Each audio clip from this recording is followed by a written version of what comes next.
essentially, the boxer pet is piloting his humet, as we call it. Okay. And essentially, they appear as humans at first, and as you sort of unlock super modes, their robot abilities. Okay. Ortrizi, what welcome. Aeon, thank you for lurking. Sorry we've started so very late.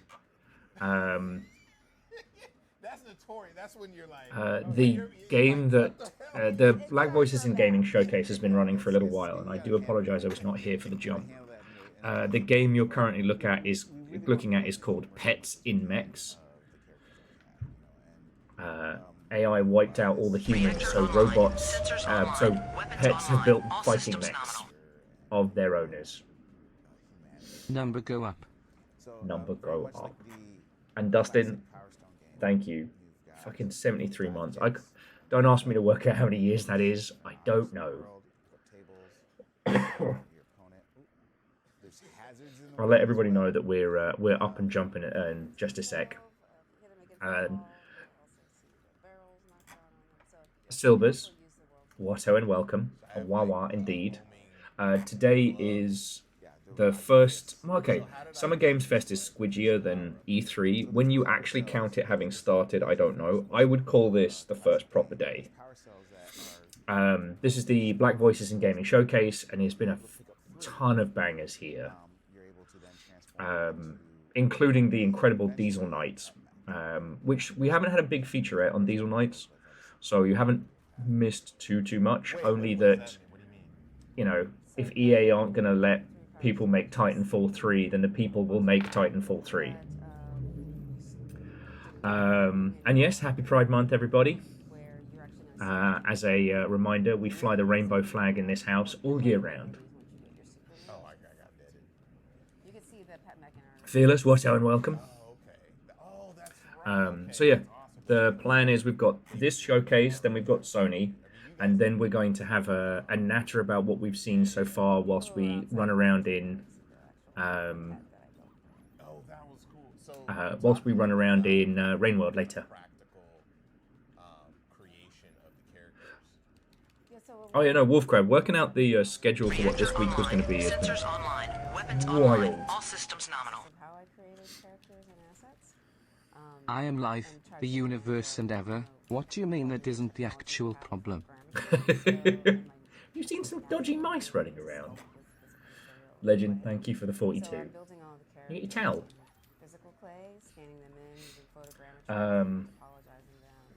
But yeah, I actually I have the board behind me, and we've got 2 showcases today, nothing tomorrow. And tomorrow I'm going to be showing you all an exceptionally weird little indie game. And then Thursday, Friday, Saturday, and Sunday. Oh, and Silvers, we're still working on the new endings for The Watcher. So at the moment, it's just connecting all the nodes and tracking down the littlest echo.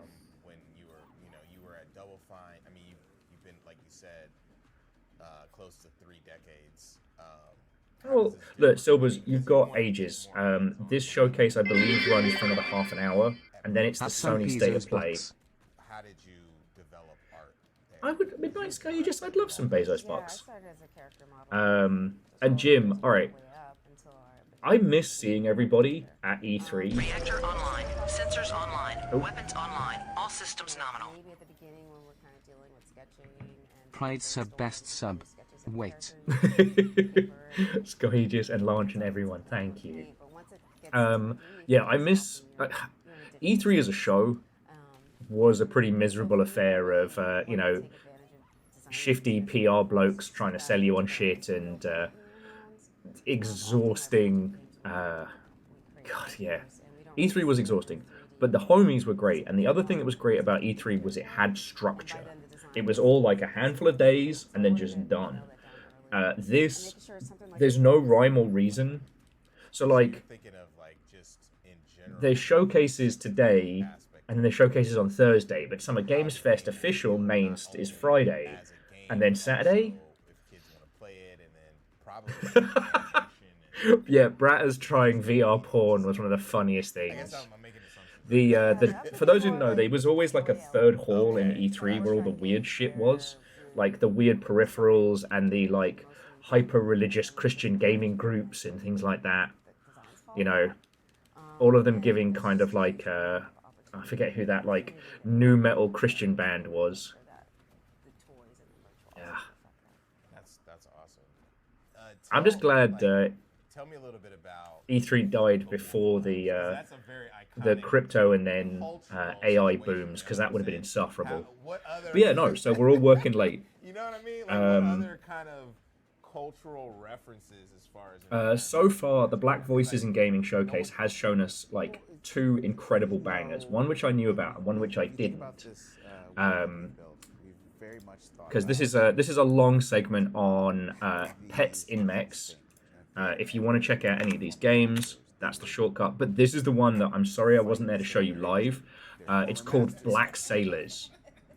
Command a fleet of formerly enslaved people who become pirates in Brazil's Bay of All Saints. Even more morally awesome pirates. Let's go. This is going super like, you know what I mean? And it's got kind of a simultaneous turn-based Sid Meier's Pirates thing going on. You know, outside the porta potties, you know, all these. Yeah. Where do people fight? For most of the other stuff in the showcase, it's a lot that you know. So Rogue Eclipse you've seen. Can we talk about Chuck Can is supporting me from another world? Yeah, well, Numbers, welcome to the party. I've been keeping an eye on that one for a while. That's Strange Scaffold's next game, where you commit vehicular slaughter to assist a fantasy warrior in another world. We are actually. What are the things our grandson keeps asking? Yeah, Jim, abso-fucking-lutely. Freedom Cry should have been bundled into that. That is so good. But there's a couple that I'll show you. I'm just trying not. We're looking into like, Okay. a lot of this is there's so much. Like I said, the other ones you need to know about. Beatdown City Survivors now has a page, and it looks brilliant. Kind of Escape from New York, but you're a gang of wrestlers in a Vampire Survivors-like title. And Diesel Knights, which is, hey, if EA's not going to give us Titanfall 3, we'll fucking make it ourselves. Like, just look at this. You know, I know the industry as a whole doesn't like the whole the indies will save us, because the indies aren't going to save big video game studios. They're fucked. But the indies will fill the gap of the shit that we should have gotten. Oh yeah, no, Jim. I've been hanging with Zalavir for a while. I got to know him before things really popped off. Hell, we did a fucking Baldur's Gate. We did Divinity 2 with him and Laura from Penny Arcade, and he is unfairly talented. Unfairly talented, and you never know if he's doing it for a bit or if it's real. Like, he actually did graduate clown school. So yeah, so Fearless, Vanderbeest, Chorus, Numbers, and Jim, Watto, and welcome. Welcome to day one of Summer Games Fest. Oh yeah, no, and he's absolutely a lovely bloke. I want to try and get into the game. I want to try and push this so that the game is very approachable for intergenerational. Time keeps in ticking. It does. I think Vanderbeest, that's the first 92 as well. And Tier 2, you fucking ledge. And I want to put a lot more emergent or discoverable mechanics that can be in here. To kind of push the... Lance, you can absolutely believe that. You know, this is from Zalavir, the person who brought us Chad Shakespeare, the returning dog. Added a little bit more skill into it, where if you object and it's automatically tick tick tick tick kaboom. hitting the person and you hit them at a particular distance, it might drop 2 power cells as opposed to 1. And Vanderbeest, thank you for filling in Pine Glass. Add a little And yeah, numbers. Come next year, we're going to be hitting the triple digits, which is... I don't even want to think about that. That's interesting. Yeah, Varbles, I remember, 74 months. Like it's casual. Power Stone 2 less of a fighter because the worlds were too. So yes, Sorry this is a bit scrambled and we're getting for a kind of a slow roll in today, but yeah, welcome to Summer Games Fest. I'll see you all at the Figuretto. That's awesome. One of the best things I think about Power Stone 1 or that sort of thing is we want to make sure that the game is focused on defeating the other. What do you mean there's a clown registry in the UK, Scotty? Right. The character. I'm terrified by this. Make sure that the arena is kind of shines as well. Unlicensed clowning. Expand the play space, particularly like being able to through the window and be able to fight them. Right. So there's a lot of places. But yeah, depending on how much time we have properly between this and Sony, I'll fill you in on what I've seen so far. So we're kind of really looking at making the arena a character. And there hasn't been anything massive in game news stuff. The big thing that everyone's been talking about this morning is just that Sony's first-party sales are hella down. So that's why this Sony State of Play is going to be important next. Oh, the gentleman on the far left, that is the gentleman that runs the Mix, which is one of the really cool physical showcases. Unlicensed clowning is the name of my improv troupe, or politics. Thank you for the 200. You're not wrong. Huh. Alanus says, actually, the clown registry is surprisingly picky. Huh.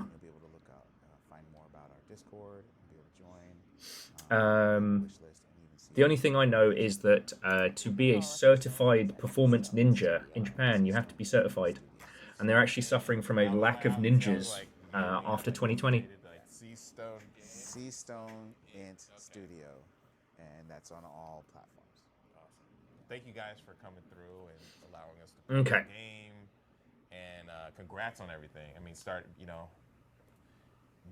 jumping in feet first. I'll try and do captions. We'll see how good they are. Not for the week. No, not at all. Because there is one game also I want to show you. On to the next segment too. This was awesome. Thank you guys. Thank you. Thank you. There is one of these games that I really want to show you, which is the great example of, in this world where the technical limitations on creating a game are lower, the creative expectation of the quality threshold is much higher, and I want to talk about that in a sec. You know, you don't need to be a skilled programmer to make a game, but you do need to be creative as fuck.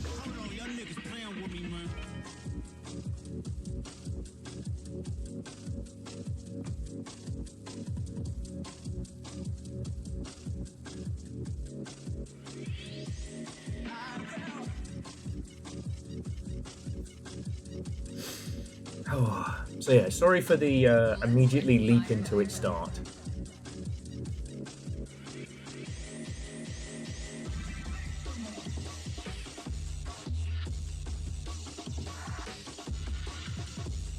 And also I deserve an additional coffee for not immediately talking about the viewer Skewniverse with a Jay and Silent Bob reference. Anyway, I hope you all had a splendid weekend. I hope you're doing good.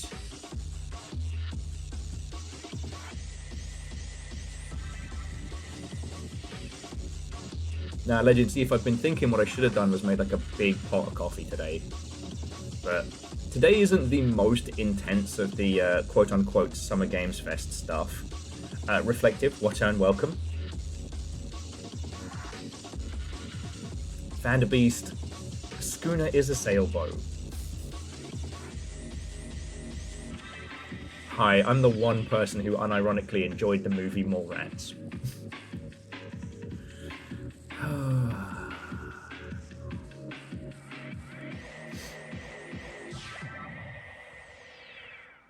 But yeah. Excited for all of them, but like, what was your favorite? I think my standout would have to be Jay and Silent Bob. I mean, I'm a long time. Okay. So just that nostalgia. The other thing that I wanted to mention is that the reason I'm going so hard on this Summer Games Fest is like the wheel is turned. You know, the big US companies are either kind of toast or in the process of winding down, and you know the industry has completely shifted. I saw a really interesting thing that as much as I hate its AI generated shite, Arc Raiders has done very well. Arc Raiders will be getting a PvE mode only for China. Like,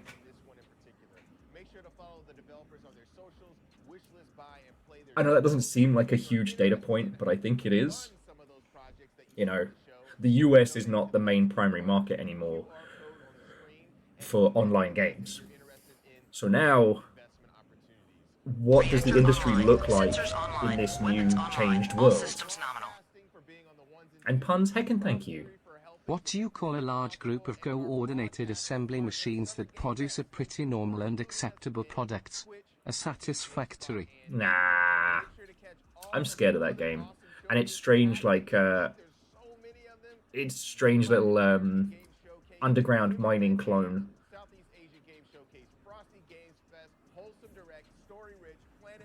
Yeah, puns, I know. I had to hit go live as, yeah. I did not start at the beginning of this, which I feel very bad about.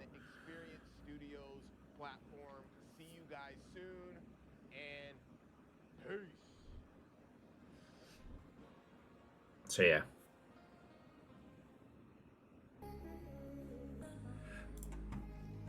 I'm just making sure there's not anything else after this, and then I'll show you the...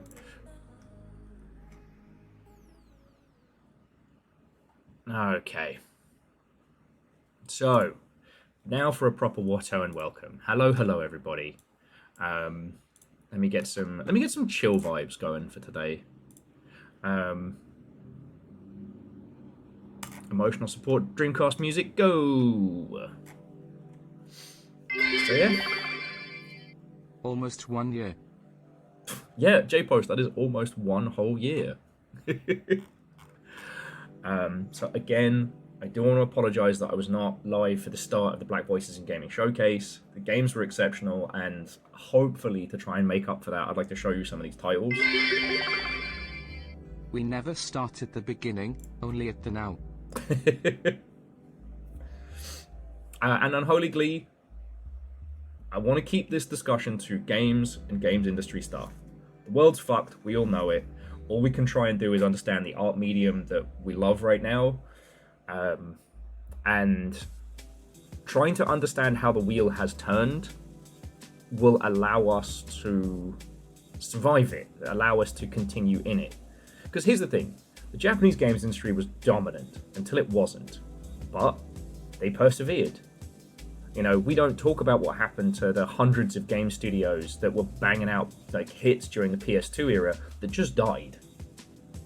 Because, you know, we're in the English language territories and ours were the studios that were taken over. You know, like Phil Fish getting like dissing that poor guy for working on a JRPG. Now, why did the Japanese games industry take a downturn? Predominantly due to like saturation and other factors. Also, you know, the US games industry was exploding in ways that they weren't. As it was explained to me,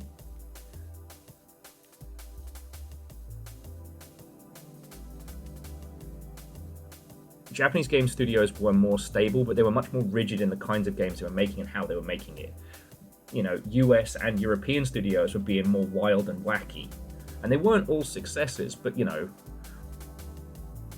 that changed things. And Unholy Glee, like, this is the problem, is I just don't want this today to be a misery fest. We've got about 20 minutes until Sony's whole deal. But you're right that, you know, it is US businesses as a whole that are fucked. And that has changed a lot of things.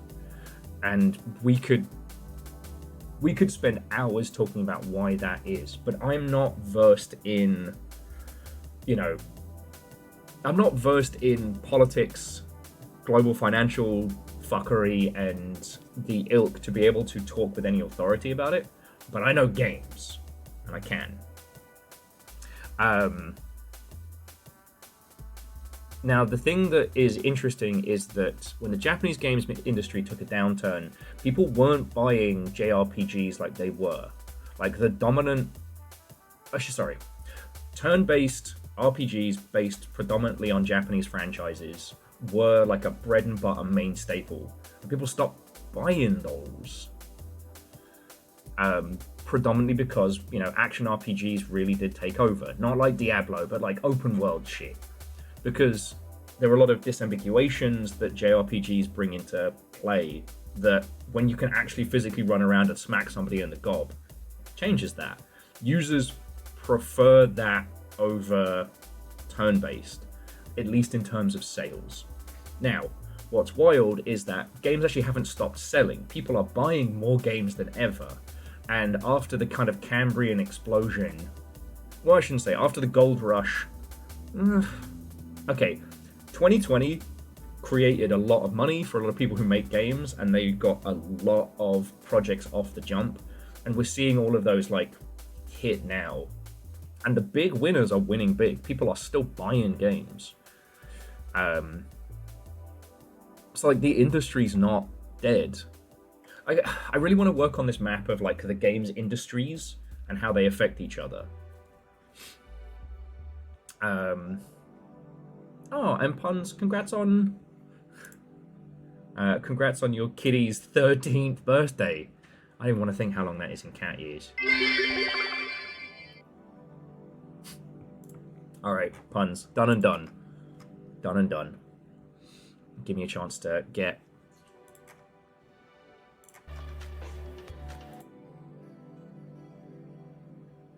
Okay, so I need to... Hang on a sec. Sorry. Forgive the... God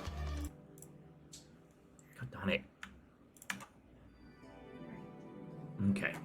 Yeah, you have 21 minutes until Sony's State of Play. Captain on the bridge. Oh! There used to be an old RPG tactics game where you could fight with artillery. Best way to fight the final boss. It's the canon ending. So everyone, thank you for the 92 and a 3. Fucking ledge. It's also funny because that's basically the plot of Fuga Memories of Steel, except the cannon fires orphans.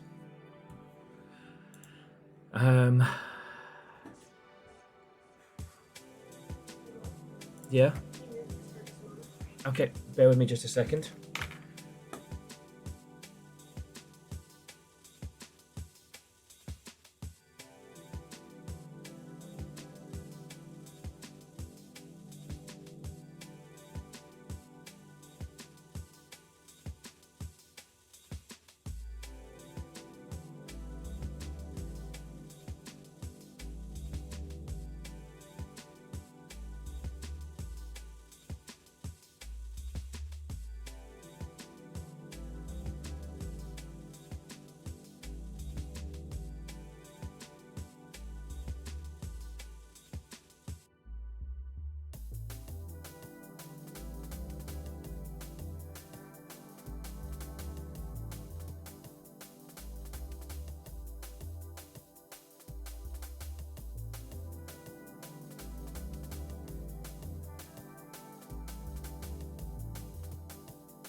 Sorry about that.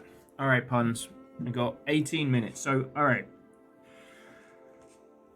I'll get you your squats, then we'll do our posts, and then we'll see what the fucking games industry looks like.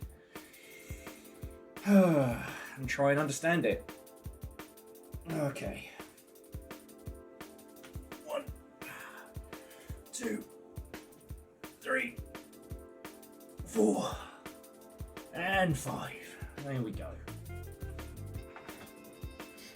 Yeah, I still think it's funny, Virals, that with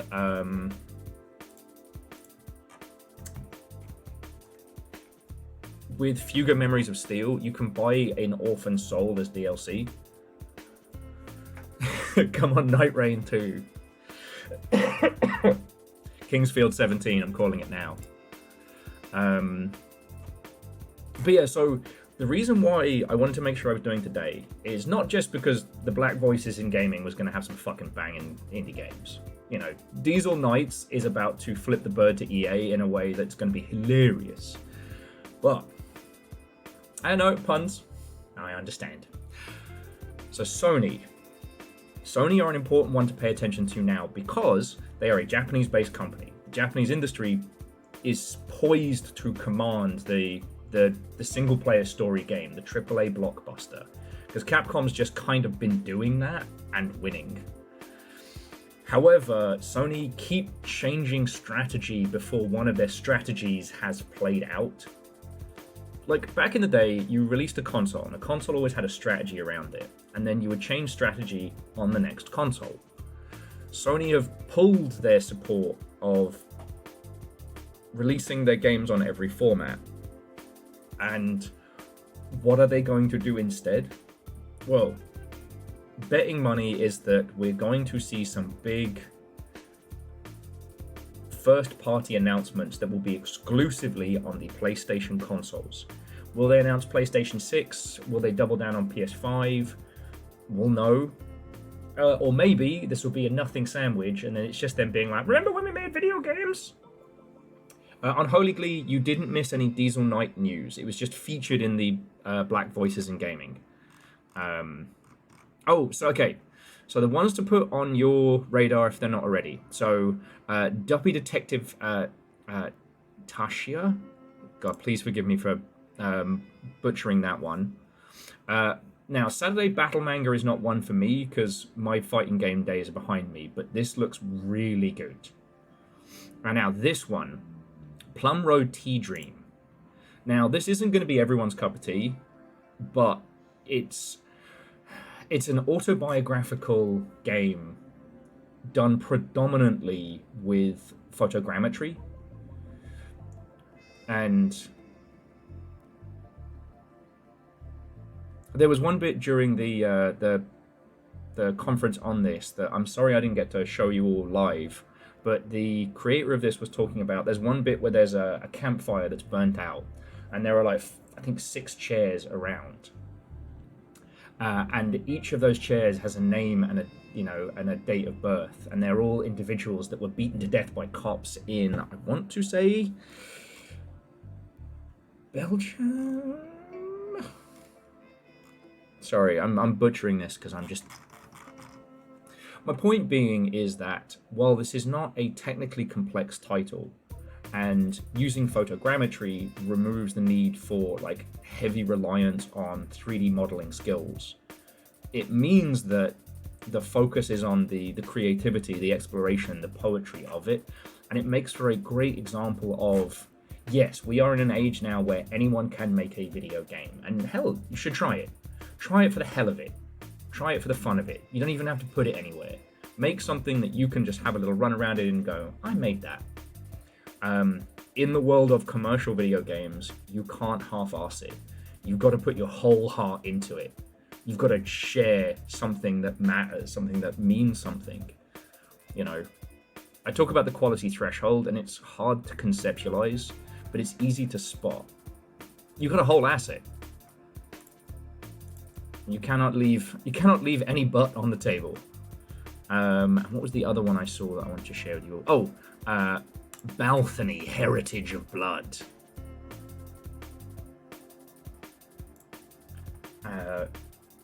Vampire Hunter D side scrolls.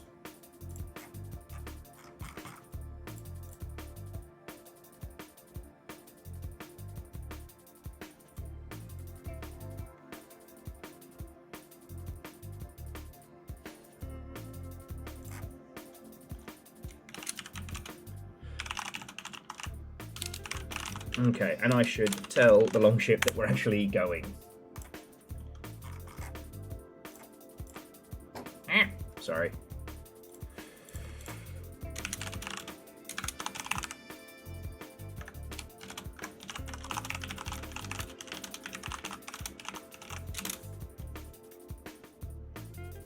I'm typing fast and letting people know.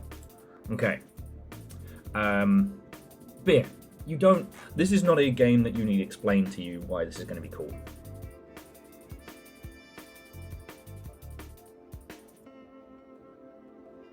Oh shit! Viral says that they were invited to work on this and to finish their own game. Hell yeah! It looks really cool.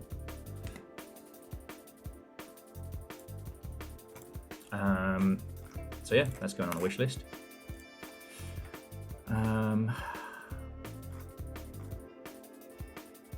There was one other that I didn't know before here. Was it Where? No.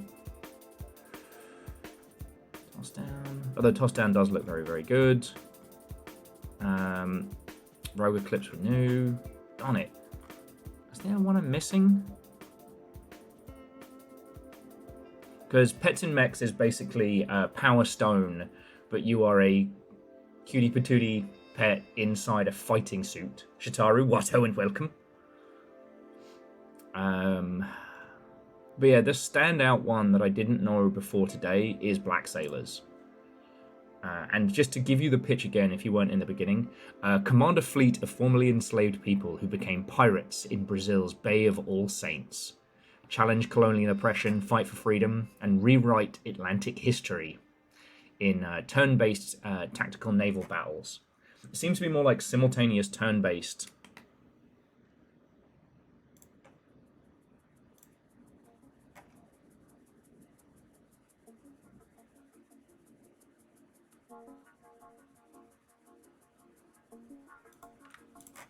So yeah.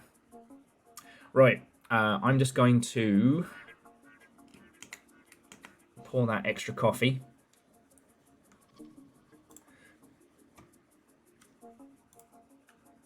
And Unholy Glee, yeah. If you'd like to have a look at all of the games that were featured in the Black Voices of Gaming Showcase, thank fuck we live in this age now where Steam just has a page for it.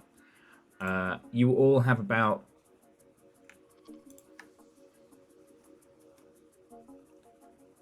9 minutes, give or take. So I'm just going to swap this over. Sorry, you get to see all my behind-the-scenes audio settings. Get rid of that. Pop that up. All right. So yeah, if you need a coffee, if you need to nip to the loo, like I'm about to, and do both of those, now is the time. And then we'll get to it. All right, so grab what you need. I don't know how long the Sony State of Play is going to be, but once we're done with it, we'll then jump into Rain World and leap around as a little slug cat and talk about whatever the hell Sony lays forth. I'll be back in just a second.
Okay, friends.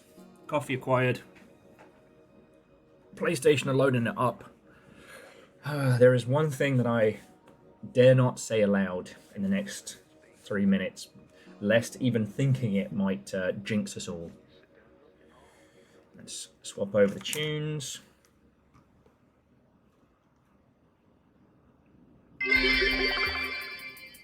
The Afuli shopping district is happy to announce our new burger/taco restaurant, Senor Yarls Jr., where you settle your beef with us.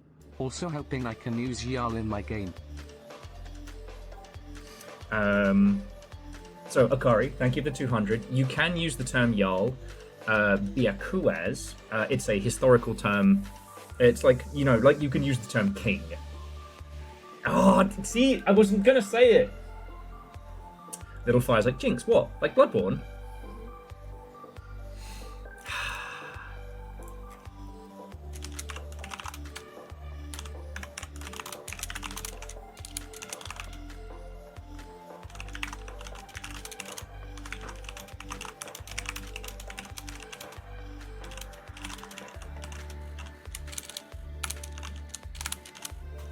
Okay. And we've got the plethora of folks who are going to be funnier than me on social media.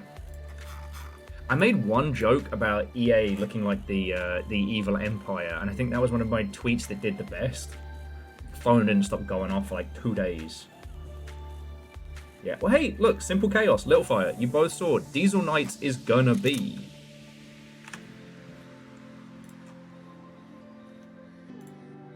Oh.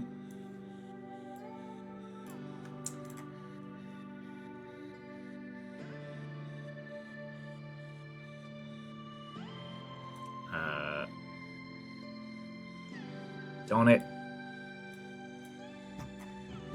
I don't have a better post, so I'm using the coin flip one.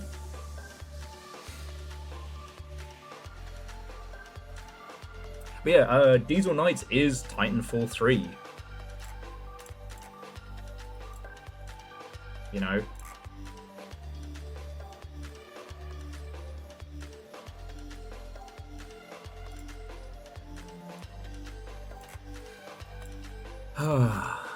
Okay, 30 seconds.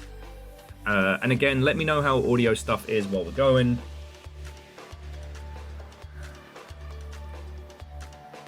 Bloodborne's gonna get the Silent Hill treatment. No games for 10 years and then all of a sudden 5 spin-offs. Okay. 10 seconds!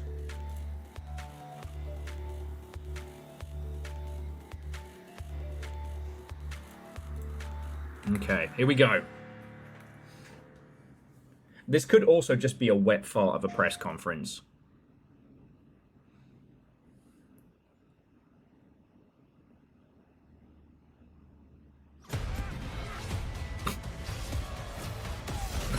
Immediately starts with extremely violent Wolverine.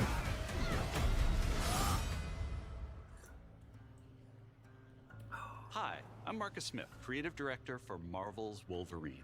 I've been Today, fully we're excited rendered to in debut UE a Engine new look at the 6. game. To set the stage, Wolverine is in a God. race against time to rescue a group of kidnapped mutants before they're shipped off to parts unknown. There is something about old white cybernetically guys enhanced mercenaries reading known as the script about However, Logan quickly discovers he isn't the only mutant about comic book attempting to things save them. that Let's take a look. kills my interest. This is why we stopped doing Dev Diaries. Now, I will say that in the world of big AAA stuff, this does look rad as shit. See if we can find the one that got away. Redhead. Might be our only lead.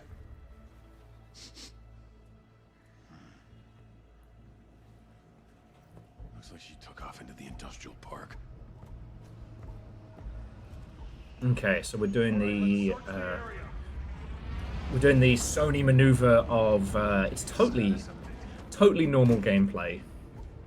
I always love it because demos like this, you never know how shaky they are behind the scenes. It might be that if the person playing so much as looks behind them, the whole game falls apart. That person is made of jam. Oh god.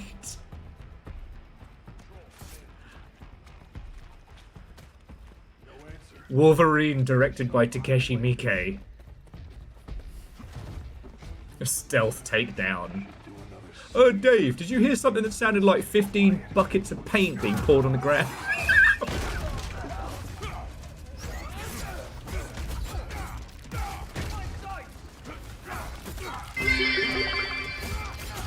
Rendered in UE, everyone knows that demo models are rigged from the beginning.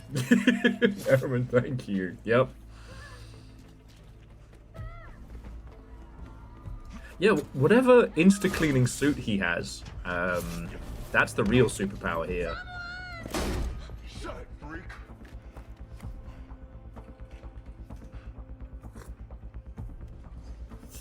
Shit's gassing off. Not today, Bob. Somewhere at Marvel, what if we remade Assassin's Creed, but it was the goriest shit you ever saw? And also, Wolverine. Yep. What are we going to do with these 15 million gallons of blood we have left over from not using it in other games?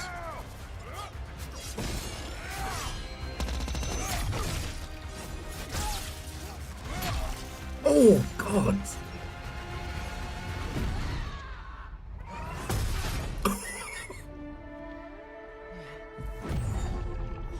check it out. It's the last from Control.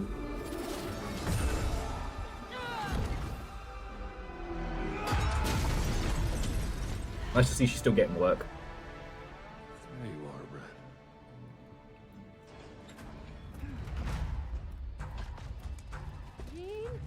These mercenaries are not getting paid nearly enough.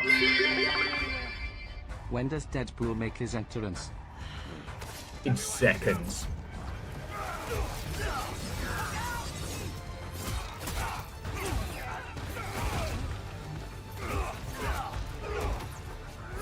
Oh hey, other IP character. I actually couldn't tell you from design who that other character is supposed to be.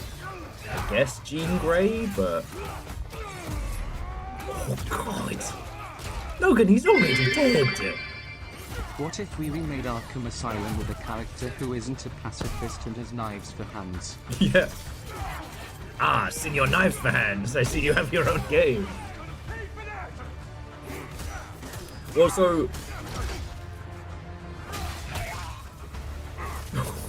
that guy is forklift certified, and I bet everyone just made the same joke.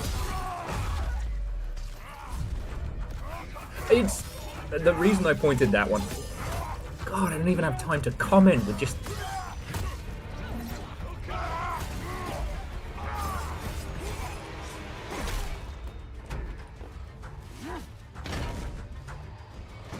He's so angry. Well, just the point being is, whoever the heck that was. Games are nothing but gore and benevolence. Factoid is actually a misnomer. Showers in blood. Wolverine is an outlier and should not have been counted. Like, joking aside, it does feel a little bit like everybody who worked on a Batman game who wasn't allowed to murder the shit out of people. It was like, I got some anger to work through. You want to make Wolverine? Yeah.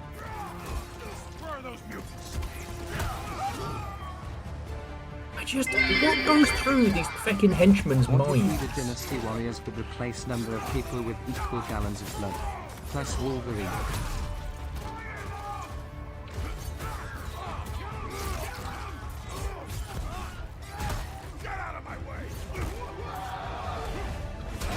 It's just the bloke who watched Wolverine just tear through somebody like they were butter and is like, you know what? I'm gonna take my lightning stick. This is my time to shine. Oh, Adam Smasher. Good to see you're still getting work. You horrible, horrible thing.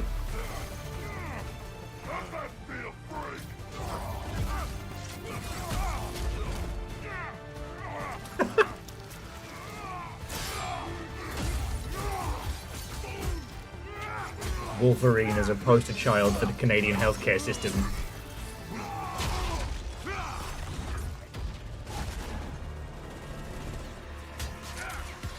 A 50-50 as the Wolverine's claws go through their minds.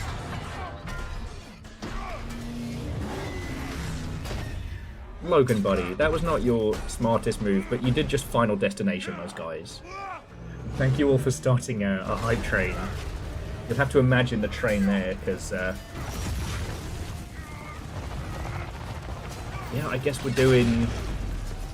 Look, as an opening gambit, these are the traditional PlayStation big-budget single-player-y game. It's got that whole Uncharted vibe. It's got the Arkham but violent vibe. It's also a very easy game to understand. Man so angry he kill everyone. Are you a superhero? Look it. I'm Wolverine. The Teenage Mutant Ninja Turtles, our 4 reptilian heroes, have overcome the Ark villain Shredder. J-Post, you fucking ledge!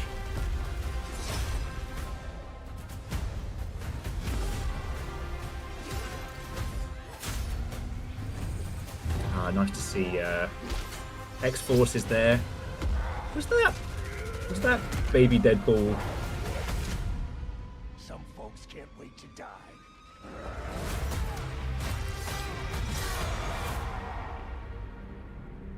Okay, so probably should have given you all ponchos before we started that one. Jesus. We hope you enjoyed that new look at Marvel's Wolverine. This is a single-player action-adventure game. And now this guy to focused, talk at length to story-driven suck the life out of what we experience just that will saw. send Logan on a perilous journey across the globe, where more than innocent mutant lives are at stake. In this You game, thought Wolverine mutants live had a in hiding, healing factor. fearful of those who would Actually, hunt his them down. body just While has a most of the really world aggressive doesn't even know hygiene they mutation, exist. which As is you why saw, it cleans the you'll suit but encounter doesn't iconic fix Marvel it. characters Ah, like yes, you're right. Jean The Grey, cleaning is also part of his healing. Oh, so that was Jean Grey. Folks can't wait to die. Yeah, we saw. We also showed you a glimpse of the Hang on, I gotta shush this guy a little bit. So one of the other things that I thought was really interesting is during the last showcase, at no point was I ever bored when I saw someone come onto the screen and start talking. This Everywhere guy is just a needs to splash shut the fuck zone up. when Logan is around. for you to get your hands on it when it launches. Every zone is the splash zone with Logan. And seriously, thank you all for chucking in bits and You can pre-order your J-Post managing to tag everybody. show in select markets. Fucking ledge. Check out PlayStation blog for more information. On behalf of everyone at Insomniac Games, thank you. See you next time. Yeah. You know what I love? Sorry, Little Fire just saying, you know what I like with my cinematic trailers? Men talking. Boring old white men taking all of the fun out of the cool thing we just saw. Hello and welcome. Fuck off! I wanted to start by thanking Marcus and the whole team at Insomniac for that extended look at Marvel's Wolverine. This man isn't We've got a real. ton This man has more been to share, generated. News and updates from both PlayStation Studios and third-party studios from around the globe. Let's get right to it with the latest from our friends at Arc System Works, XDev, and Marvel Games. So Lyoshi, I think it's a lot of ego as to who gets like put in these things. Prepare to face the supreme master of the pugilistic art, the Duke of Get Your Dukes Up, Mr. Actions are worth more than any word. And the greatest action is to fight. You have defeated so many. You've defeated whole worlds. But you've never fought Doom. Let me show you why you should kneel. Think you're a genius, Doom? Your works are mere trinkets. My genius is Oh, sorry, if you haven't seen this one prior, this is the Guilty Gear squad making a Marvel fighter. Promises shall be kept. This violence will solve nothing, Eric. My dearest Aurora, mutant kind shall Marvel rise. minus Capcom. I will be the one to lead the way. I think Capcom could still make a good Marvel fighter, they just don't want to have to deal with all the legal shit anymore. Still holding a grudge. Currency, huh? Time to stop laughing, Gobby. That all you got? God, I've been playing Marvel fighting games for most of my entire life. I'm gonna kill Spider-Man, not you. You want to fight? Carnage will give you one. Choose that. moment has come. Attack! Steve Blum is an international treasure and I will not hear a bad word against him, even in jest. I'll snatch you up. Don't be greedy. He's mine. Knights of Doom, destroy them! Feel my wrath! The end is near. No, and Chef, we can definitely talk about that in a sec. You know, video games take longer to make than movies and stuff like that, so when this was probably proposed and greenlit was before we reached this, like, insane saturation point. But, like, its Arc System works. They make incredible fighting games. I wouldn't advise anybody to do something like that. I see much from my perch atop the tree of tranquility. Yet, there are some outcomes that are uncertain, even to me. Fucking Rayman? Last time I saw you, you were doing cocaine on Netflix. Not a bit. And seriously, thank you all for that. For starting Game Fest with a game train. The stuff of tales twice told throughout the Glade of Dreams. Come feed my ox. How to Rain Man your dragon?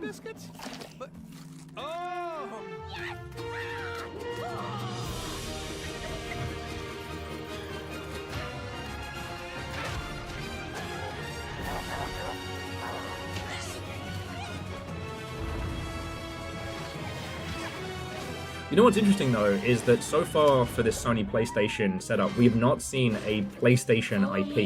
Brave heroes. We've seen Marvel, The glade of dreams is in Ubisoft. great danger.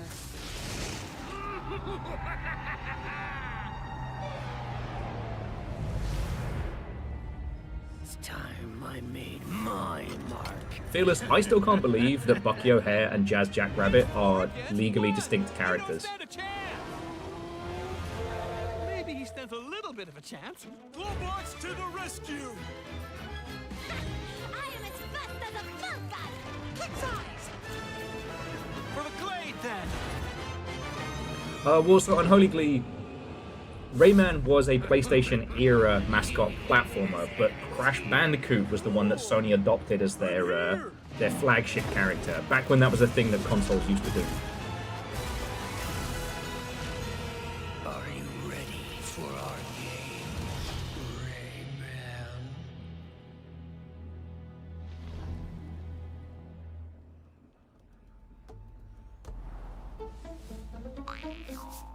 Oh no, so DJ Coil, Wolverine is first party, but not IP. So they're still playing, Marvel's still getting paid for that one. It's gonna be... Wait, is this 3D Dave the Diver? Maybe they'll just fuck off with the minigames and let me just make sushi.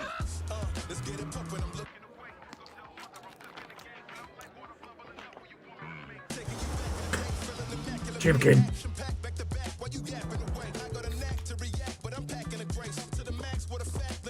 And I can't wait to start playing this, really enjoy the sushi making, and then have to spend 10 hours fucking around on non-sushi related stuff.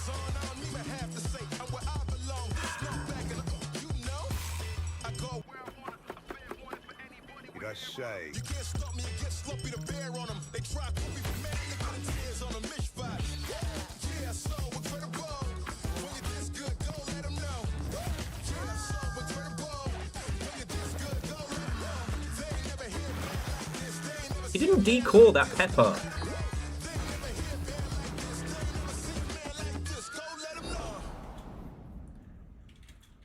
Bancho the chef, alright. Decoring is for the week. I will agree, though, DJ Coil, that was immaculate vibes for a trailer. Because the other thing, I used to do these, like, I used to watch E3 religiously, and then we did E3 per bowl. Okay, I think this is, oh, what's the face's studio game?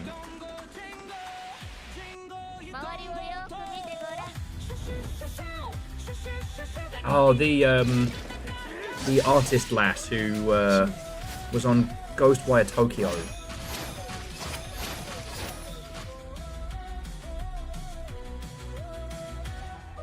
Yeah. I mean, I keep saying is like, this is not the year for cowardice, and the one thing you can say about like a properly art-led project, look at how much style this is just tripping in.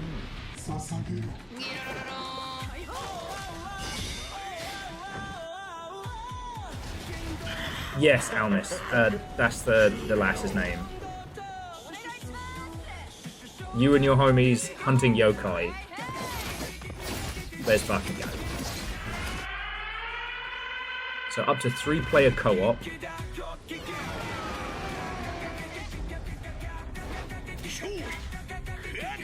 Oh, that's cool, and you have like a yokai form as well.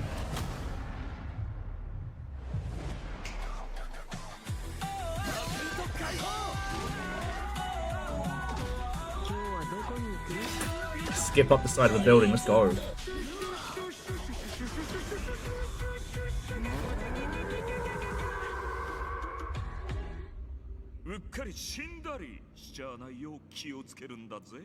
Kamuri.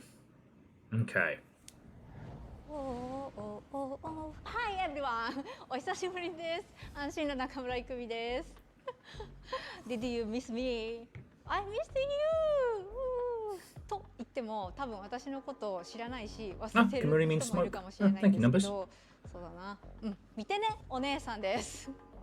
今日皆さんにお届けしたのは妖怪ハンターアクションゲームケムリです。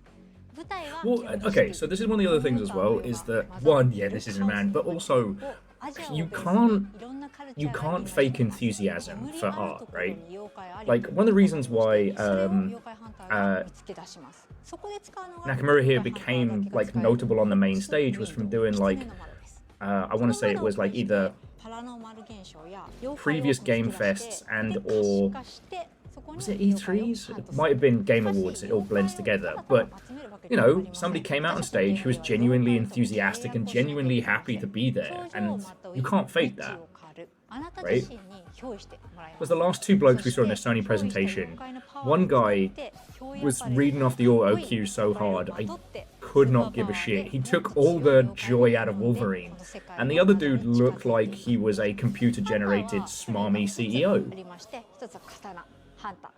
Oh, so it was E3, same year as Keanu? Fuck. It's also worth noting that she hopped a couple of studios, and this is the first one that she's done since kind of branching out. It's dripping in style. Will it be good? Will it be great? That's a discussion for another time. But like the focus on cooperative over like a, you know, an extraction or a PvE or sorry, a PvP or anything like that.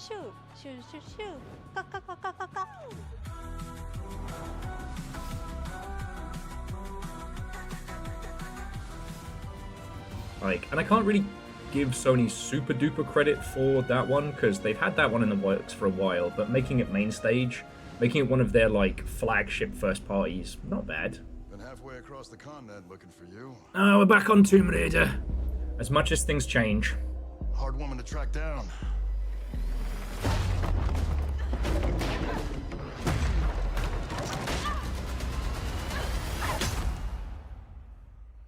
Well, you found me.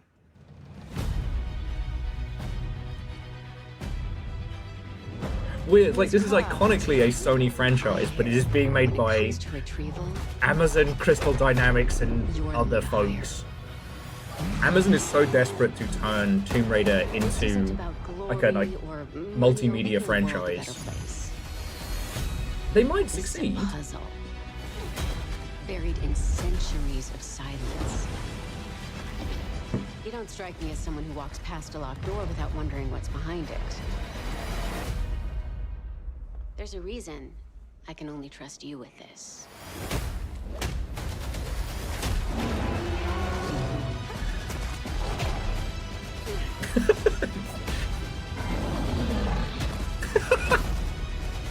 No, sorry, Nilfire said, can we just let Lara rest? Let her have her retirement. But then you got to remember that she is a British Nepo baby, and she doesn't have to do any of this. Gotta say, you captured your good side. I also think that Tomb Raider was at its best when you were I've got a bad side. exploring an underground lost tomb with little to no instruction. But I don't know. Oh, cool! They've announced 3 editions all at once. I love that.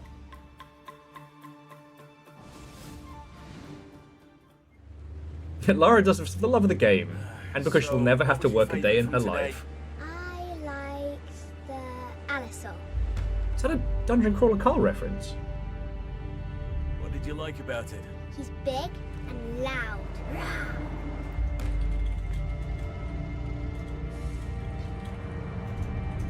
Jurassic Park? I think my favorite is the Lara's an SCP and she never ages. No, it's called being wealthy. It's amazing how good your skin looks when you own a mansion and never have to worry about rent. Daisuke, they're here. This has got to be that Jurassic Park game that we saw a couple years back. I forget the full title of it, but it was supposed to be a first-person quasi-horror based on Jurassic Park.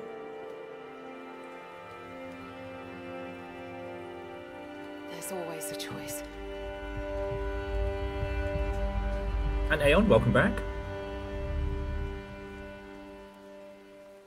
Oh no, The Lost Wild. Annapurna, so not Jurassic Park branded. Cool. I like it more now.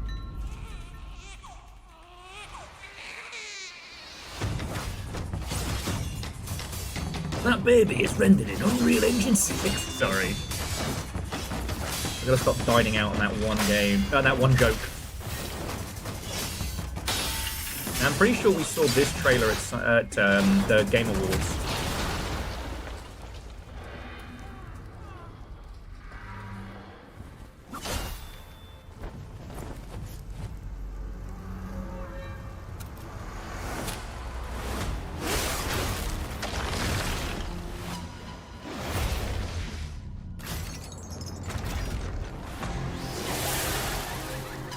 Everyone's favorite game. Yeet that baby!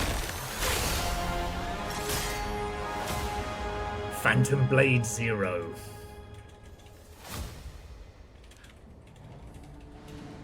As a ninja trick Back weapon in go. early Maybe it's controversial. S-Game first showed us Phantom Blade Zero in passing at a hotel. And we knew immediately that this game had incredible Global third-party portfolio. Look forward to God. more details in a gameplay and story deep dive. No hate to the last, it's just what a... Maybe don't put people's job titles here. Let's head over to the sandworm-infested sands of Arrakis in Dune Awakening.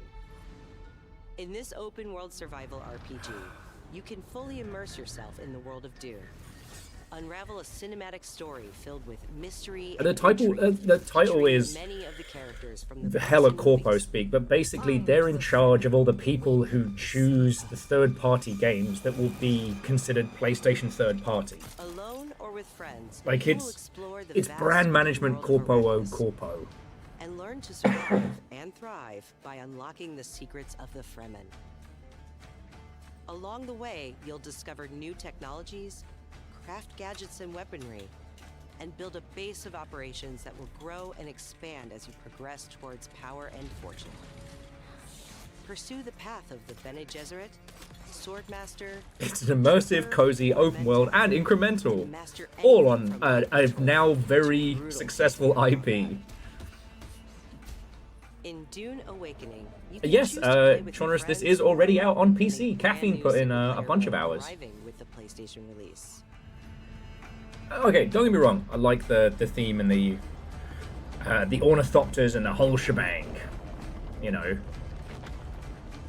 Dune Awakening arrives on PS5 on September 22nd. I just Pre-orders I start just today. pre-order a game that is out Fan on favorite PC PS2 now. classic Dynasty Warriors 3 is getting remastered for PS5. What's a second-party Dynasty game? Warriors 3 Complete Edition Remastered is a modern A revival second-party of the game would be 2001 something that would be considered like an exclusive Players can become one of that over isn't 40 owned officers by and but only experience published intense 1 on. versus 1,000 skirmishes So like across first party is either a studio that is either Sony themselves or a studio that Sony wholly owns. Dynasty Warriors Origins.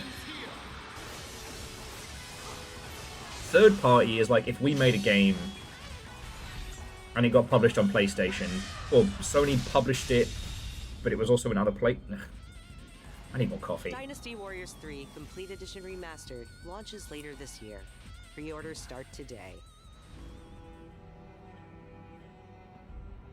From the award-winning studio behind the Ori series. Yes, Unholy Glee. Vision for action RPGs. I think the Final Fantasy franchise, when it No rest was for the wicked, PlayStation so exclusive, could be Souls-like considered like built second around party. Skill, consequence, and precision combat.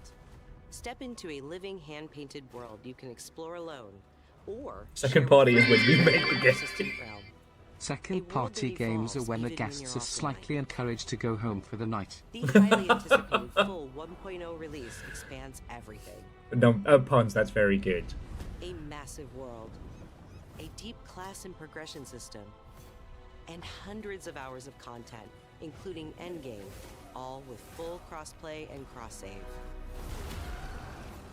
No Rest for the Wicked launches on PS5 this October. They did say cross-play and cross-save. That'll be interesting.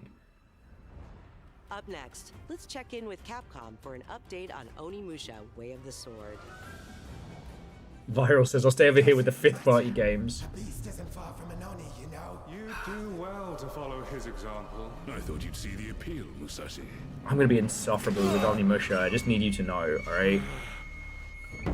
I played all 4 of the main ones.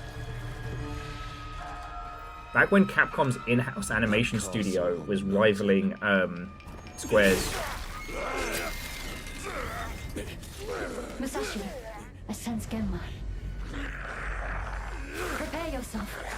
No ordinary Genma can move like that. Yeah, I played the Smash Brothers one and it was fucking dreadful. This area was designed to welcome visitors. The castle's owner must be terribly cautious.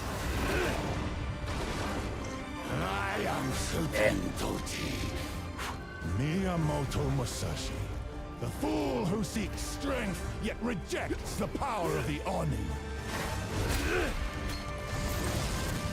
You shame yourself, child. Yeah, I mean, Fearless the very same. Though it does seem with this they're taking their cues from, you know, modern post-FromSoft titles, which is smart. For those who don't know, Onimusha wasn't the first attempt at Capcom doing a samurai Resident Evil, but it was the one that was successful. Are you going to start taking human souls? But as games like Devil May Cry started doing better and better, as action games changed, Onimusha went in a odd direction, not a bad one, but an odd That's the one. path he walks. Also, with Onimusha 4, it was supposed to be co-op, but they pulled back on it and kind of cut the budget towards the end. You can still unlock co-op in Onimusha 4 by fucking with it. Power that you have. In return. Then get going, Onimusha.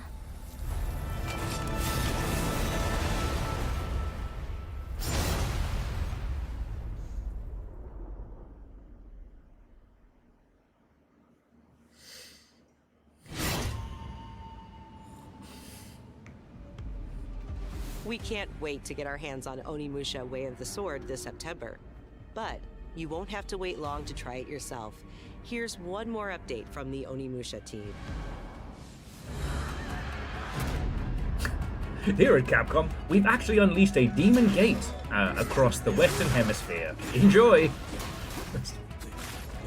As promotion for Onimusha Way of the Sword, we've unlocked actual demons.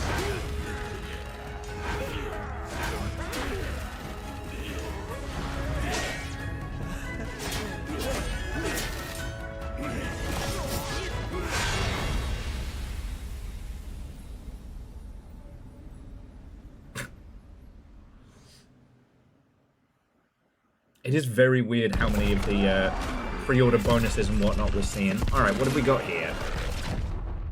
If you haven't done one of these press conference nights before, Tonal Whiplash is usually the name of the game. They try and shock you awake in case they're worried you're bored. Which they should have done after the white bloke was talking. This is Silent Hill Scotland edition.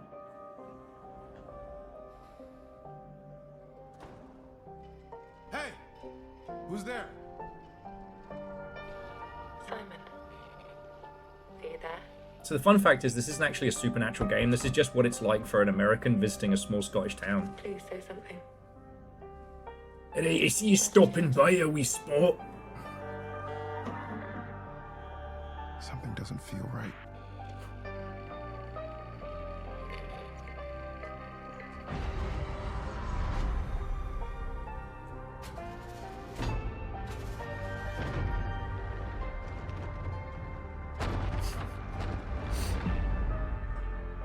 Zoe? I'm sorry, Zoe? What are you doing here?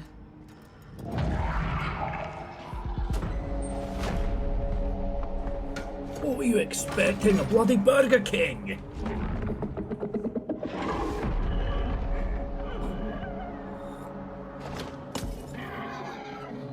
I see you never been to Glasgow. What the hell is that? There's more of them. This is Pathgate. What did they expect? Resident Evil.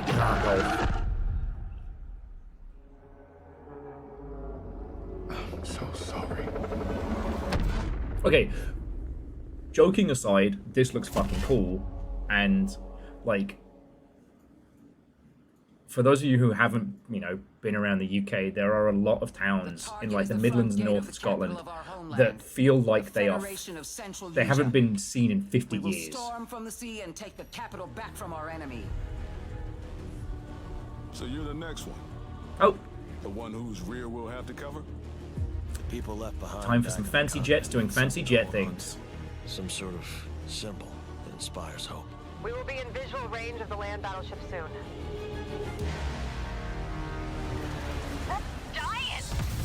It is a land battleship. Enemy artillery intensifying. Look, I'm not a jet fighting guy, but I just appreciate Ace Combat's whole fuck it, let's get weird with it. And how in every game you have to bomb it down the Tokyo Tunnel in a jet fighter. Comes in. The legendary savior. DD wants the legendary savior to get as much publicity. Yes, but will we get more exposure? PNG of the dog returning? Cannons firing. We're gonna be wiped out. All aircraft, pull out. Honestly though, this is why I could spend days talking about FromSoft as a development house. Because like, while the rest of the Japanese industry was imploding, they were just chugging along, making very sensibly budgeted games about robots and jets and sad medieval knights who may or may not be undead. You know, it's easy to look at this now and be like, oh, it totally makes sense. We dangled the bait and Wings took it. We'll find out soon enough. Would you please? Green flight, defensive maneuver. We've got a leak. Is it time to run, Ray? Hang on. Joker 1, down's an enemy. You never ran away, did you? Here we go, Rex. Come on, Ray. Let's go, Rex. These skies belong to you, Rex. Go take what's yours.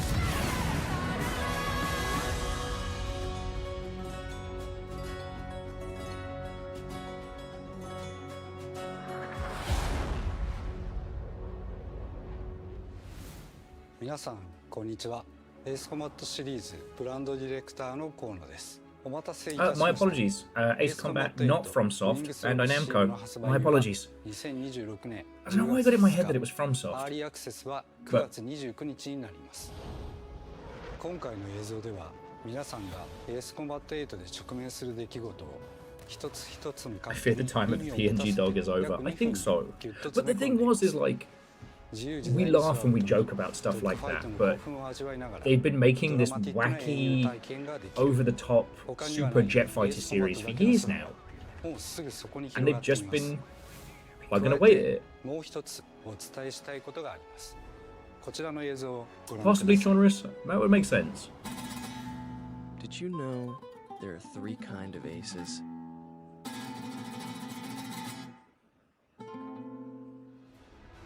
今回エースコンバット8 Wings of Shiv にはダウンロード版はプレイオーダー特典として、パッケージ版には早期購入特典としてエースコンバット0ザ・ベルカンウォーの移植版がつくことになりました。ぜひ8と世界を同じくするストレンジリアルの世界を Oh, Scotty, I wouldn't say the crunch is evident. It's more just that you can see where they put the time and attention. The attention on Ace Combat is to make you feel like you're in a sweet jet fighter, fighting ridiculously, increasingly over-the-top things. And they nail that. Just like in Armored Core, you feel like you're in a jet fighter, destroying overly ridiculous things.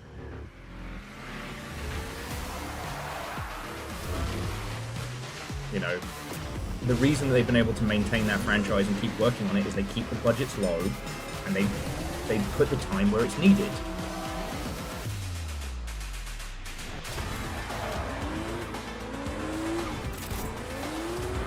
Most likely it'll be Need for Speed or maybe Midnight Club getting revived.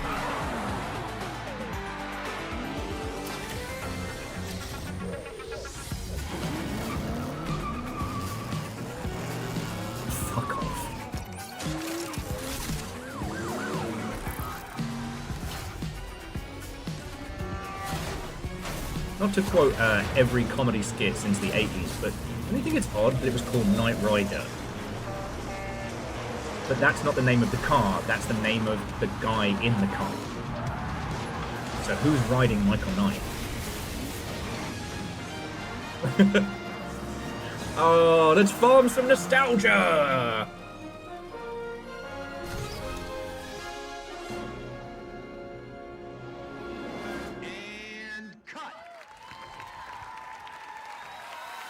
Great take. Think we got it. Yep, roll playback. Alright! Stuntman Hollywood. They're bringing back the Stuntman franchise. Okay. Yeah, I want to snark, but... Yeah. Hey, I've got the splitter if you want to come join us over here. It unfortunately is. Nasty injuries. It's like a beast torn apart. A beast out here? What ho, You're drunk or Vikings? something? Tow him up and show him out. But he's still weak, so And be Lars, careful. what and welcome. We're on the Sony State of Play.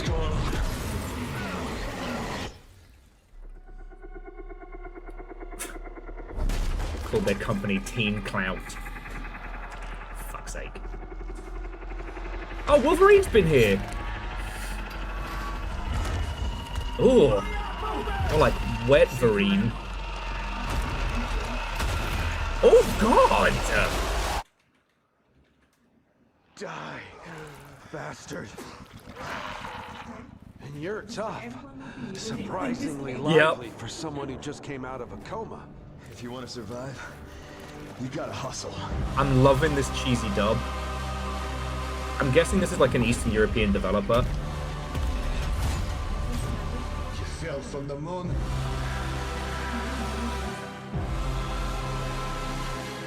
I will help you, but you must not go there. I'll take my chances. Turns out I'm a lucky man. Oh, God! You'll find nothing there. Holy fuck!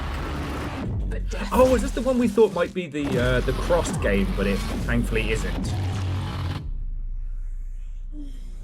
So it's just called Ill? Good luck. Keep quiet in there.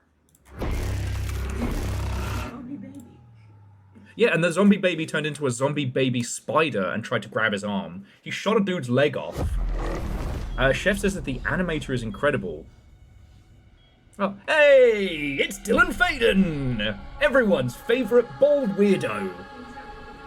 Not anymore! Something is coming. I have to go.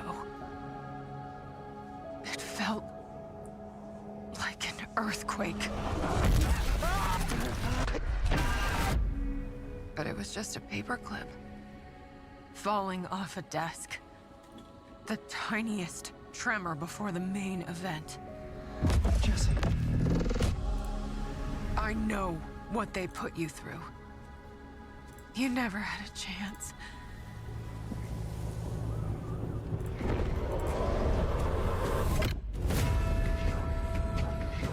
Two days before the lockdown fell, an uncategorized resonance appeared in Manhattan. As things stand right now, Dylan, you're our only shot at survival.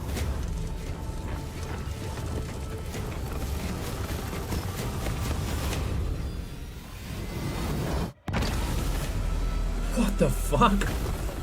What the fuck? You are not FBC. You're not even fucking human. The FBC locked me in that cell for years and forgot about me. The hiss, it was a way out. People can change. The past doesn't matter.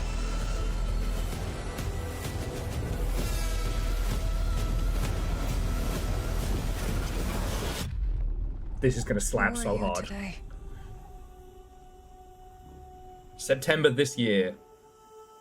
Alright, so I'm gonna be insufferable after PAX, and I'm sorry. Yay! We're gonna have a lot of fun together.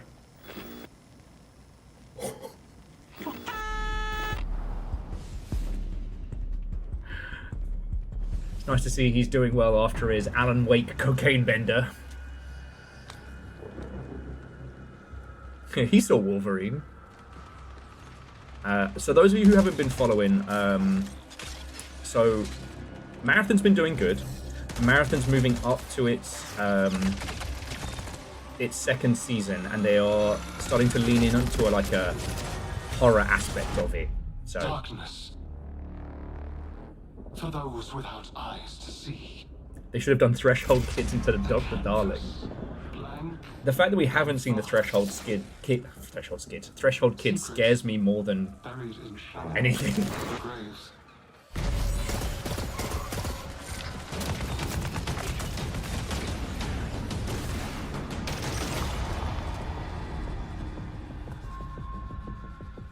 I cried out in my sleep. A warning. A hunter's call.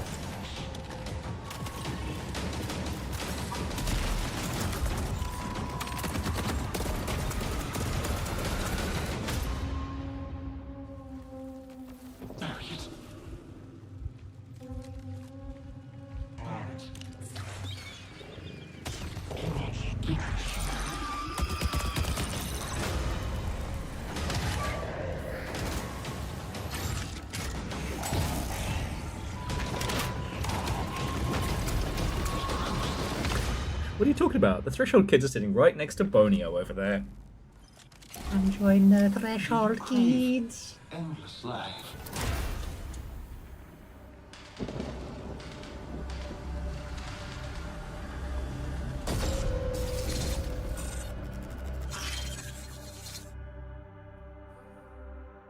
Now, it is worth pointing out that, again, like, Control Resonance, Marathon, etc. are not PlayStation exclusives.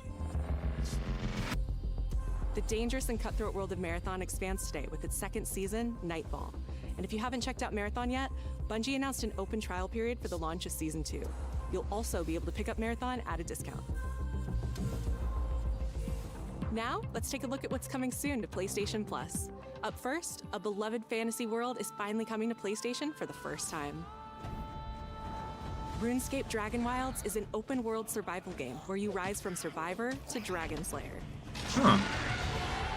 Play solo or with friends. Wasn't as this you supposed to explore be Ashenfall, a Chinese beautiful, market dangerous only? new frontier in the RuneScape universe, Huh. where power is earned and every action deepens your mastery.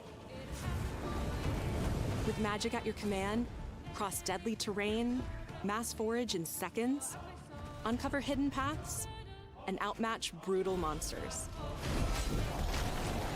Craft stronger gear, master magic, melee, and ranged combat, and push deeper into uncharted regions of Gielinor. Build a home together, farm the land, and fish the waters.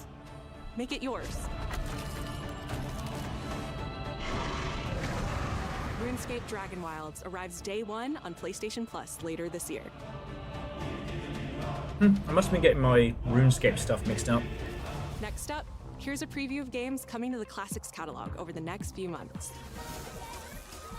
In June, battle colorful enemies with musical instruments. Though, and Guitar having Hero, one of the had most a play stylish about with it rhythm on games from the PS2 era. Little Fire's account, the PlayStation Classics is fine, but it's essentially like streamed games. You don't download them and play them.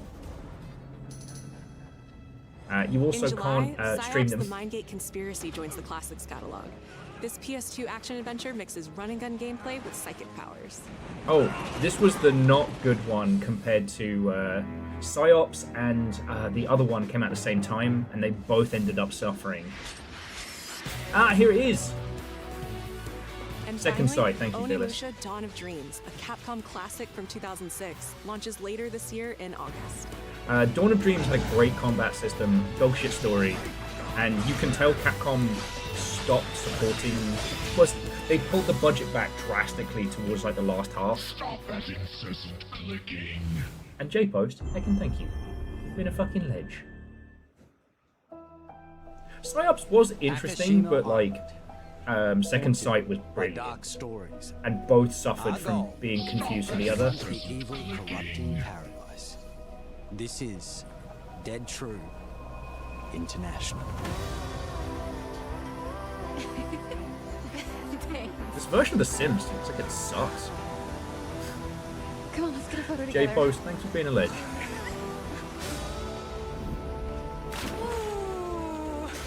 What was you saying? Neil, why are you in a Sims game? Neil, put your pants on! Does no one know this guy? This is how villains are made. This Oh, you two. Neil's haven't met topless. yet, right? Sebastian, I'll be looking out for you. This has got to be what's the Man of Medean series? Has been shut down for decades, uninvestigated, untold, until now. Or what is it? The Dark Pictures Anthology or what have you? Did you hear that? Nate, are you out there? The bottom half of Neil, I think. We gotta go. Right. Have a bad feeling. Because it looks very Until Dawn-y, very... We're a bit tight. No, he's coming!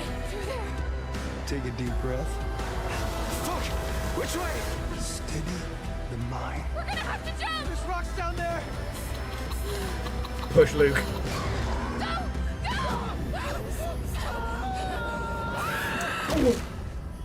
Oh! You do what needs to be done. Hey! I always love when I see him. Oh! You have to play the first one first. Done. And it could have been Until Dawn as well.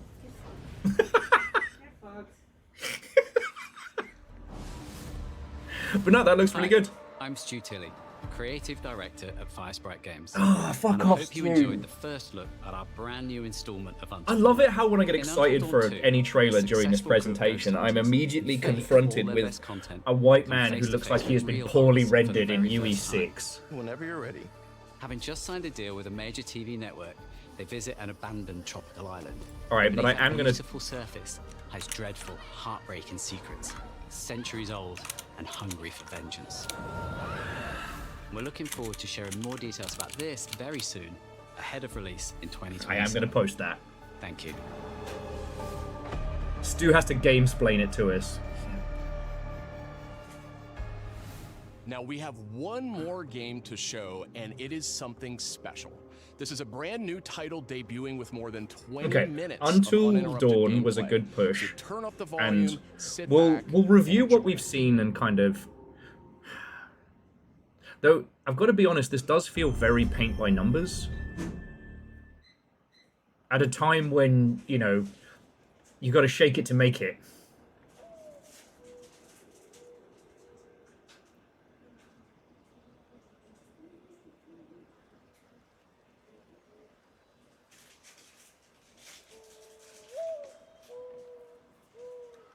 Hello, it's me, Dave Woodpigeon.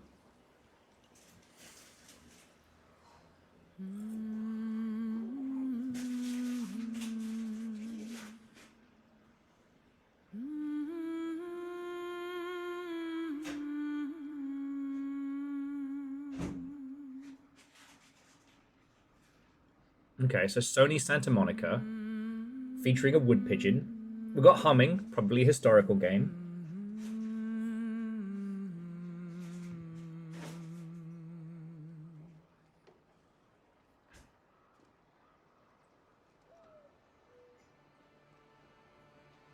Find your way home. God of War. You are free.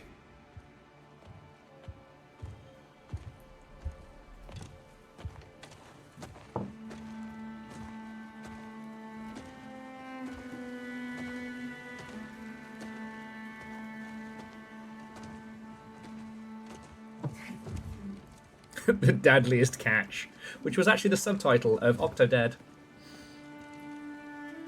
Remaster? Not with that beard. It does look like...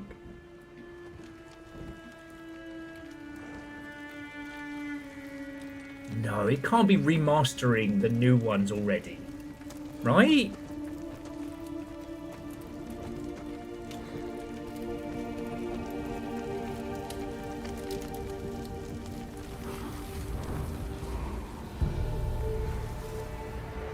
Maybe they're setting up for... Oh no, they're going to work with the people who made Flower, and you're going to be following the...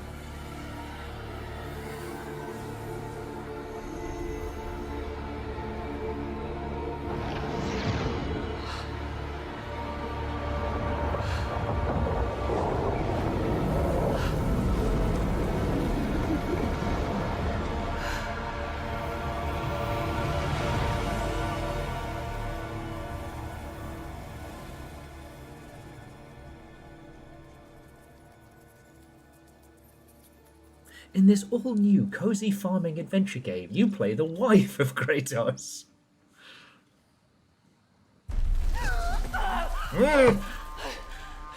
Ma'am, I nearly inhaled my coffee. Mum of War.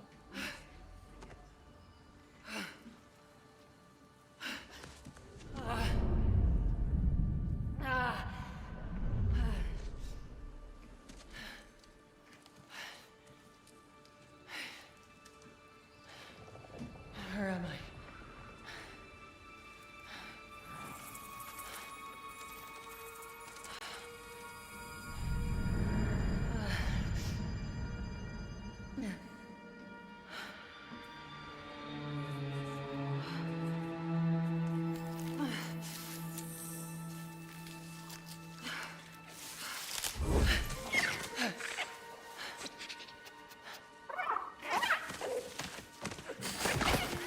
Fucking... Look, I understand that thing has probably been scientifically engineered to pull at my heartstrings, but fuck, it's working. God of War, The Bachelorette. Okay, Vanderbeest, that's very good.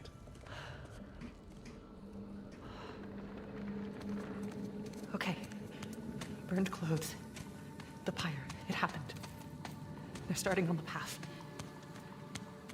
It's just... I didn't get to say goodbye.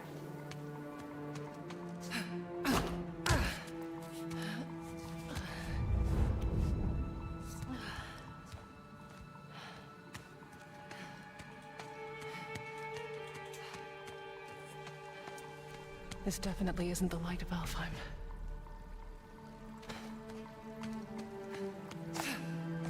Reactor online. Sensors online. Weapons online. All systems nominal. What ho? Orzine, what and welcome. A new God of War title which seems to be focusing on... I forget the character's name.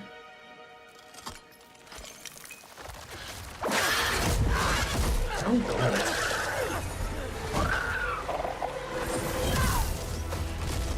Guess we're doing like Sony's greatest hits. The last of Dad of War of Us. All we need is Astro Boy to pop up now.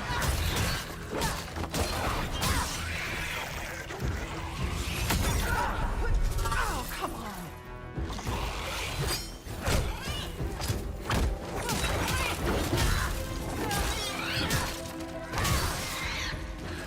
Shouldn't have been that difficult.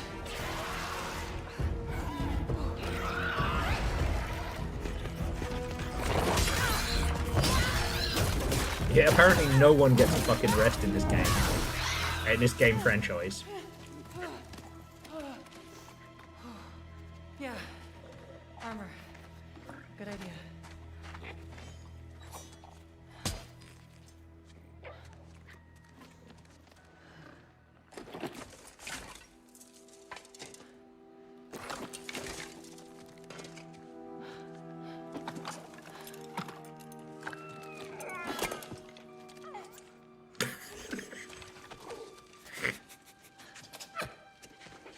Don't lick the sword.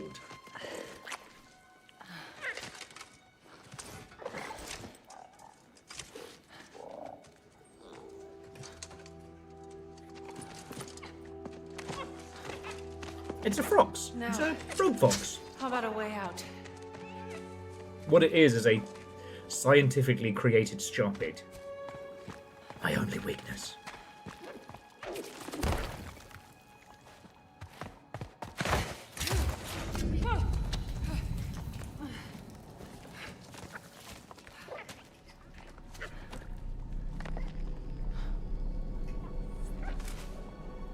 Guess I'll find my own way from here.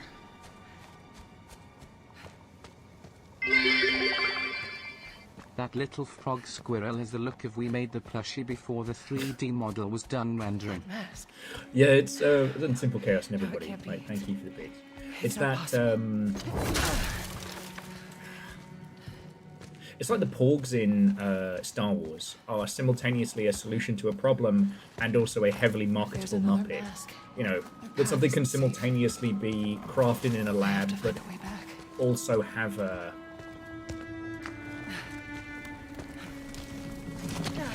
have an actual like good creative output. Now, to my knowledge, this character doesn't appear in the newer God of Wars. You know, not saying she just gets fridged off the bat, but that's... What happened to Porgket? People got weird and I had to put Porgket down.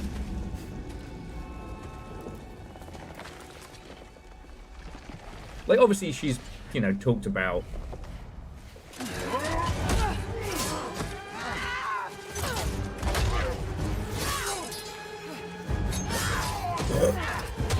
That guy had eyes. He doesn't anymore. Did she come from the Eagle Onslaught? Not the gates. The gateway is closed.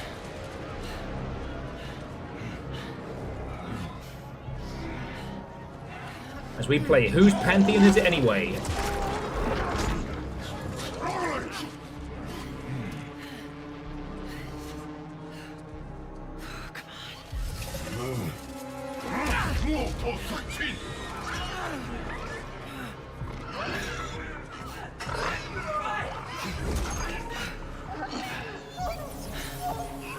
Oh, dog, puppy, fairy creature?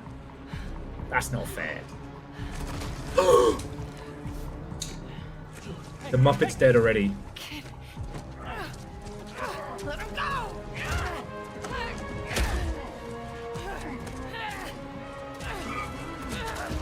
That's another dead Muppet. That's so many Muppets.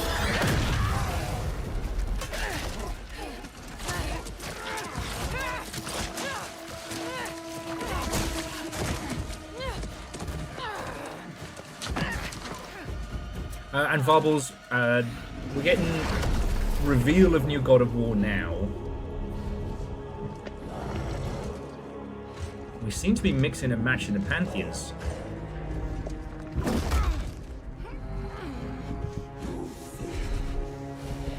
Yeah, our little Muppet's too dumb to die.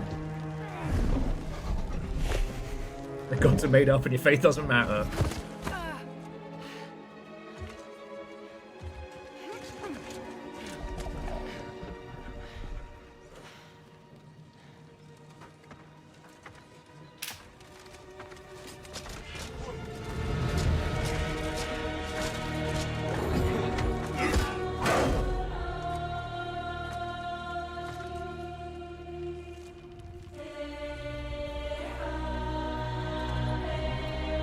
Perhaps a little Egyptian, maybe? I don't know.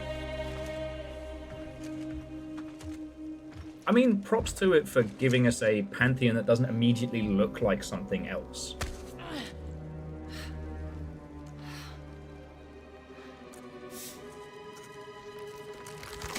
Oh! How is it with you all in hands? Another mask.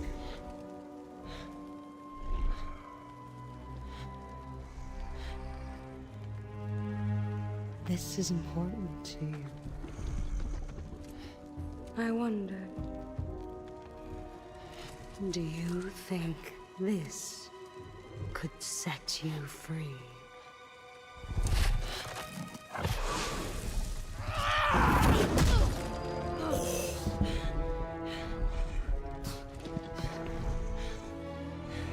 You touch me again, and I swear, I will kill you. Would you like to see how hard it is to die here, Godly? I can show you.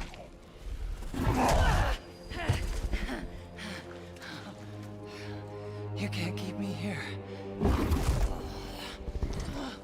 The gateway is closed. There is no escape.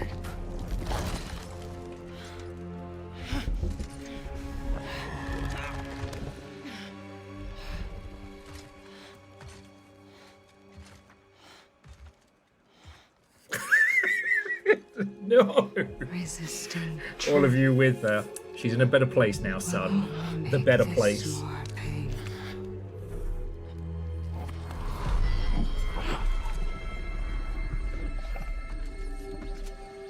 Wait. If all Pantheons are legit in the God of War universe, the chance of the flying spaghetti monster also being valid.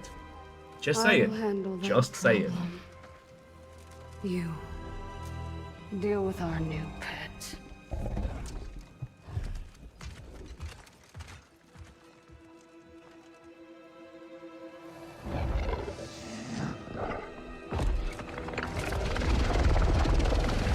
big stretch. Get you a Sphinx that can do the big stretch.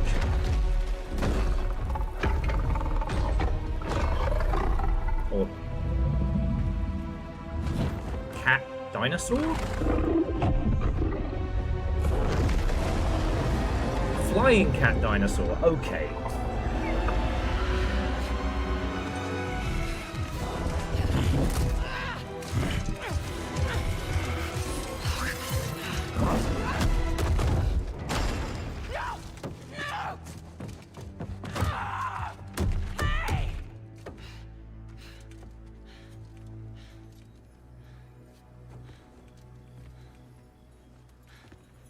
Yeah, Big Red is definitely not Egyptian though, and I guess what this is implying is some kind of like war between the gods. Just be careful. Fresh air. It's the sentient gelatinous cube. Different. You're a cube. Talking. You know what? It doesn't matter. How do we get out of here? Yeah, we've tried. There's no way out. And you're a talking sword. I'm not the sword. I'm the ribbons, obviously. And my name is Rue. The cube is Frank. So it's talking ribbons Faye. at a sentient cube. There has to be a way out of here. A way out? But you're not even all here. Of course I'm not here. I'm dead. You have to be dead to come through the gateway. It's like you're holding something back. This isn't working. Is it me, or is having the Hollywood cast a little weird? Where are we anyway? Afterlife of the Gods? I call it the Everyone. Afterlife of the Gods. Great. So, what's the plan, boss? Not your boss, Frank. Yeah, sadly I don't have subtitles to offer you, friends. That cask. That's why you're trapped. Yeah. Wait, you made that big explosion happen, right? Could you do that again? My magic, it's wrong here. I feel wrong here. You want out, right? I think we all want that. We definitely do. Faye, you need to accept it. All of it. You're dead. How? How do I accept that? Simple. Focus. You're here. Be... It's the voice here. of the cube is what's his face, Quaid, I think. But what And if I'm I finding need to that be very somewhere else? Then focus on what you do need.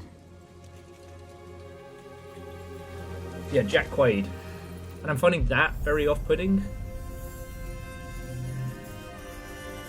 Find your way home.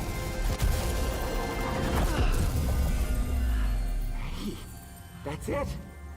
What were you thinking of? And I think, I mean, I'm not a fan of like the Hollywood likeness maneuver because it adds a level of uncanny valley that the other of the animations don't have because there isn't a real-world comparative. Wait! Not a good idea! Bad idea!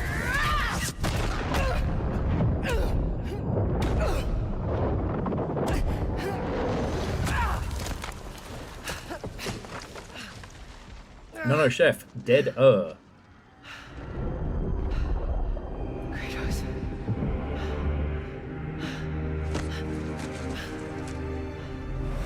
Oh no, and then this one, like, I'm not saying it is bad or inherently wrong. This is like a personal taste thing. It's like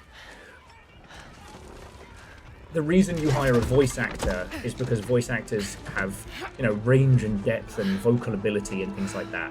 Famous people just do famous people voice, which can work in certain situations, but like Jack Quaid as the gelatinous cube, kind of weird.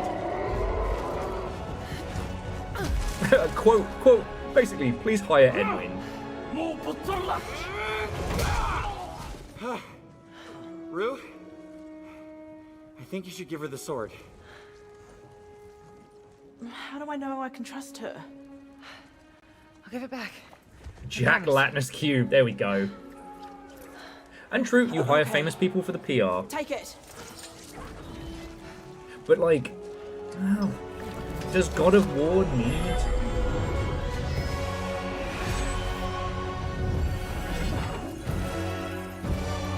I swear to fuck though, if that had turned around and said She-Ra, I would have lost my shit. Yeah, at least it's not Chris Pratt.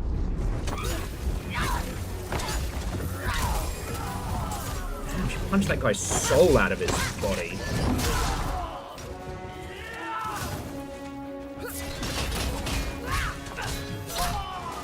Lady, you need to get out of here. Not until I get you out. I don't need help. Here we go, coming up behind. Now, do we deserve more gelatinous cubes in video games? Yes, we do.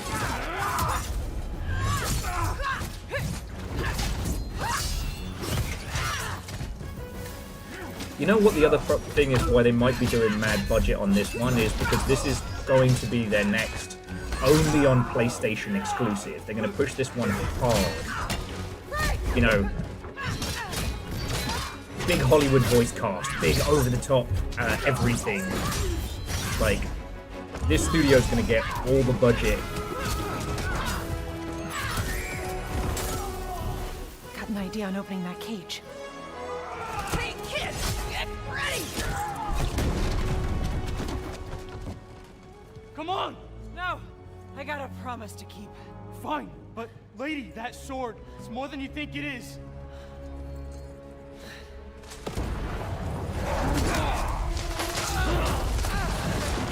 Well, and can anyone do the same amount of violence that Wolverine pulled off earlier? Don't make promises you can't keep, Gotham. Yeah, so I guess the implication is like the Egyptian gods have been waging war in the afterlife, and they're taking all the shit out of.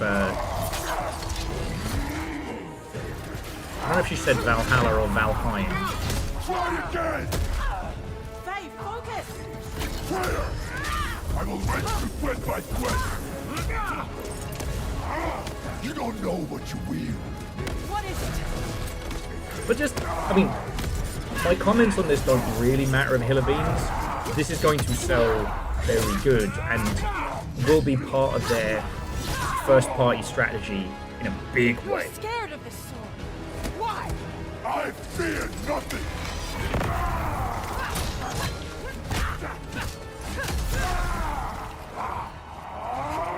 Alfheim, thank you, Unholy Bleed. I guess I too need the subtitles.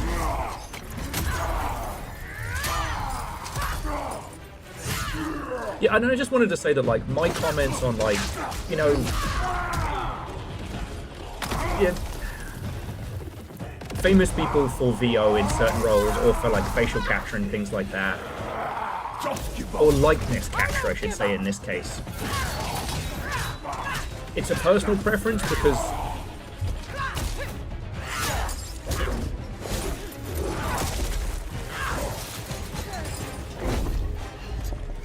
but my thoughts on this don't matter a hill of beans.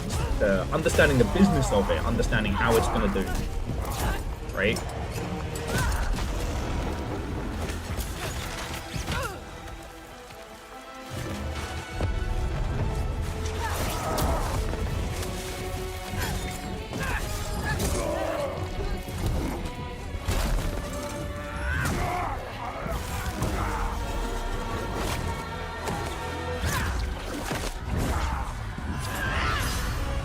There we go.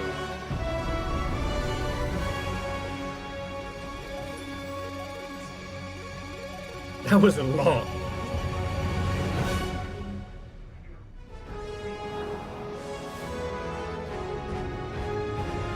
The problem is we're all going to be calling it God of War Luffy. It's pronounced Luffy. It's Luffy. Okay, so, as Barbara was asking, what were the highlights? It's a good year for blood and horror. Sony aren't doing anything different or strange. Until Dawn 2 and Wolverine and, you know, God of Luffy look good. You know, we got to see a little bit of Control, and we got to see a little bit of Onimusha and stuff like that. But the only thing to really take away from this is that this is Sony doing the same thing they've always done.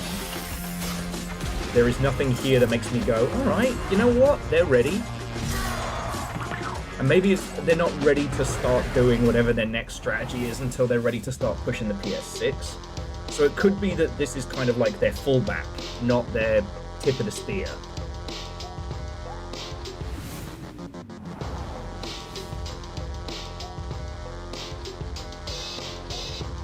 So, yeah. So, Friends, Miscreants, and Legends. Those are the two press conferences we have for today. Just mute that. I'm not saying it's bad, right? I'm not saying that.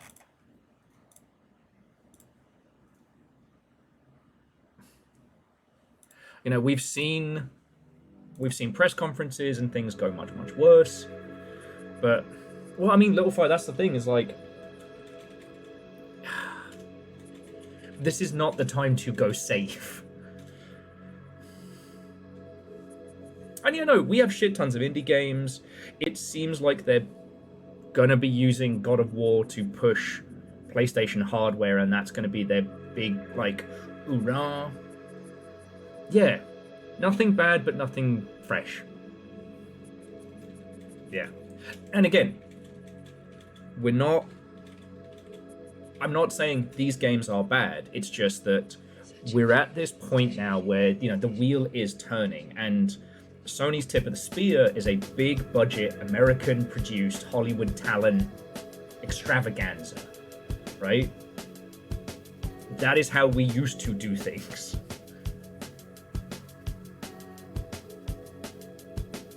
And Patch Rabbit, that's one of those moments that you gotta, you know, wish you could capture it. Oh shit! Sorry, where is it? I don't know. I was really hoping we'd see something from all of that that would show me that, like, Sony's acknowledged that the wheel has turned and things like that. So. And whoever that was, heckin' thank you.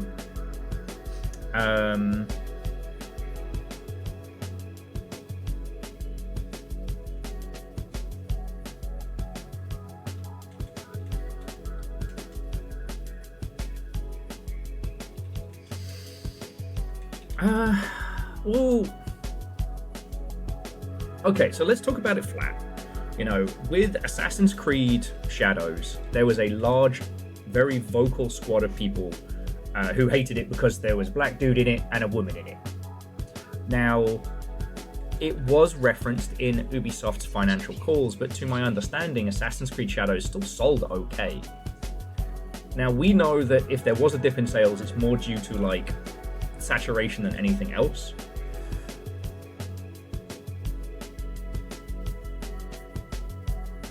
Yeah, and the thing is, Jess, I wholeheartedly agree. The Twitter sphere as well is now so much more focused on who can be the most outraged about someone to make money, right? Does that translate into something as like a choice creatively or otherwise? I don't think so. But looking at the level of quality and polish on that last one, like, that's been in development for at least 4 years. At least. Hey, let's not sully the gelatinous cubes, even if they are voiced by Jack Quaid.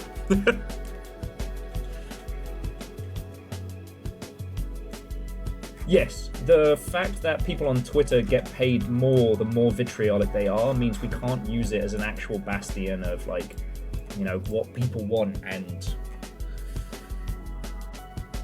okay, yeah, I mean, Chef, I like Blue Sky. Instagram is dead internet. Same with Threads. And then a good thing I've seen on Facebook of late is Our good friend Dom's wedding. Okay, so yeah, so what can we take away from it? Alright? Because, like,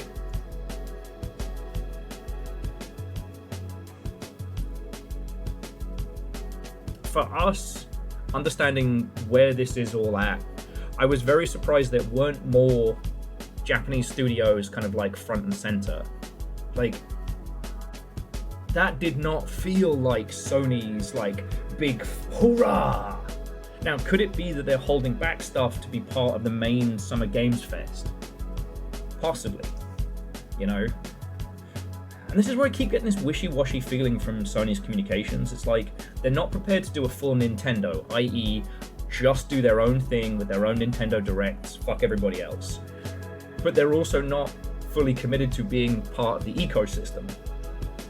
I don't know.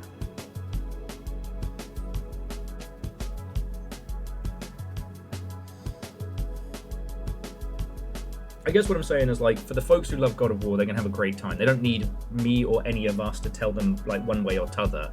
And doing something in the world of God of War that isn't about Kratos is something they should have done back in the PS2 era. But that's just me.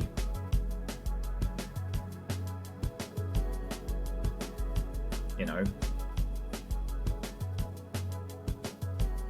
Now, Alnis, that's also a very good point, because, like, from reading between the lines, like, that's why we're not getting a Bloodborne remastered. That's why we're not getting, you know, well, more Bloodborne. Because whatever price that FromSoft said, Sony went, nah. Which does make me think that, you know, Sony's first party stuff is very heavily invested in American studios, not Japanese studios. So the idea that they're kind of like getting rid of all of their other risky bets and putting it all into God of War as the tip of the spear, and they're going to use God of War to push hardware sales, that might be the strategy. You know? It's... I can't see a situation in which they don't eventually start putting shit on PC again. They kinda gotta.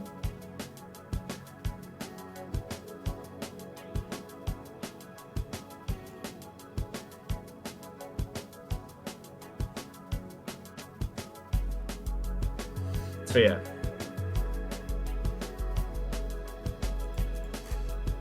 I don't know, I just...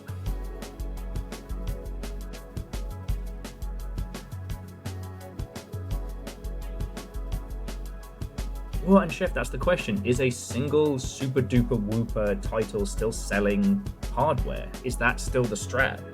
You know, Tomb Raider's going to be on everything. Alright?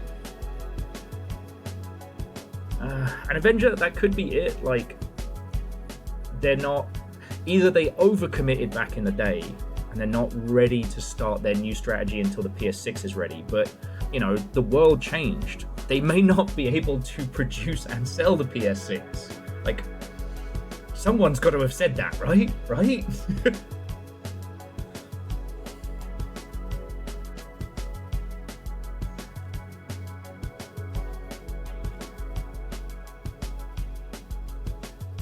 But yeah.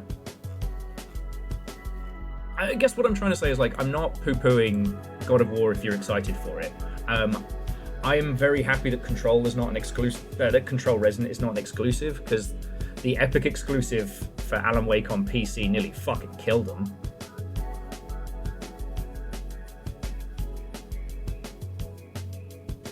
Yeah, I mean, Chef, I personally have the rule of, like, there has to be 3 exclusive titles to make me want to buy a hardware specifically for those. Do you know what I'm saying?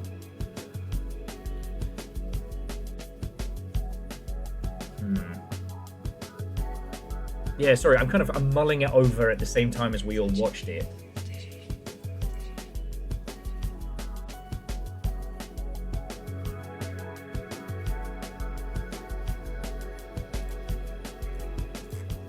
Anyway, so yeah.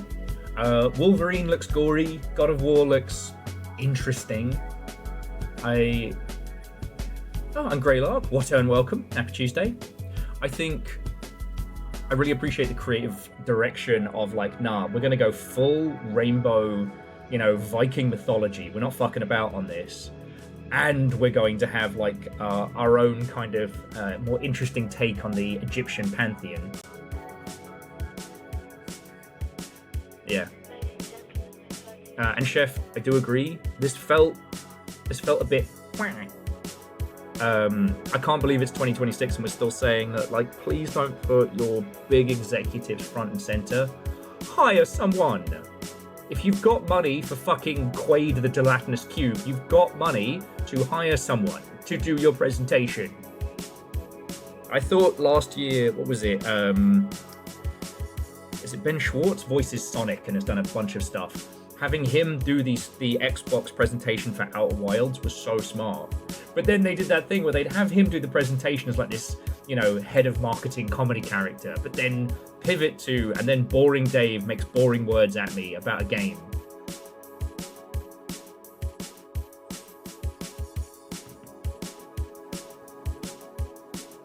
But yes, the execs do need their ego stroked and they have to be the ones.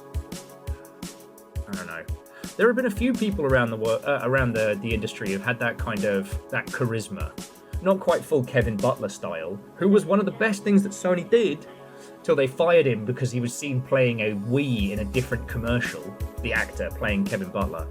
But like, Reggie Fils-Aimé always had this kind of like charming, dorky uncle authenticity about him. And you can't fake that. You can't teach that.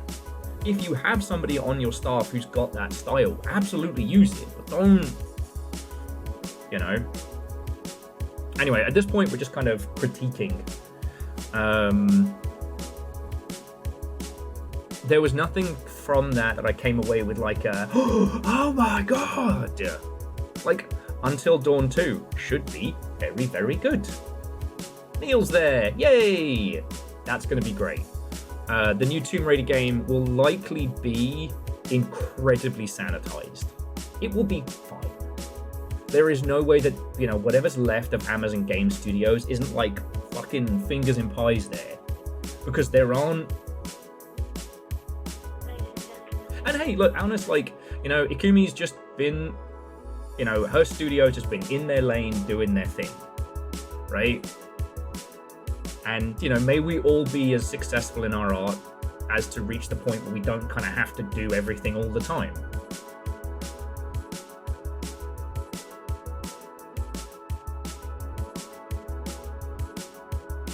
And true, and the thing is, Chef, is that, like, someone who is really good at contractual business around third-party contracts is someone who understands IP law, who understands like business, who understands business development and shit like that. And I'm not saying those people are worthless.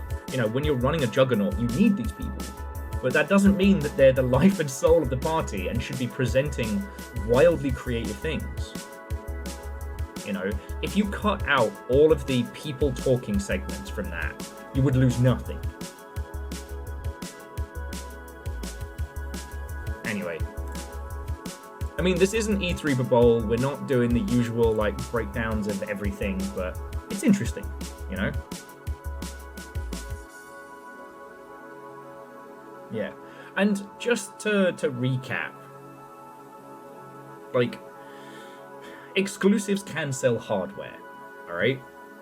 Now, the language of exclusive games and things like that is... it's not fully outdated, but it is an old way of doing things, right? Because it used to be, you know, during the console wars, you would have Team A and Team B. Team A has a shooter, well shit, Team B's got to have a shooter that Team A can't have. And whoever's shooter is better is going to shift people one way or t'other. You know, people buy consoles for games. The reason why the Steam Deck and things like that were doing so well was because, like, you already have that library. You're already playing it in one place. It is not a hardware driven by exclusives. It's a hardware driven by convenience. It's an accessory. It's, I can play my Steam games in bed. Which, by the way, I started Titanium Court last night. And it is not only brilliant, but better than everyone said, which is wild. But we'll get to that in a bit. Sony shifting from their current philosophy into like, all right, if you want to play this game, you've got to buy a PlayStation console is not stupid. I don't like it, but it's not stupid. The problem is that their philosophy of putting the games on PC was working, and then they shifted course because they saw the decline of PS5 sales as being a lack of content on there. And it's just like, that's not what's happened. People can't afford your console, and you've not been giving us a reason to go to it, you know? The PS5 is... yeah. Their ecosystem is too spread out. There's no focal points. And you can't change that strategy mid-console. A big push with the PS6 might not be a bad shout if they can do that, but the world has turned.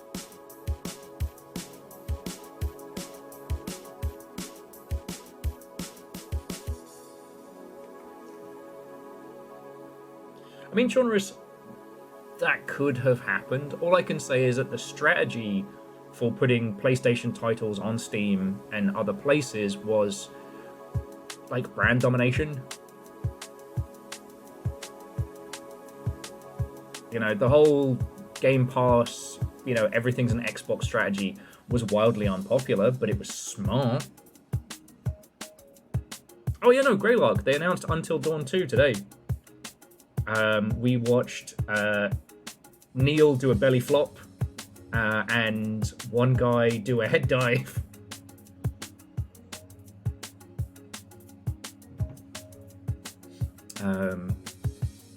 Now, what do I think should be happening? I think that Sony should be going hard on putting their brand everywhere. If they really are going to do a PS6, the PS6 needs to be a tip of the spear with exclusives only. Get everybody back in that PlayStation ecosystem, and then be like, all right, well, if you want to keep going, this is where we're at.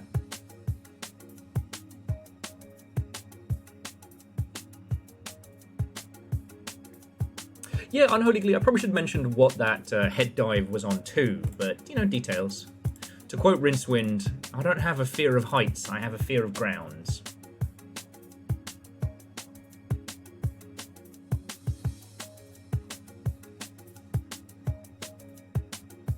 Oh, for fuck's sake. I had to see it, so do you. This is a production shot from the new God of War.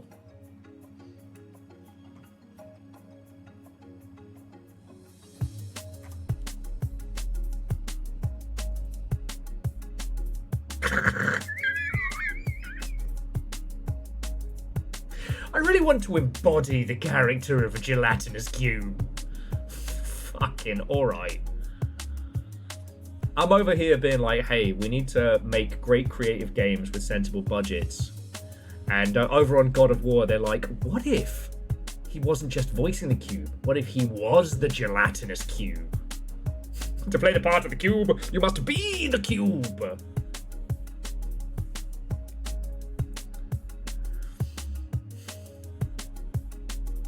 This has to be a late April Fool's, right? It's gotta be. It's gotta be. Anyway, like I said, I had to see it, so you do too.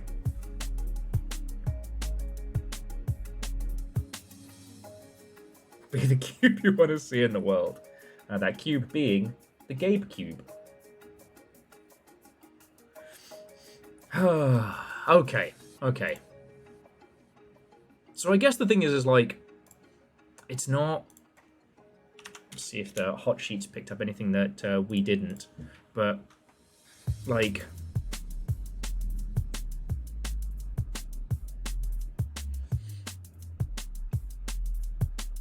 I didn't see anything, you know, super exciting or interesting from all of that. It was safe. And unfortunately, with safe, there isn't really much to talk about, you know?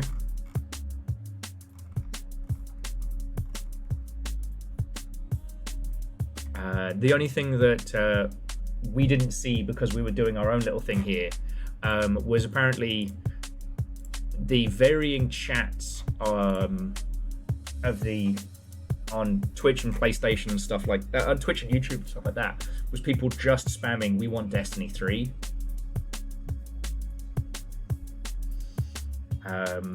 Oh yeah, hey, seeing the what was it, stunt driver or whatever series return, that's not something I would have predicted. And again, you know, brand crossover saturation nonsense does seem to be like the playbook at the upper echelons, but a thing where you play a Hollywood stunt driver so that you can do crossovers with other IPs is kind of smart. You know, with the Fortnite-ification of the live service space, you know, having a reason in universe to have crossovers is kind of cool. You know, I haven't really given too much in the way of consideration to it, but there was some interesting posts about how they're beginning the hype machine for the next Call of Duty, and they've said they're not going to be doing any wacky skins for the next one. Now, whether they stick to that or not is up to you. It's up to them. Their words mean nothing. But, you know, the last COD did have Gundam and 40K and Jay and Silent Bob and all of those crossovers, which don't really work. You know, brand crossovers are fine. Can the creative universe you're cramming them into support it? You know, Fortnite worked because Fortnite had no core identity. It was a kid's toy box, you know. So sure, let's put John Wick and a banana in a team together, you know, or two Bobs from Bob's Burgers. Two Bobs.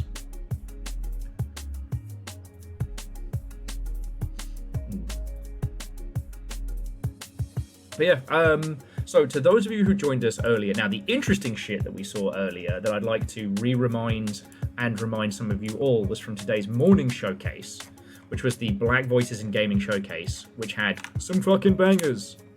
Now, this is far more telling of the times, like sensibly budgeted, interesting games being done by interesting people, right?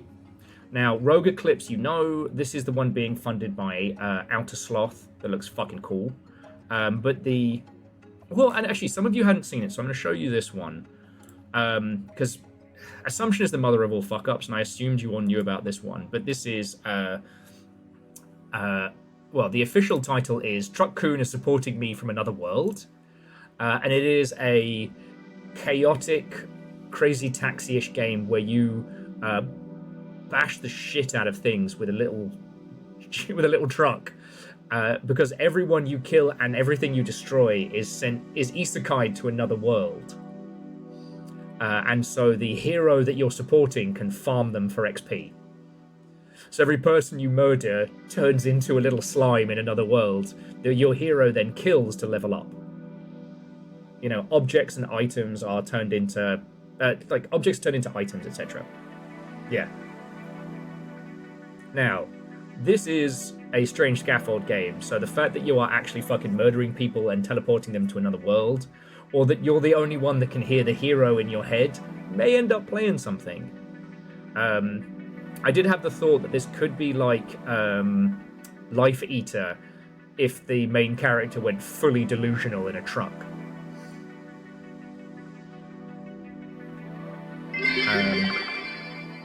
Who knew a killer truck could look so adorable?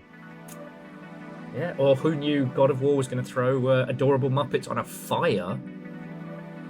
But yeah, this is a strange scaffold game, so you know it's going to be quality. And seeing it getting a lot of love on a showcase was fucking great. The other ones being Duppy Detective. I hate that I can't pronounce this character's name. It's not Tashia or Taisha. God darn it. Curse my English vocabulary!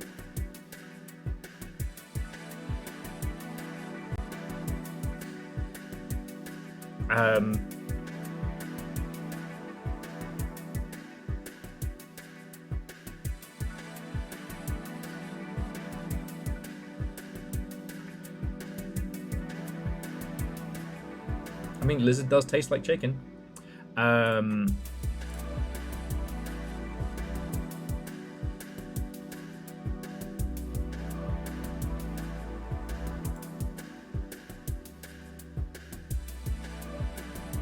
Oh, so okay, Greylark, that was a it was a long walk for a short glass of water.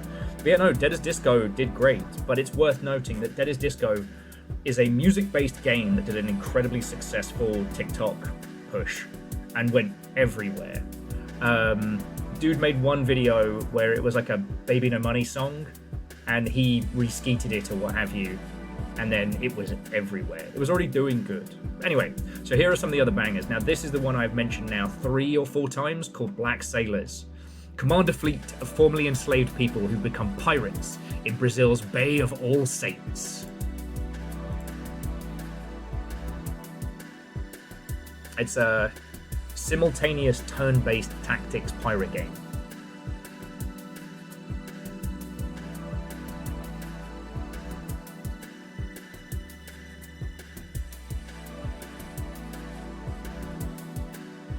And last but by no means least, Titanfall 3, Diesel Knights. Now, obviously it's a mech game, so I've been excited about this one for ages, but...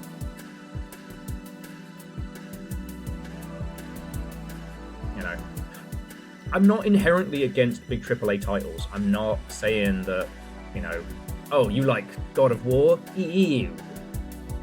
And for those who are God of War fans, like, congratulations, you eat good tonight.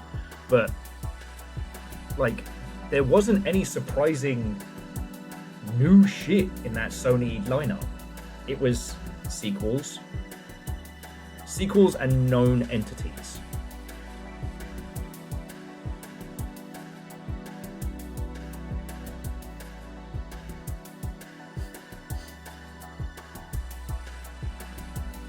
Whereas we're seeing people being wildly creative on a fraction of the budget. Now, we all know why that is. You can't get a publisher to give you God of War money unless they think it's going to be a return on investment, right?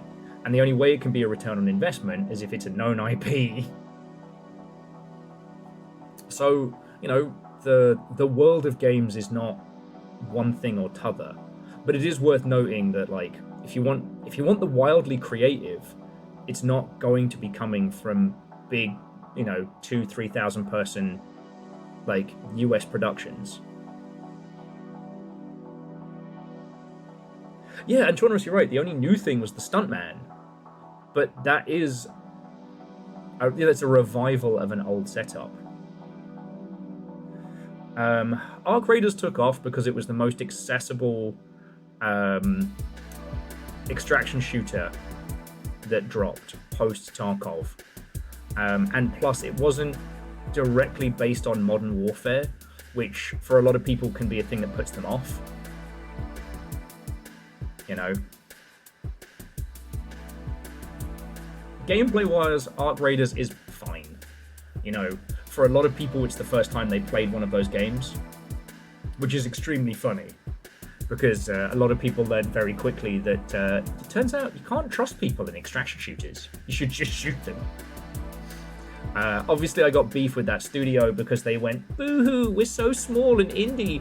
Oh, we can't afford to hire voice actors, so we had to use AI. Yeah, fuck off. They produced multiple big money projects. They did the finals with, like, AI-generated commentary and shit like that. So, the fucking boo-hoo brigade. Nah, they just don't want to pay people. They are a big corpo-style game. They want to make all the money from making games, and they want to pay as few people to make them as possible. Meanwhile, we've got interesting games like this that are being made by actually teeny tiny teams. But yeah. Will's ranting. So yeah. I mean, you're right, Chef. Like, budget should be a factor, but unlike other industries, like, budgets aren't public. You know, when it comes to movies, we know what the budgets are, and we know how much they make at the box office. That information is available. We don't know shit about how much games cost.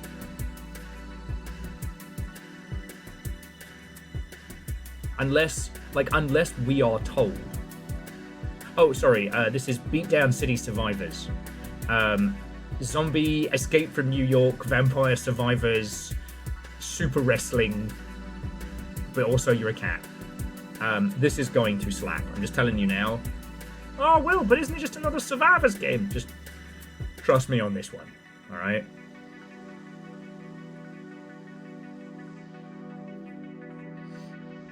Okay, Greylark. Alright, so, yesterday I put out like a do's and don'ts of Summer Games Fest. Alright? And one of them was, don't compare this to PAX. Summer Games Fest isn't an event, right? There is a component to it in LA right now, but that is predominantly for press and creators. And it's somewhat disconnected from everything. So, like, there are a few LA events going on right now, but it's not like with E3 where there was a show and then there was things satelliting around it. The show is gone. Like, Summer Games Fest is the stream that we will watch on Friday. Everything else is kind of like either, you know, post E3 hangovers or people in the kind of the Keighleyverse.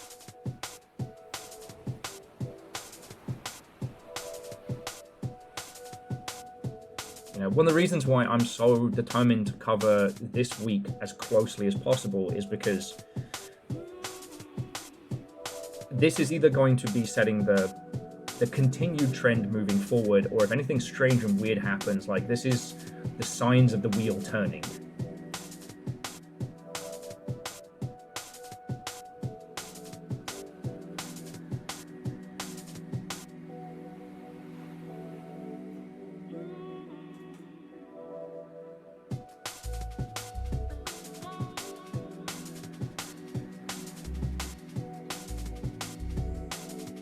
But yeah, there's been a bunch of Beatdown City games, and I've gotten to meet the devs, or some of the devs who've worked on it a few times, and they know how to make a good game.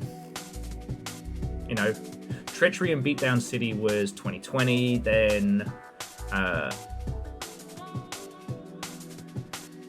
the UN Trouble was 2023.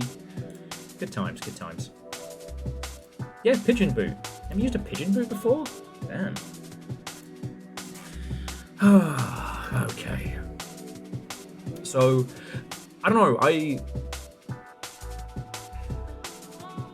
you notice there was no big push of any kind of like Sony online game except for Marathon. You know, Sony, who bought Bungie because they were going to do like 8 different live service games.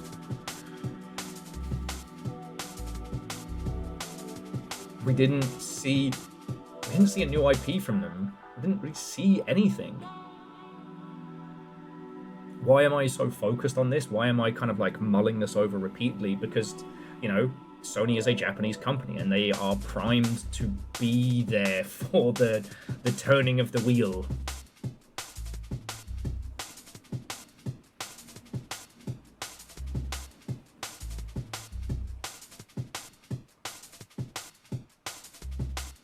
And yeah, I don't think there's anything else to be taken about it. Like, the media space is going to be talking about new God of War Something Fierce. Like, that's going to be their whole raison d'etre. Okay. So yeah. So friends, I'm going to start shifting on over to Brain World. Now revealing the PlayStation 5 too. God. We haven't had the PlayStation 5 iToy. We haven't had the PlayStation 5 gimmick controller. Now, obviously, we're going to continue talking about the stuff today. If you haven't seen it, I made like a big old... You can kind of see it on the back there. I made a big old list of every showcase that's going to be going down. If you cast your eyes into Discord, I've put the times down for when everything should be kicking off. Was Rayman the only major Western publisher game? I guess. I mean, God of War's being made in Santa Monica, but I mean, Sony's... I don't even know where you classify that in the, like, where is that being produced?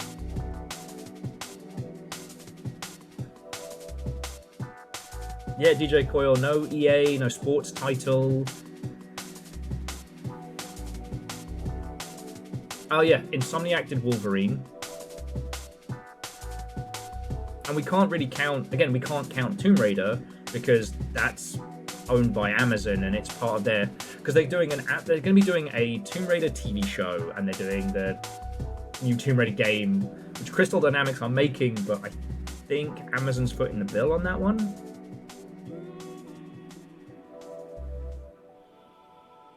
Like,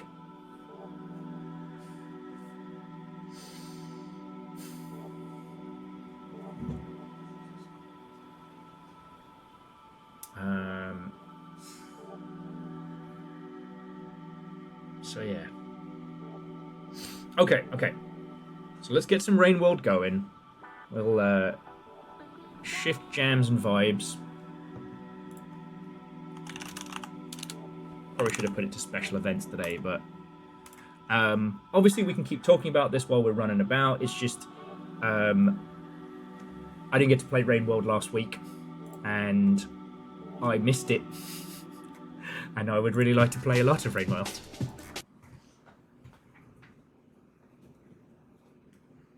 And it does make for a good background banter game, you know, even if it does involve me getting horribly murdered repeatedly.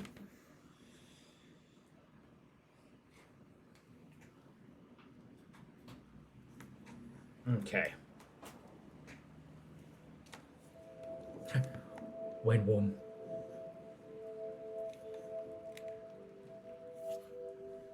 Okay.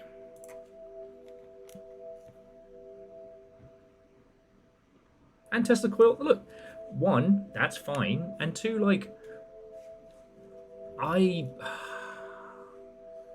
fucking love this, and I understand there's a lot of people here for whom, like, Rain World is their raison d'etre, and that's fucking cool, you know.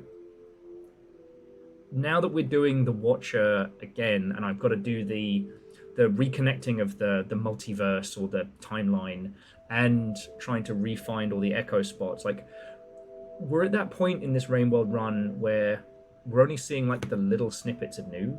Oh, and Chef, have a lovely rest of your night, friend. To be continued.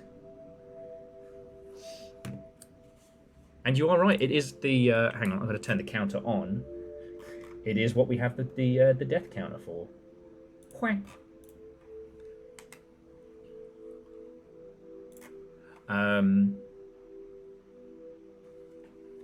And it makes a good game, like, whilst we're covering territory again, it makes a good background game for banter, which is why I kept it on for today.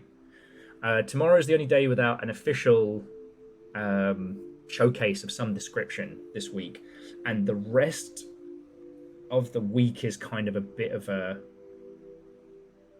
mess. So, like, Thursday we have the Latin American Gaming Showcase and then the Women-Led Games Showcase.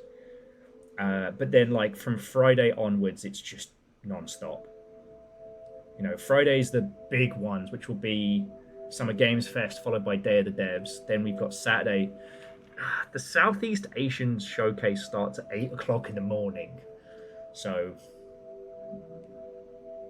pray for me and my coffee intake.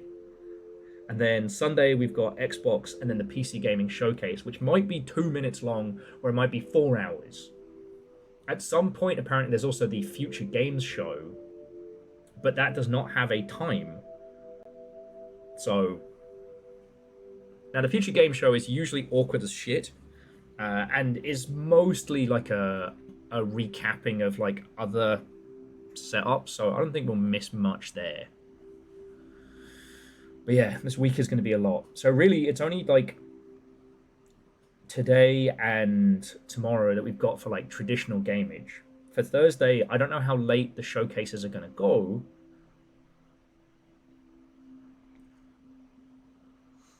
So I don't want to do blueprints, because if I start that at, like, 6 o'clock at night, those of you who are avoiding blueprint spoilers will have to leave, and there's a chance that we'll just stumble upon the biggest mystery of all, and then suddenly it's 4 o'clock in the morning and I'm drooling from one side of my mouth. And Alnus, the lack of Devolver Digital in this sphere, I've noticed it, right? Now, one of the reasons behind it does seem to be that the creative lead on that, Dom, what's his face? Bless you. He's been getting into, he's been getting into more cinematic projects, so he's not been about to make it. And last year, I believe it was the, wait, no, Volvi was the year before. Then last year was the Ball X Pit. Like, Devolver don't do that. Reactor online. Hey! Sensors online. Weapons online. All systems nominal. 3 1/4 years. That's since 2014. Yeah, Verdant. Math checks out. That is entirely correct. The risk was calculated, but boy, am I bad at math. Thank you, friend. So yeah, we're just we're jumping into some Rainworld and talking about the first two pressers of the day. Well, they're not really. That's the thing. They're not really pressers, and this is why I have the like. Don't compare this. Don't compare Summer Games Fest to, you know. Oh, all right, you can live in there. To PAX or the ilk, right? Because it's not a convention. It's not a show. It's the press conferences from E3 rejigged, retweaked, rechanged. You know, there was a... oh, I went underwater and died horribly, didn't I? Yeah, let's never do that again. So I guess we go across and then up.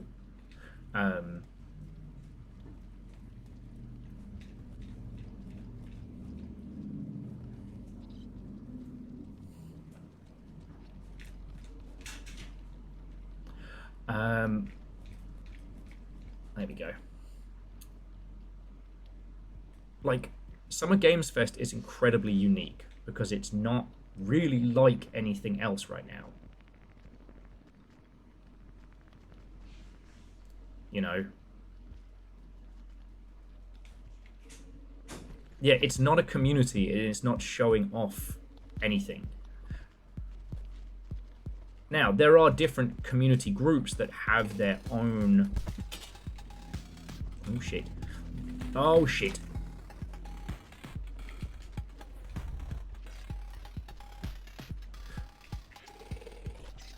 There are different communities within this space that have a showcase.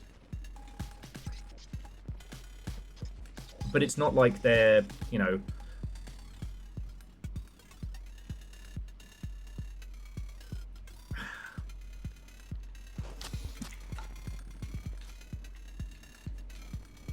It's not like they are a group that is operating of their own awesomeness. Okay, this is probably bad, but I'm going to explore anyway. Oh, so this is where I would have come up if I'd survived the depths. Okay.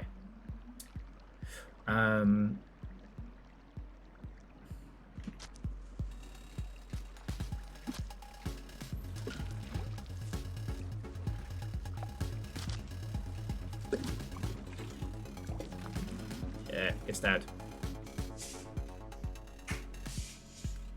Yeah, no, that's just falling. Ah, shit, time lizards.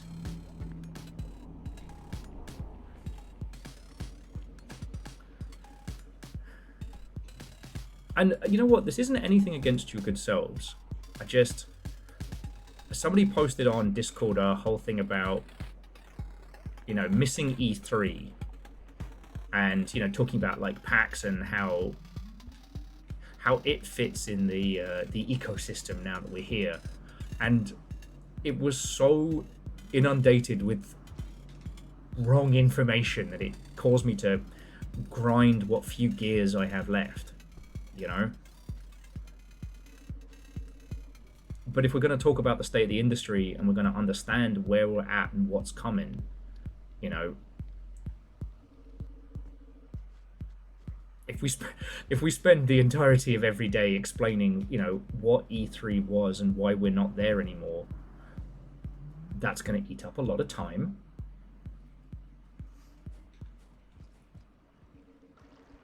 But, you know, if I'm being honest, I also thought Sony was going to surprise us today. Like, for good or ill, I thought we were going to see something. And we saw... Yeah, Orzine, I thoroughly agree with that. I miss E3 because E3 was slower. The structure gave us time to actually, like, fucking digest and shit, you know?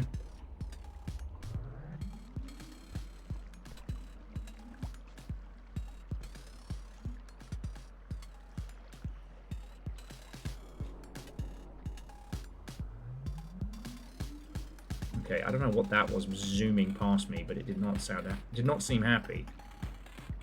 Oh.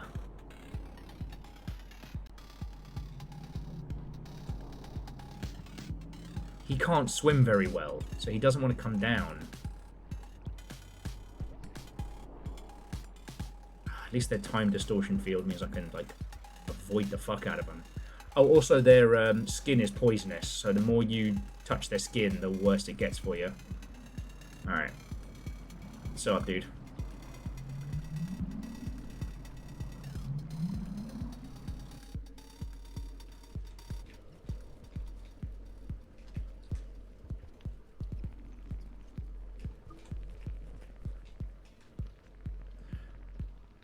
We haven't been up here, but if I remember correctly, I think this is a shelter here.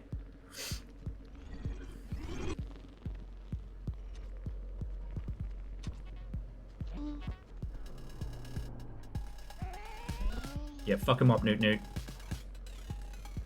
Oh yeah, no, so Orzine, I mean, I've gotten my times and things all scribbled. In terms of, like, the timing for this week, I might be able to do it. Though I think I worked very hard last time to not go up this way. I was under the impression Steam Next Fest was also happening much sooner than it is. So...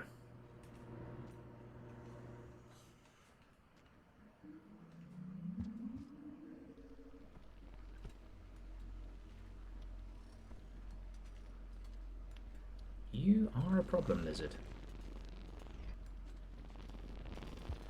But yeah, so TLDR is there is a lot going on right now.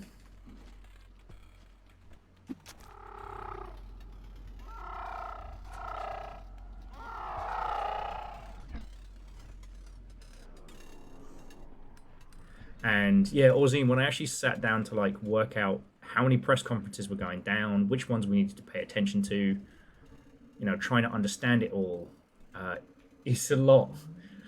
You know, the thing about E3 is that all of the different companies had to be on different times, right? Bye. Because, like, journos, what the fuck? Alright, you know what? I don't know what a Shadow Vulture is going to do to me, and I don't want to know. I'm not fucking with that.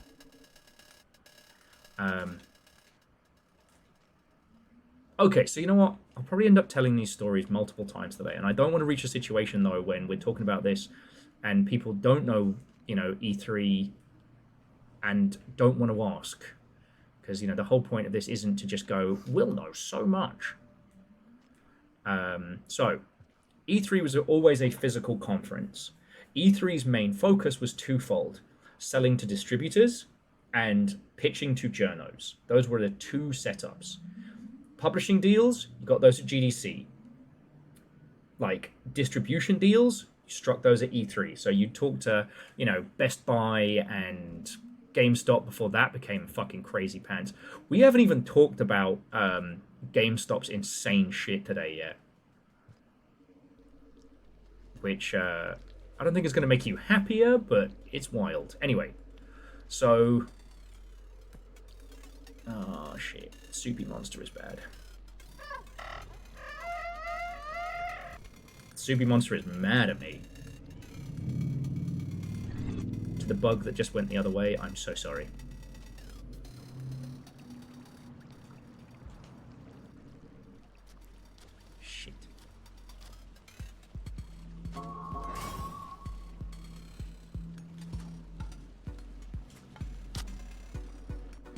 Okay, with that spear, I can't do shit against those guys.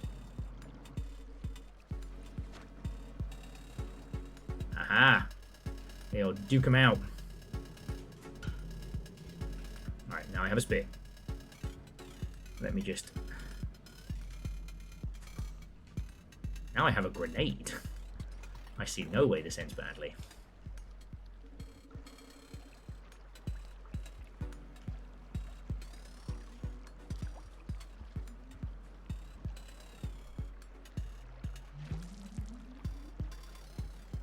Sorry, let me, I'll explain the E3 history shit in just a second. It's starting to rumble, but I've covered a lot of ground. This was supposed to be a fuck about and not actually worry about it run, because I assumed I was just going to get murdered very, very quickly, and I'm doing well, which worries me.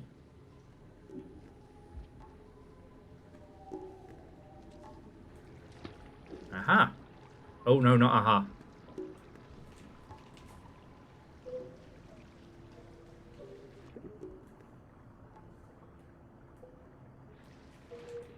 No, not aha. No. Fuck! Piss the bed. I fucking hate this controller. I'm just gonna say it. I don't know if Turtle Beach still make great headsets, but they do not make good controllers. No one wants cheap buttons.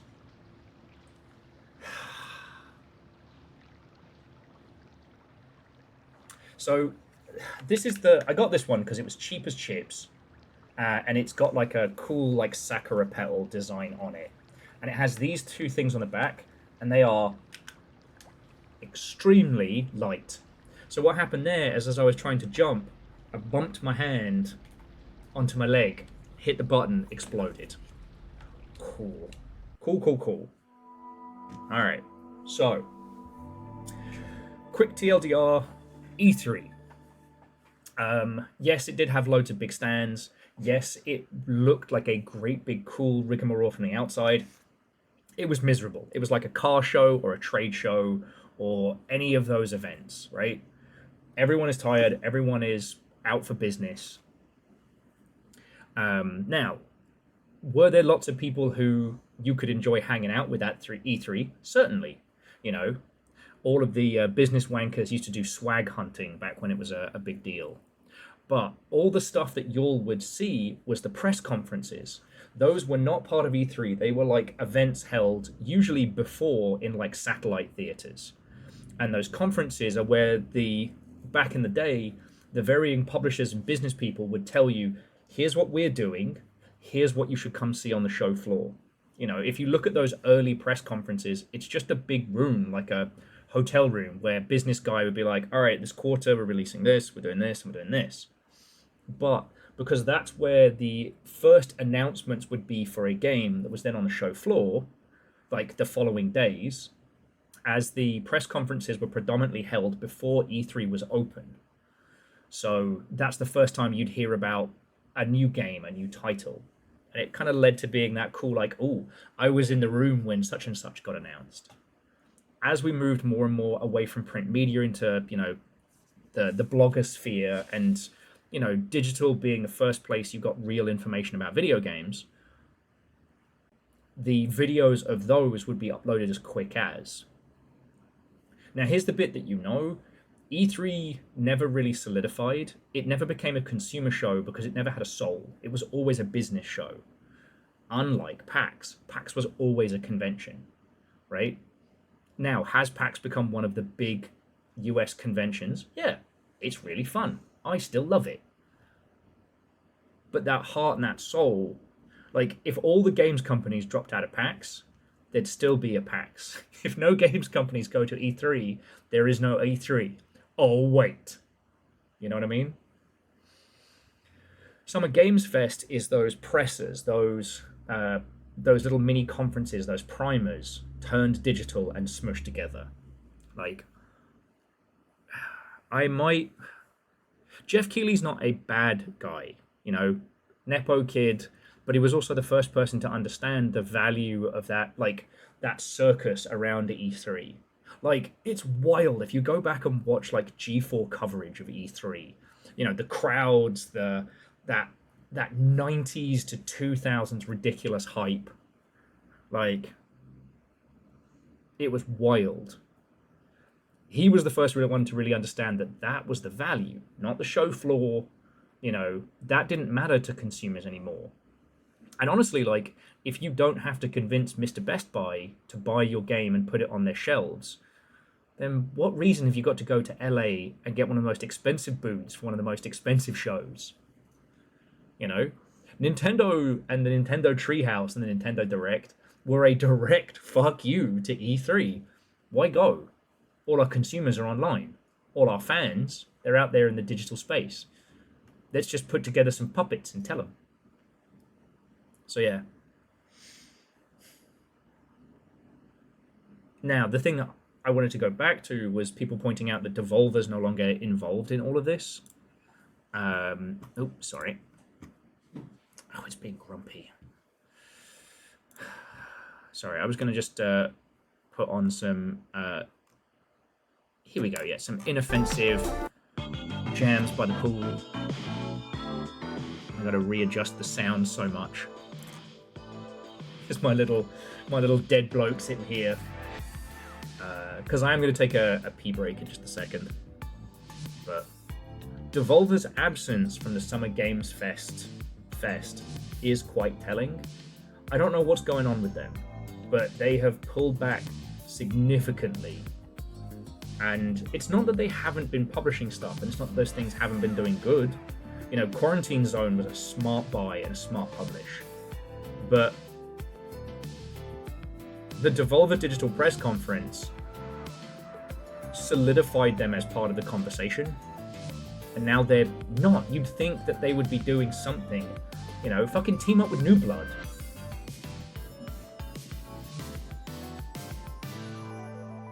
I don't know. Like a lot of other ignored franchises, one thing I've seen this year is a lot of games that are heavily inspired by Hotline Miami. And I don't know the drama there. I don't know why we haven't seen another thing from that team.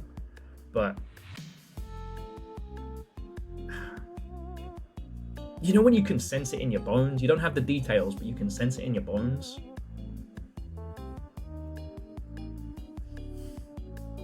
Why not offensive songs from the kitchen? Because those get muted.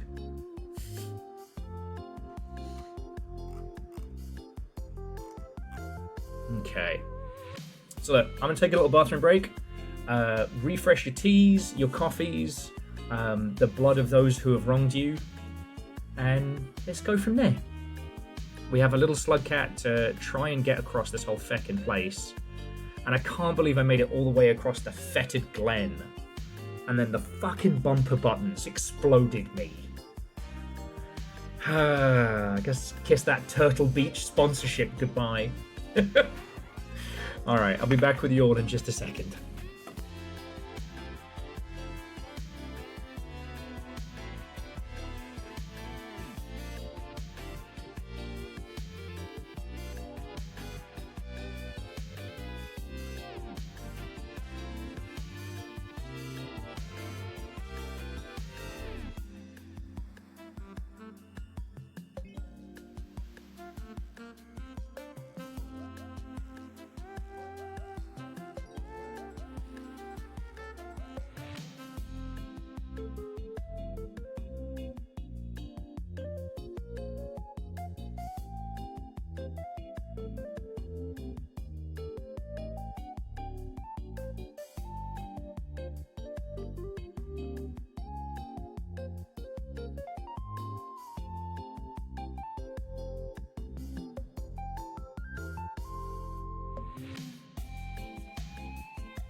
Hello.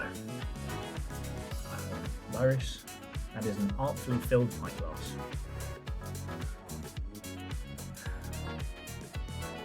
Let's see if we can get this slug cat from point A to point B. Got leftover garlic bread.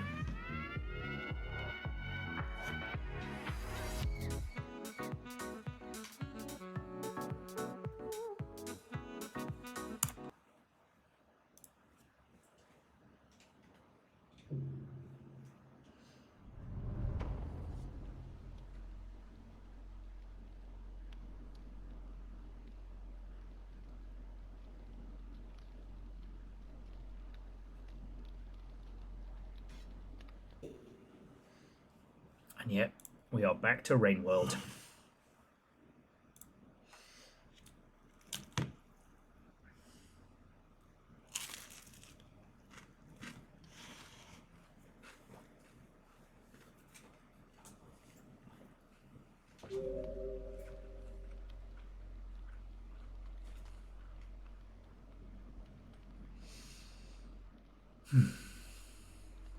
Oh, garlic bread.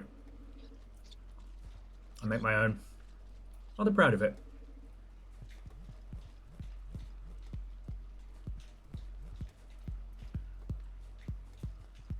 And Verdant, like, thank you for the offer. I just need to, I don't know, put some cash aside and get either a good wired controller or a... Oh, that is too many lizards.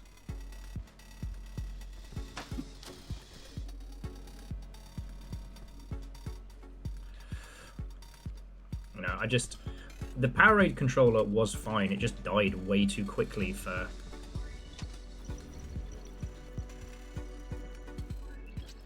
It died far too quickly for what it is. And this one's just, you know, it was what I could afford, and it's been doing the job mostly fine.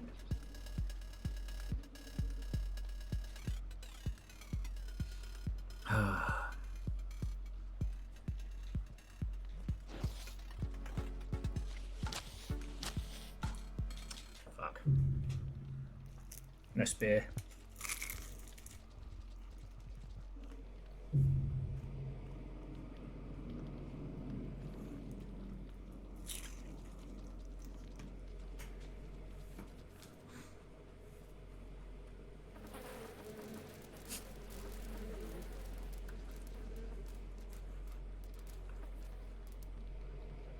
Although it is quite funny to see a little bit of drop wig karma, them getting stung by bees.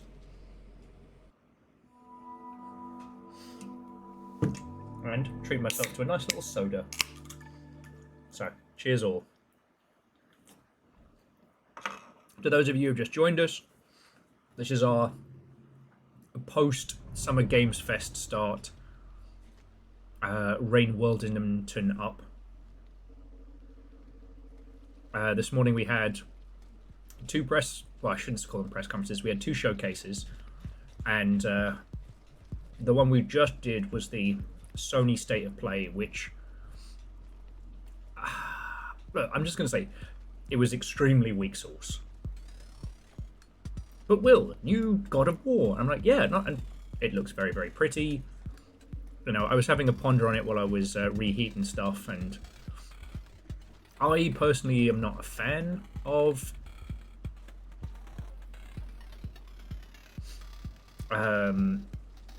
I personally am not a fan of the having Hollywood.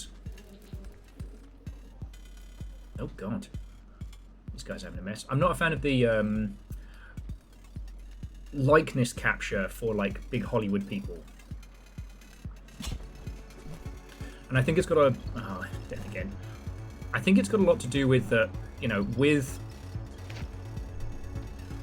crud. I touched the poisonous time lizard. Not a euphemism. I think it's got a lot to do with the fact that you can be wrong. Like if you're trying to capture someone's likeness and facial expressions, it creates an uncanny valley because you have a literal person to compare it to. I thought the attempted Alone in the Dark reboot really suffered from the fact that They picked 2 famous people and used their likenesses for it.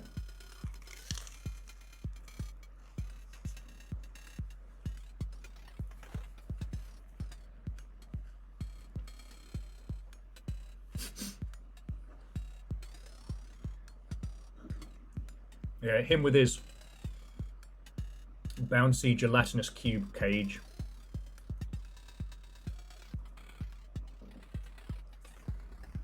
And again, I'm not saying it's bad. So the thing is, with Until Dawn, you have that consistency through all of the characters.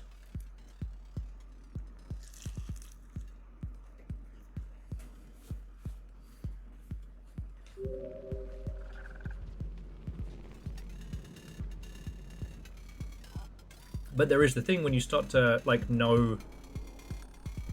When you start to spot people's likenesses in the ilk.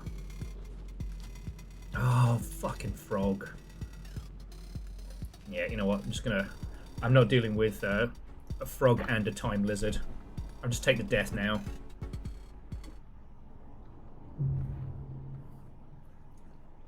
But anyway, I'm talking about personal preference here. The thing is, in that Sony presser, we didn't see anything massive. There wasn't anything like, holy shit! You know, God of War is still a sequel. And considering the crazy times that we are in, I don't know. Even the list of games that were coming to PlayStation Classic, like, cool, PsyOps? Alright. You know what I mean?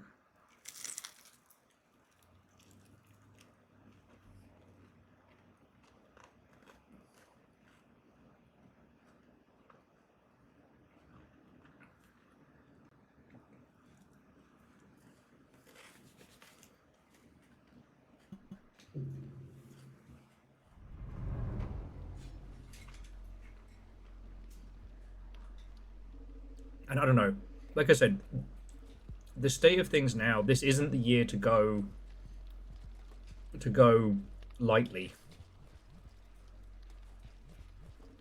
Now, obviously something like God of War has been in development for a very long time. You know, this is not the first it has begun. That trailer was so many kinds of polish. It's not even funny.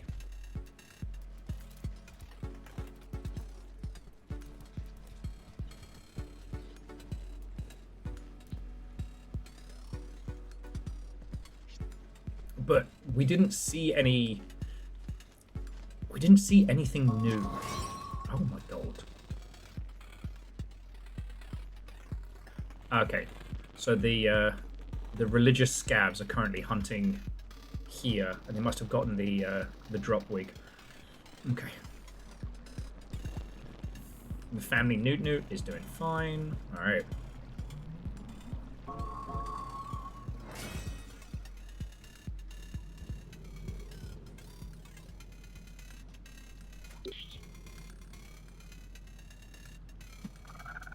Frog must die.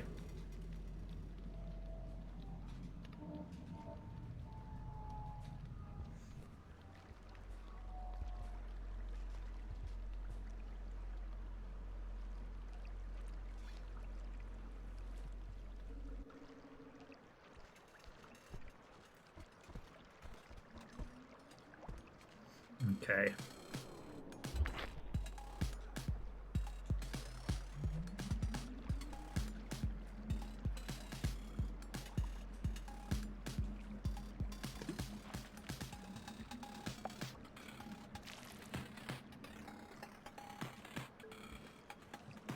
Fuck you, frog. Sorry, if you haven't seen a lot of Rain World, those frogs are particularly nasty. They latch on, they knock you out from, like, I guess, blood sucking, and they also take away your food. I mean, you can't rest without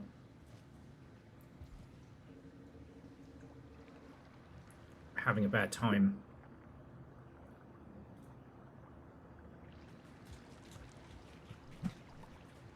See, again, I didn't mean to throw that there.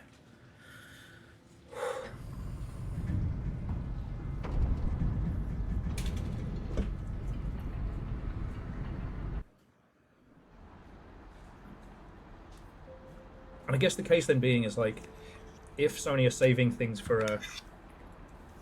Thank you. Saving things for like a big old reveal on Friday, then why do a state of play now? Sorry?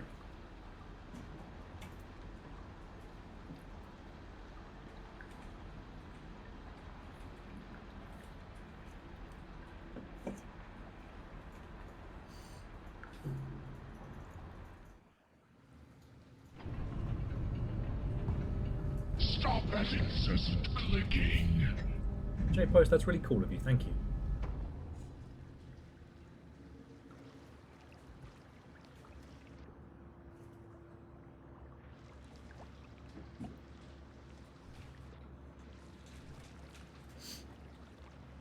Okay.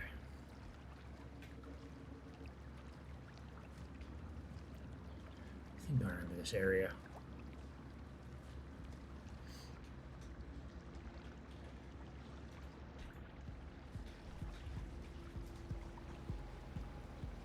Hear the battle music. No, alright. Hopefully I can drop down through there. Little slug cat taking care of business.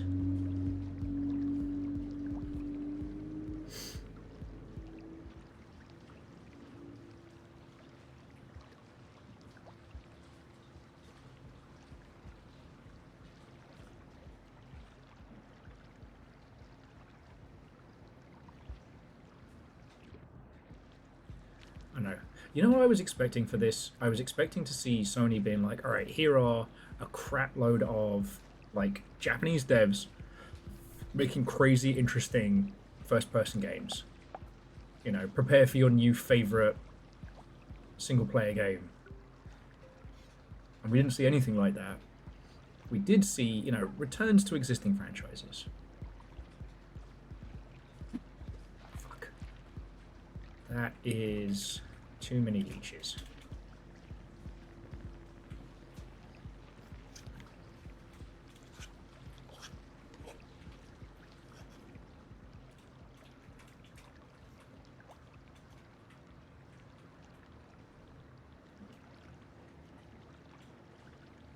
You know what it is? You know why I'm still, like, pondering over this? I can't shake this feeling, like, the pretense, like, everything's fine, everything's A-okay, everything's exactly the same it was.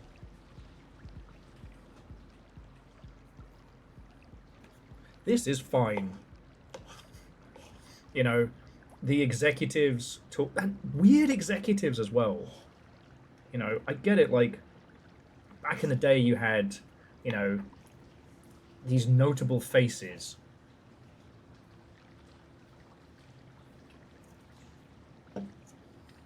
And we don't have those anymore, right? The industry, or the industries, are now too huge.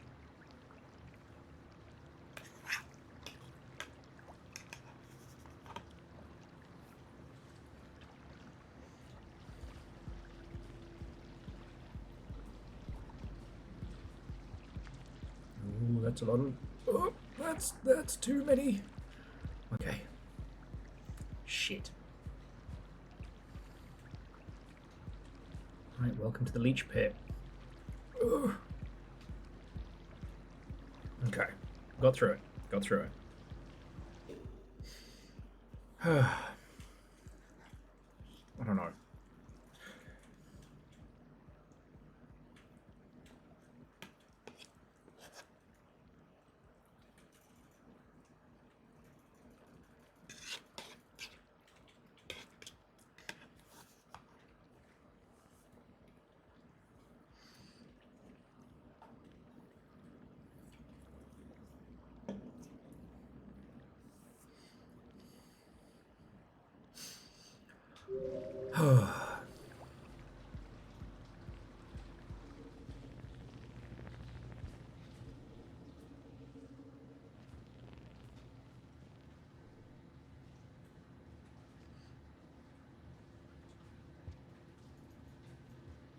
And I guess the other thing being is like, and we talked about it a little during, you can smell inauthenticity a mile away. People can be awkward and weird and strange. Oh. Okay, we've almost found next echo spot. All right.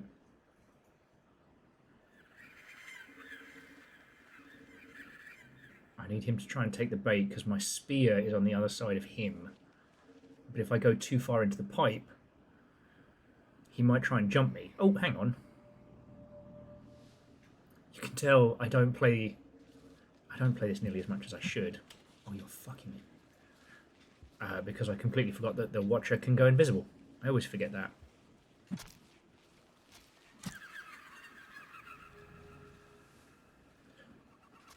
So I do find it weird that the spiders will die and then keep moving for a while. Okay. But this is good. If I can find out which way we're supposed to go. Maybe this way?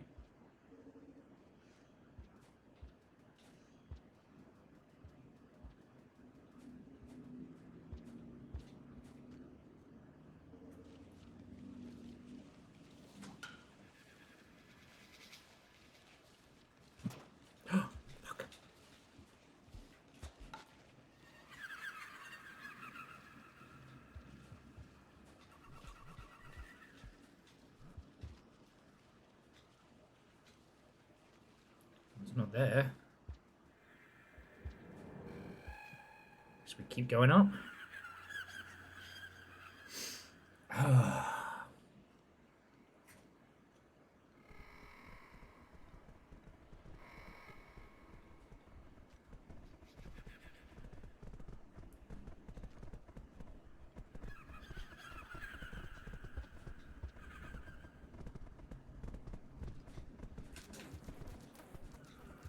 Bees! Darn it.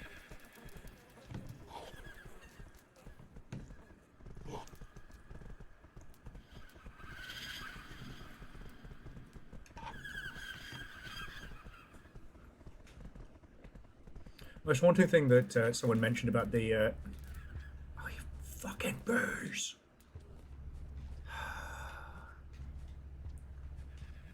Oh, you are. Okay, now we're good. Okay. One of the most haunting things someone pointed out about the Teletubbies is that the Teletubbies is Nurgle's garden from the perspective of a follower of Nurgle.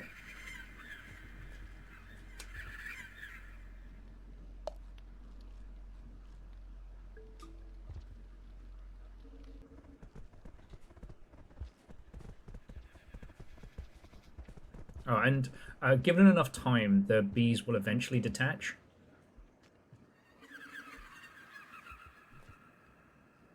They just the strands break quicker if you kind of struggle out of them.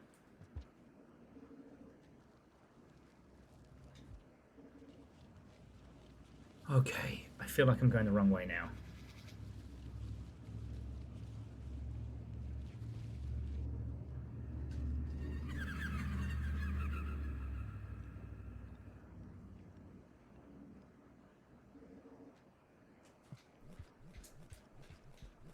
Well, because the idea is that the worshippers of Nurgle don't feel pain. They don't feel all the horrible things happening to them. In fact, they're actually pretty zen. They're kind of content, really, which is extremely fucked up.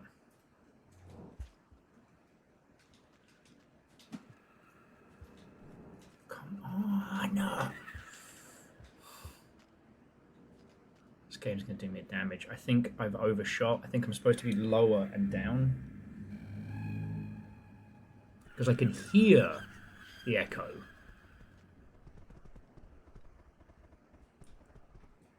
Oh. You said this area is your favorite? I call shenanigans.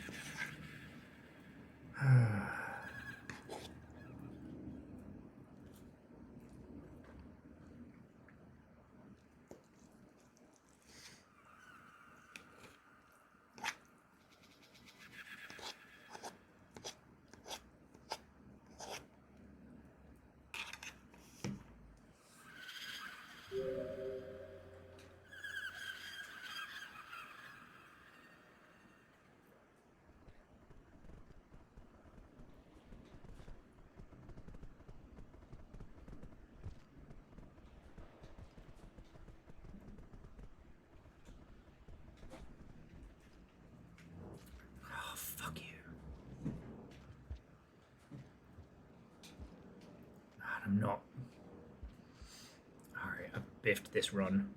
I don't have enough karma to be able to use the cheeky float move. So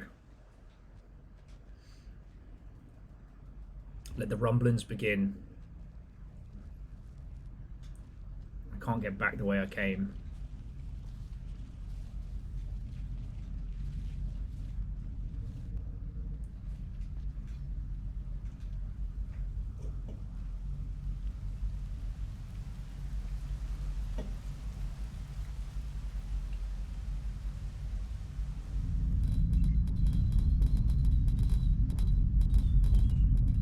There we go. That was a writhing mess of horror. That's one of the multiple flavors of Nightmare Spider. That one, they're cowards, and they will try and ambush you when your back is turned. The other flavors include the Poisoner, who will shoot you with poison glands that then knock you out. So it hits you and then waits until the poison makes you unconscious and then eat you. And the third kind is, I call it the Nightmare Pinata. That is a big bloblin spider that will still kill you, but if you hit it with a spear, it explodes into all spiders. Rain World. It can always be worse.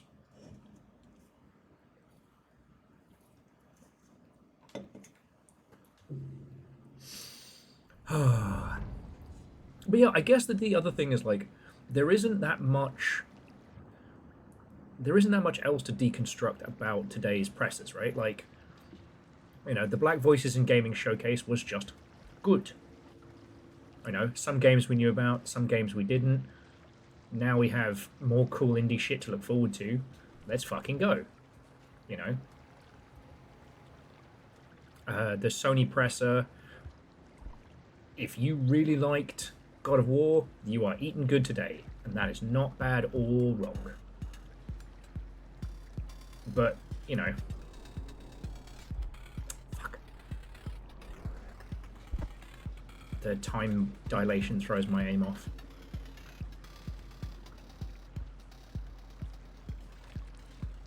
But at least from my humble opinion, there doesn't seem to be an acknowledgement that, you know, anything has changed.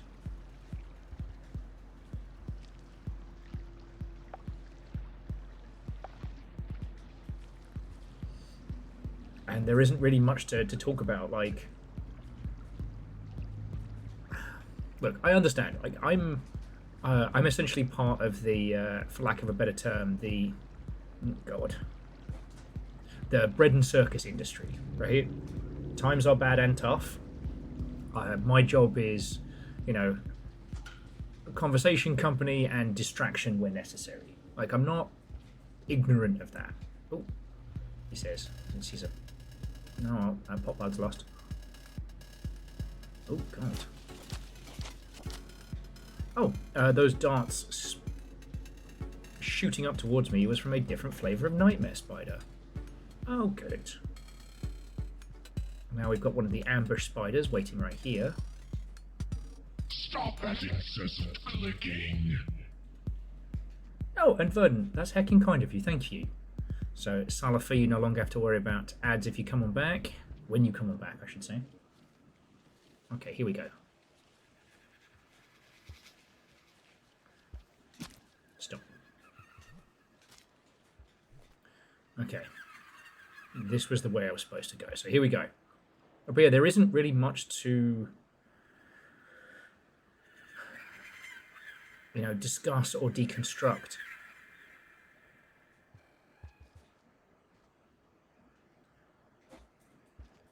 All I can really say about today's stuff is that Sony seems to just be treating it like business as normal.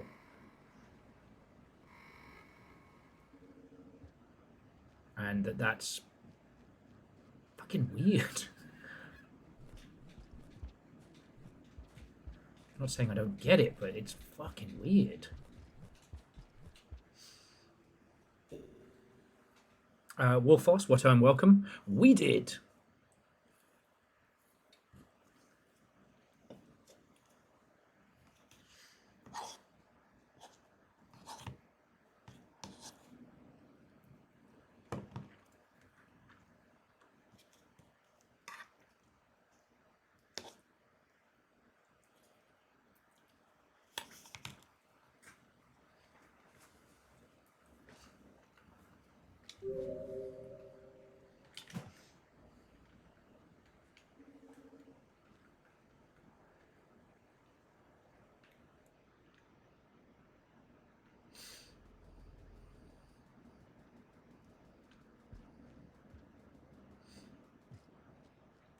I mean, at this point, Aeon, we are just, you know, theory crafting what they're actually up to, but I don't know, not wanting to commit for fear of... Okay.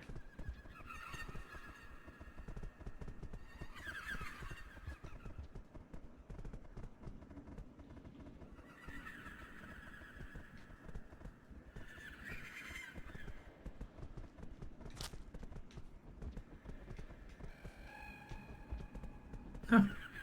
That thing isn't dead, but kinda?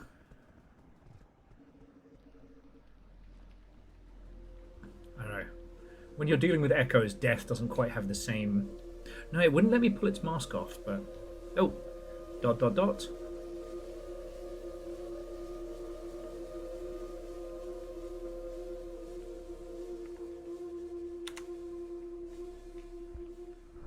Fajoom!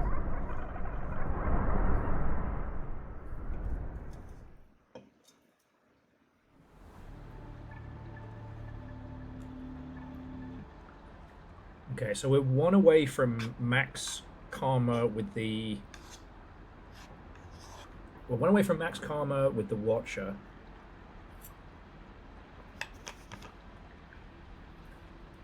Which will then let us teleport to the space between.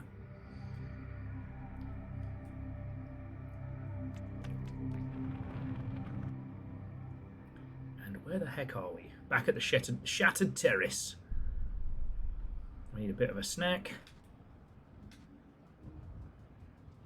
Jobs are good. Right.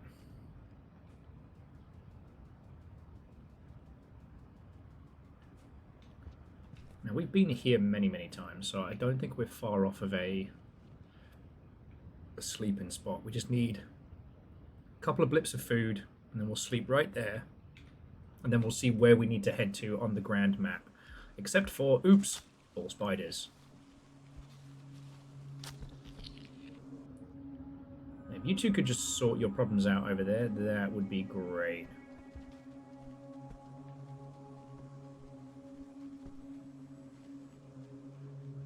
On the plus side, spiders in this are fucking cowards. So...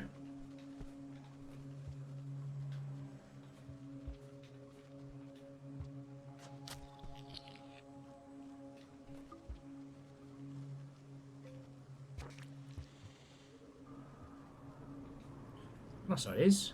nap time. Yeah. Nap time and stashed weapons.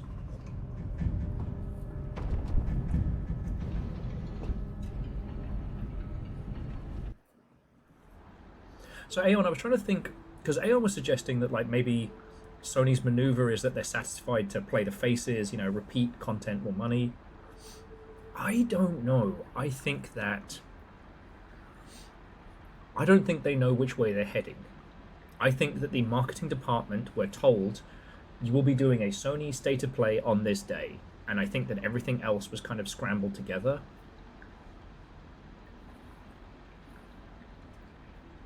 There was no strategy to it. There was no focus. It was just, you know what? Throw a bunch of trailers up and then we'll hit them with like, what was it, like 10 minutes of God of War?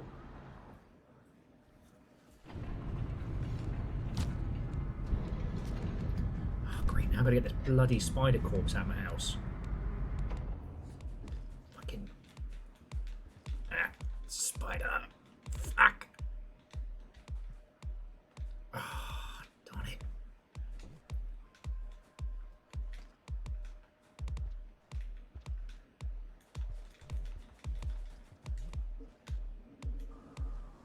Thank you. Right now. I've got to clean out my own bloody house.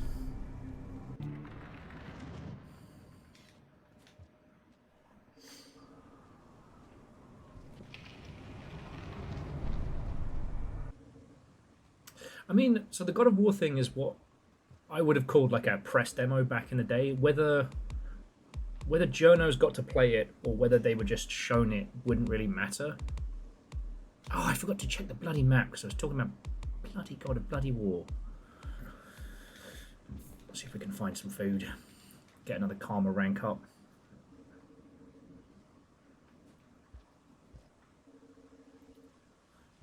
It's like back in the day, that's the kind of thing that, you know, journos would have either had like a specific time slot for, or like lesser journos, and fans would have queued for a few hours.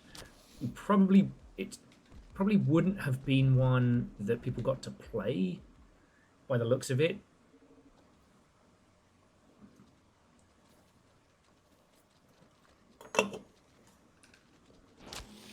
Wait, how aren't you dead? Alright, fine. Fine. I'm talking to you lot. 169. Nice, nice, nice.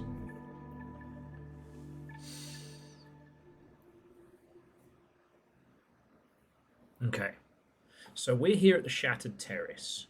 Let's see where we haven't been yet, because there's still a couple of question marks. Rot's not spreading too badly. So we've got one ... here. Is that the only one we know of?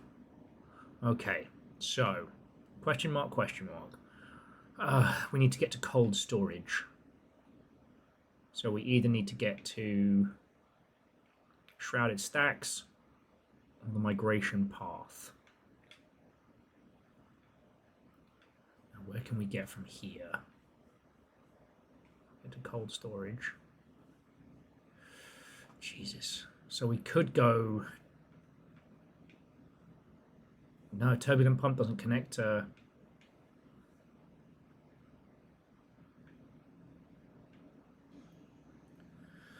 Oh, God. Don't make me go through salination again. Salination to heat ducts to Torrid Desert? No. I could do an emergency blink. That might give me more luck.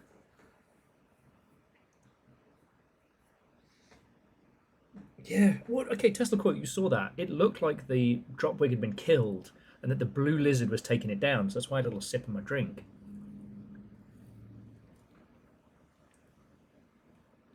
Okay. Shrouded Stacks, Aether Ridge, Coral Caves. I still don't know what the little falling like leaves and or feathers mean. It's something to do with like a golden drop.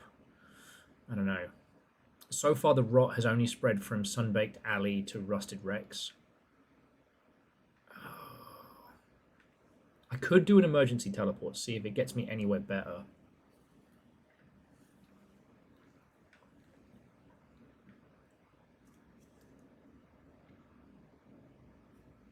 Wolfos, the official classification for something that is, you know, considered a spider or spider-like is too many fucking legs.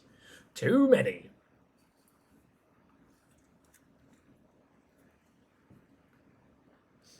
Tesla Coil, to my knowledge, we need to get full karma to be able to go to the outer rim, sorry, not the... I don't know why I called it the space between. I guess got Blackout Club on the brain.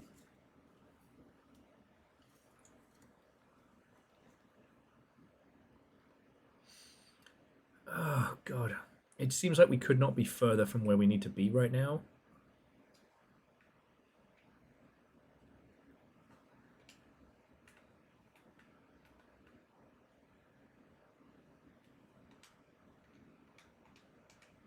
Okay.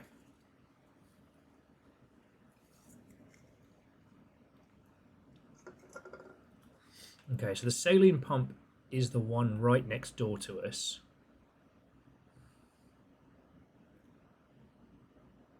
A salination pump.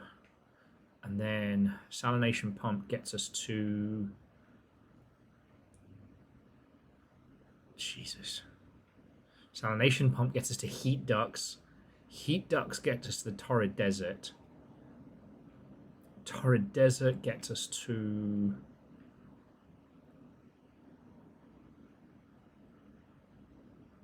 Oh my life.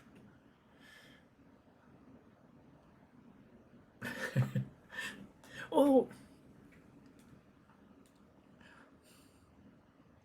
When we are done with Rainworld the Watcher proper, I'm definitely going to see, well, I'll blep at Sauron, see how they're doing and stuff, and chat with a couple of other people who've gone through it all. And I really want to talk about this because, like, we talk about this concept of hard games, a challenge of difficulty, like it's one thing.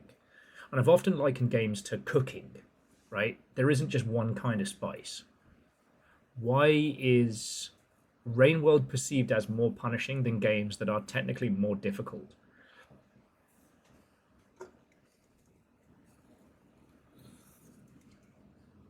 And more to the point, why am I prepared to struggle through with this, whereas with other titles I just end up going, what about allspice? I mean, Verdant, it depends how much of the allspice one applies, because with too much, you may transcend, because the next stage is Spice World. And that's when you have to spice up your life. All right.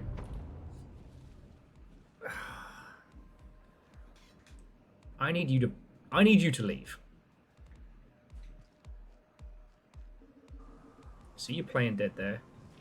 All right. Now we could go through there, but I actually have better survivability around here than underwater.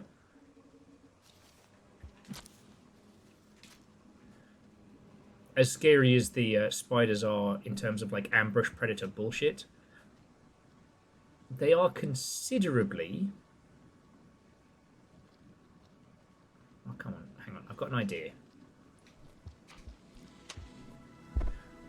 They are considerably easier to kill than creatures that are underwater.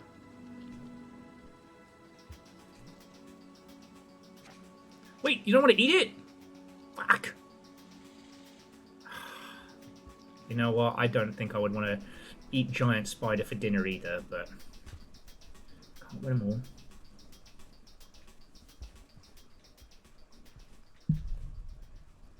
Alright, so we have enough now in our belly to do an emergency teleport. So I'm going to try and eat a couple of these guys.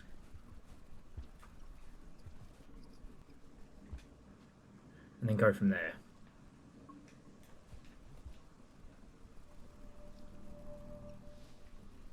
Oh, right.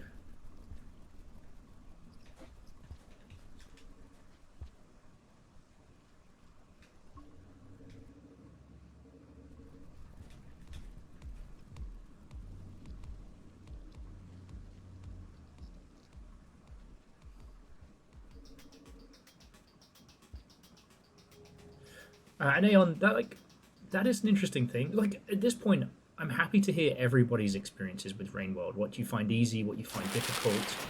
You know, what's scary, what's awesome. And you're right, like, it's not like other games because it doesn't ask you to do, like, pattern repetition. You know, this is not Celeste. You know, you do have to have a certain amount of hand-eye coordination, but more than that, you just have to be prepared to learn. Learn the creatures, learn the world. You know, there are so many things that the different slug cats can do that don't feel like hella OP until you're able to do them.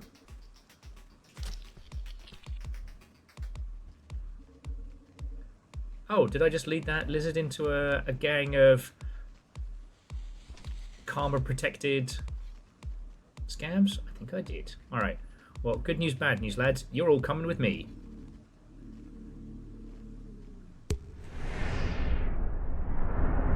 They're my friends now. I'm taking them on a journey.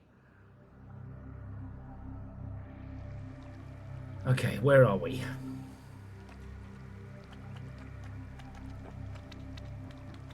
Oh, stop pretending you're dead. You're fine.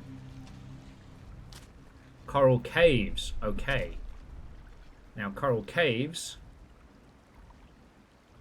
can lead me to where I need to go, but I have to find a place to rest up first.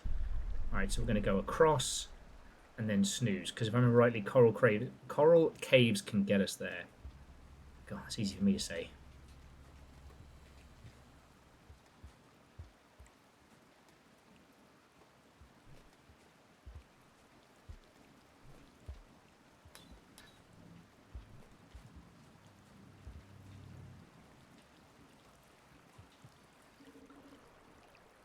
Yeah, Aeon, I think it's because they were knocked out.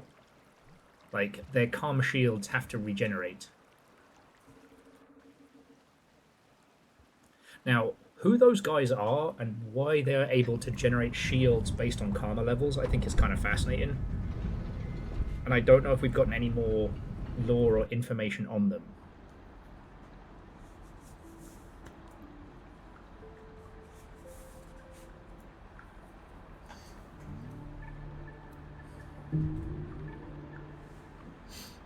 But it was just... So the thing is, there hasn't been much in the way of, like... Okay, so I can head to Aether Ridge. Alright, so from here, there's only one entrance, and that is Cold Storage. Cold Storage has 2 entrance points. Migration Path or Shrouded Stacks. Let's say we do Migration Path from Torrid Desert. God, Torrid Desert connects to... Oh, Badlands. Sorry, to Migration Path. Alright, so that might not be the route. So I think I've got to go the worse, badder route. So I need to go... Shrouded Stacks. Or the surface and or Aether Ridge. Okay, so we're heading to Aether Ridge. Aether Ridge, Shrouded Stacks, Cold Storage, bet. Okay. Okay. And yeah, and the portal to Aether Ridge is just below us, so jobs are good.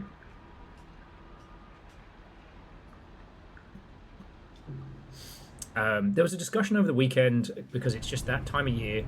For those of you who don't know, video game quote-unquote discourse is actually seasonal, and every year the game's difficulty discourse comes around. Now, because everything's out of whack, you know, the games industry discussions are also out of whack. This one was about... You know what? Hang on a second. I need to do something evil. Hadouken! Oh, don't whinge. You lot know what you've been doing. Remember when you trapped me in a fucking hole? Yeah, now that you no longer have your invincibility shields. Sucks to suck, doesn't it?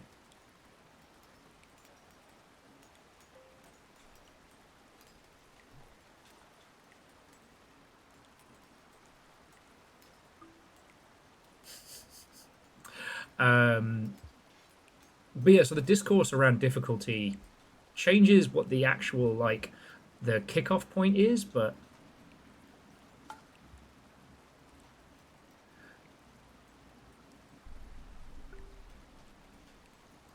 and yes, we do swallow those whole. They're squishy like that. Oh, hello there, terrifyingly massive jellyfish. Just want to go downstairs and just get one more piece of food so we can rest, because with Aether Ridge being as huge as it is, I don't want to have to do this early. Oh no!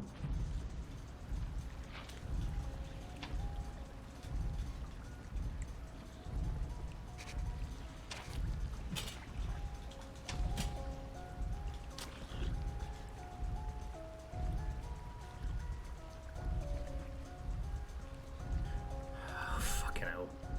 What I was trying to say is I don't want to have to do this section again and again and again and again.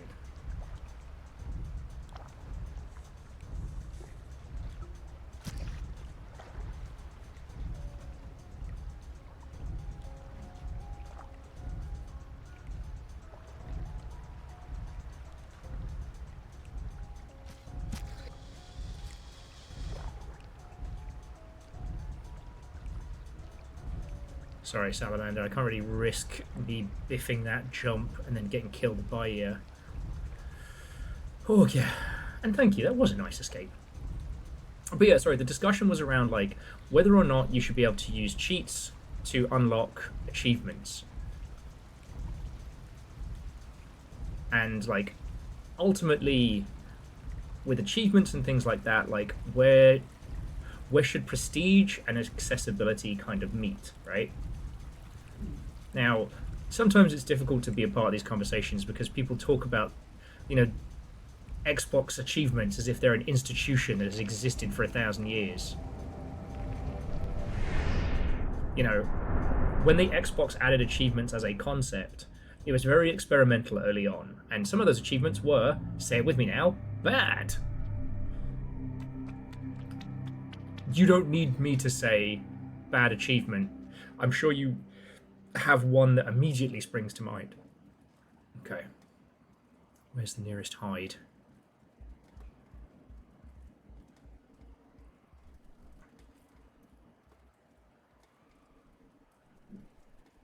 That one is quite far. Okay, that's back to the beginning. We don't want back to the beginning. We want... I guess we want the other way. So we want to be heading up this way and across. Ooh, nearly biffed it there. It's fine. Huh. Dinner is served.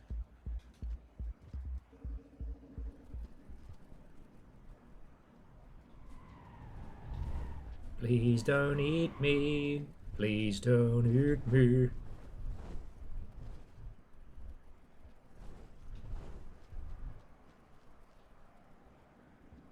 Please don't eat me, moth.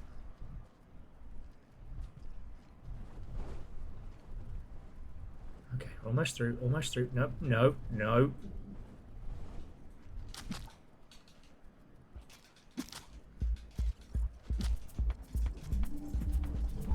I knew it was coming. One slug cat torn apart by 3 moths. Oh shit! They don't know where to take me.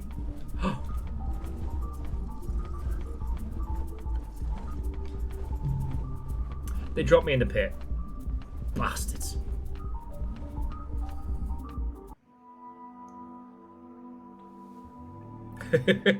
Yeah, so Wolfos, Kakazi, like, you all get it. But a lot of those achievements were in the early days of like learning how to do stuff. You know, some devs have done great and fascinating things with achievements. Some have been assholes. You know, we give the Assassin's Creed franchise a lot of shit because I think for a lot of us that was the first time.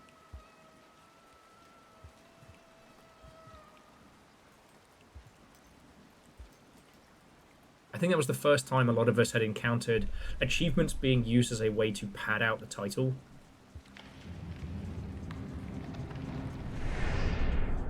You know, there are lots of achievements out there that used to be like, be #1 on the leaderboard, because there were different philosophies around achievements when it dropped. One of them was this idea that, you know, achievements were supposed to... You weren't going to have every achievement for every game. But, you know, your achievements themselves would become important. You know, the title acknowledging great feats and things like that. Except for that's not how it went down and... Alright, here we go. Revenge!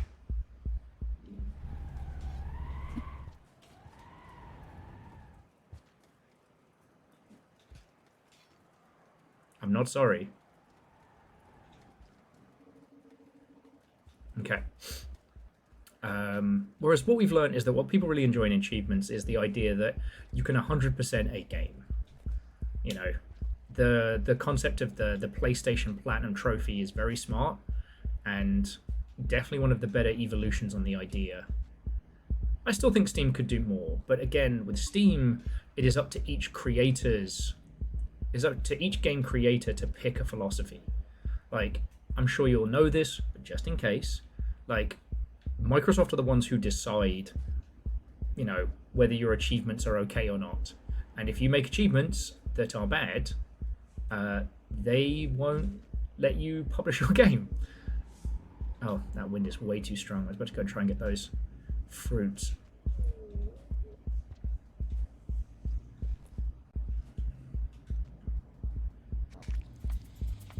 Yeah, I knew you were there.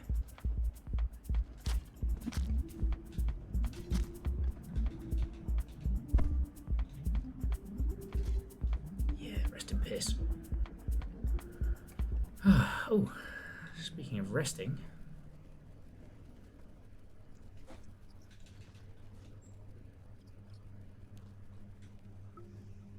I just need one more for a full belly.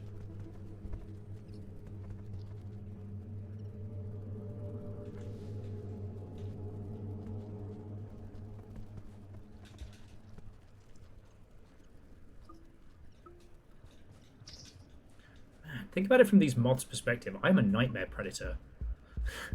A giant creature that can turn invisible and hunt them. Anyway. Viral says they are allowed to take your Steam achievements away. They wouldn't do that, but they're allowed.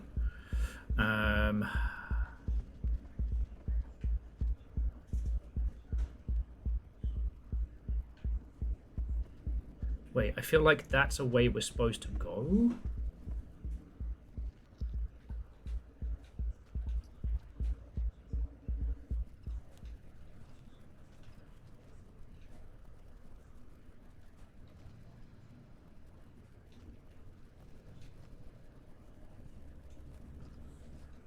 Hopefully I didn't get my...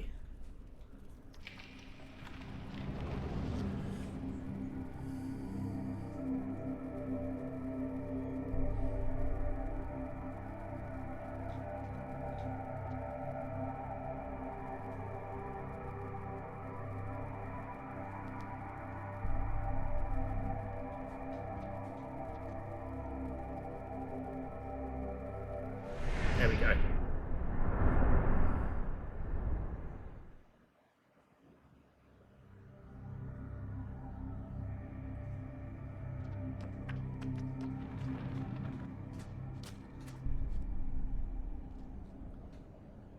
Okay, so we're on the migration path.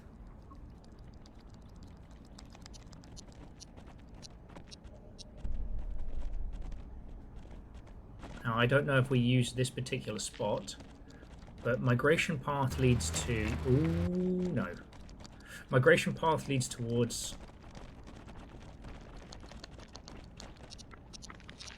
No, no, no. No, no, no.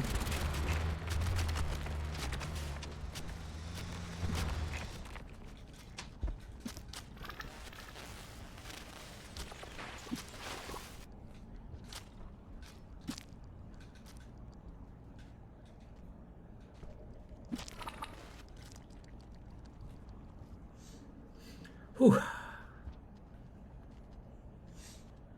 Yeah, migration path leads to where we need to go. Anyway, sorry, the reason I bring up the Chivos thing is that that was the discussion around, and it's like, you know, what are the sanctity of achievements? You know, what should they mean? Should people be allowed to cheat to get them? And I'm kind of like,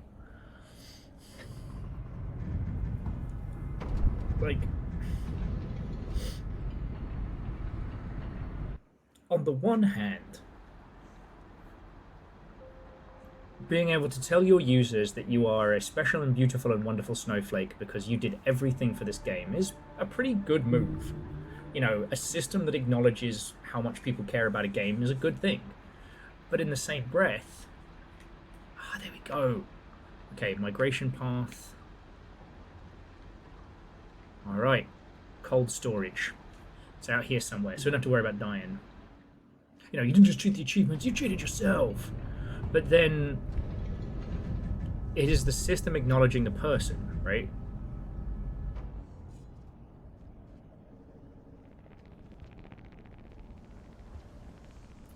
Ultimately, it is up to the user to decide how much achievements do or do not matter.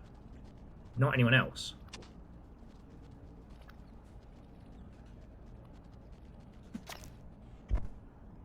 Damn.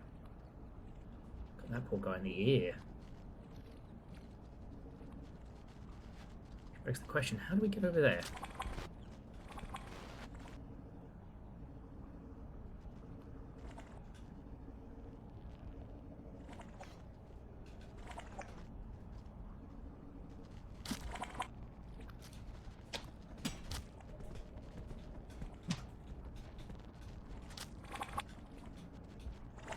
Oh, that's a... I didn't think that was the thing that I could climb. Did I just throw that pot bug as a meaty distraction? Yes, I did. Okay. Alright, you're coming with me until I find a spear. Yeah, so it's up for the users to decide for themselves. Because the thing that I've been thinking about is with this game, I don't have the Expeditions achievement and I don't have the Challenges achievement. I've got almost everything else. The only difficult one I'm missing is...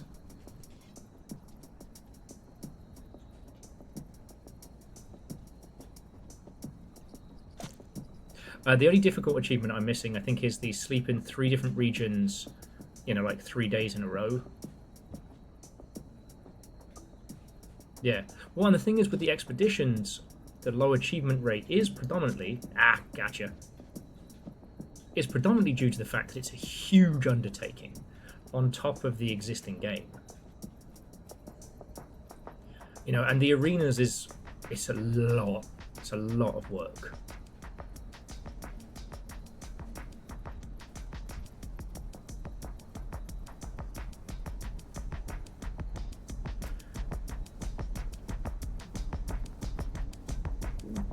So it's like, then the question becomes like, okay, if achievements are a sign of completion,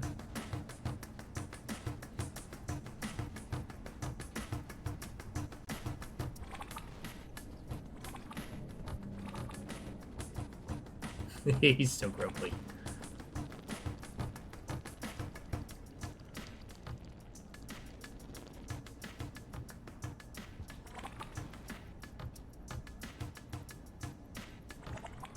Actually, though, I do have an idea. Make him slightly less grumpy. Because I can't see any weapons I can use to murder him. But... much like with pets and children, bribery and corruption is a valid strategy. Oh, shit, no you don't.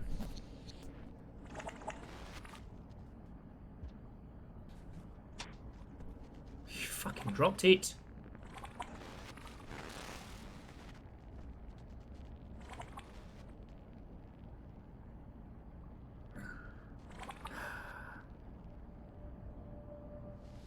Time to stealth.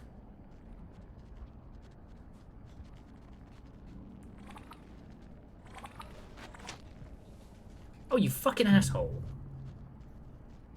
Bit my little leggies off. Okay.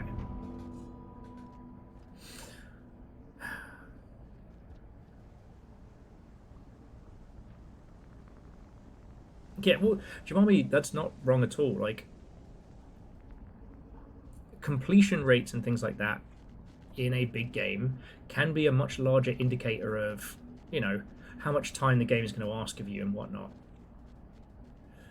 You know, what I consider to be a game like disrespecting someone's time is slightly different than others. I want a game to be honest about what it's going to ask of me. You know, because as we were talking about earlier, about Yule, I don't know about Yule, but I've survived so many of those, like, okay, now you have to collect all the pieces of the MacGuffin tree or some shit.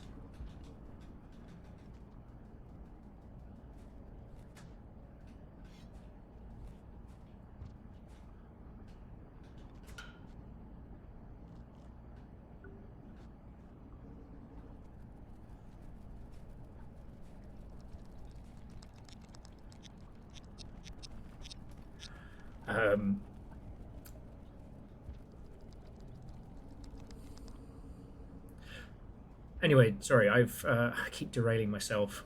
God bless that post-pasta brain. Oh no, you don't, mate.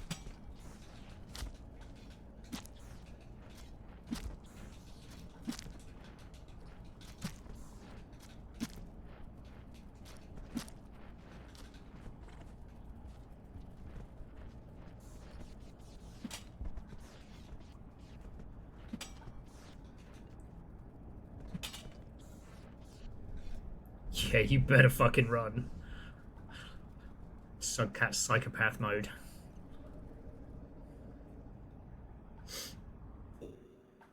It's alright, Tesla Coil. He knew. He just knew to be afraid. Oh, sorry.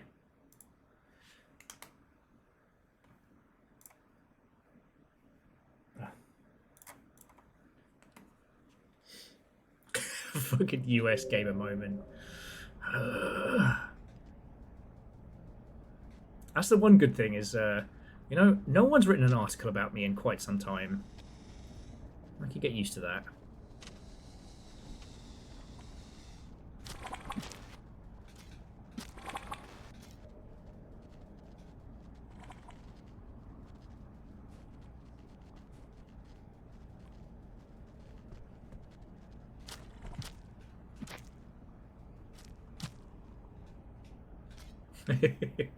Okay, so yeah, so why do we crave achievements, and why do we push ourselves to finish them? And, you know, whose choice should it be what achievements we get to consider being done and otherwise? You know, on the one hand, and I think it's a more complicated thing than just being like, oh, well, it's, you know, it should always be X or it should always be Y. You know, on the one hand, you know, is it the whole putting ketchup on steak thing? But on the other, is it, you know, elitism to dictate how people should play the things that they pick up and how they spend their time? Like, a video game isn't just a thing you sit down and watch a little bit. You know, it's a collaboration, it's an experience. You know, the problem with multiplayer titles is we have to stop cheating, but, you know, if someone does want to cheat themselves in a single-player game, they do want to give themselves all achievements, then what does that matter? Well, it matters because to a certain subset of folks, people getting achievements without going through the same process, I wouldn't say it devalues, but a lot of those folks really do define themselves by their achievements and what they get. And the idea that those achievements could just be turned off or on, well, it hits different for a lot of folk. I don't think I can make that jump. What were you gonna do? Leap to your death?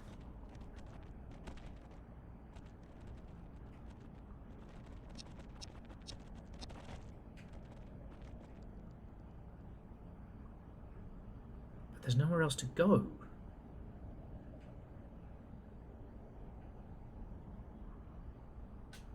Can't be it. I mean, if it is, it is.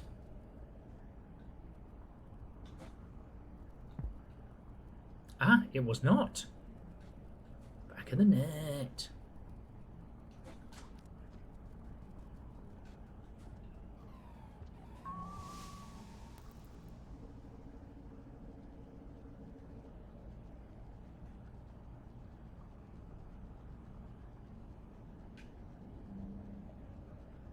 Ah, okay.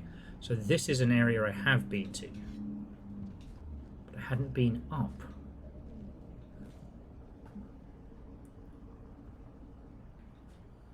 True, Warfoss. But then also, you know, game creators want to make games that people want to play. We want to make a world. You know, one of the interesting things about any experience, especially ones like this, is when is it done?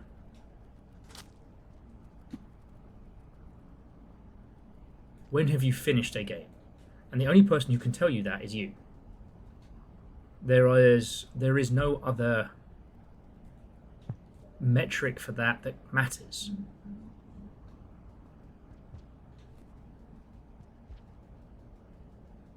And hey, if you want an extreme example, go ask the speedrunning community.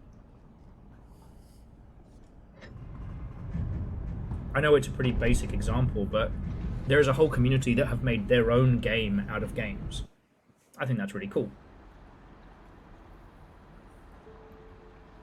Yeah, well, this leads on to something that I was trying to talk to Virals about last Friday, but I was so fucking stressed, brain scrambled, that I couldn't really put it into words. But, and I promise this is all going to come back around to achievements and accessibility and things like that.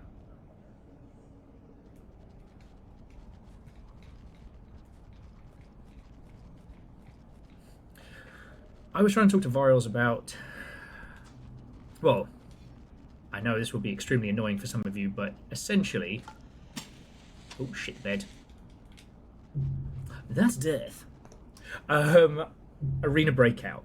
And one of the things that's interesting about that is that it has missions, quote unquote missions. Now, if you've not seen it, Arena Breakout, it's an extraction shooter. You don't need to know anything else about it.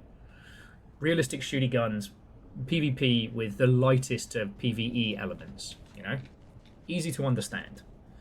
But they have quote-unquote missions that tie into the season pass, and they have very light descriptions, right?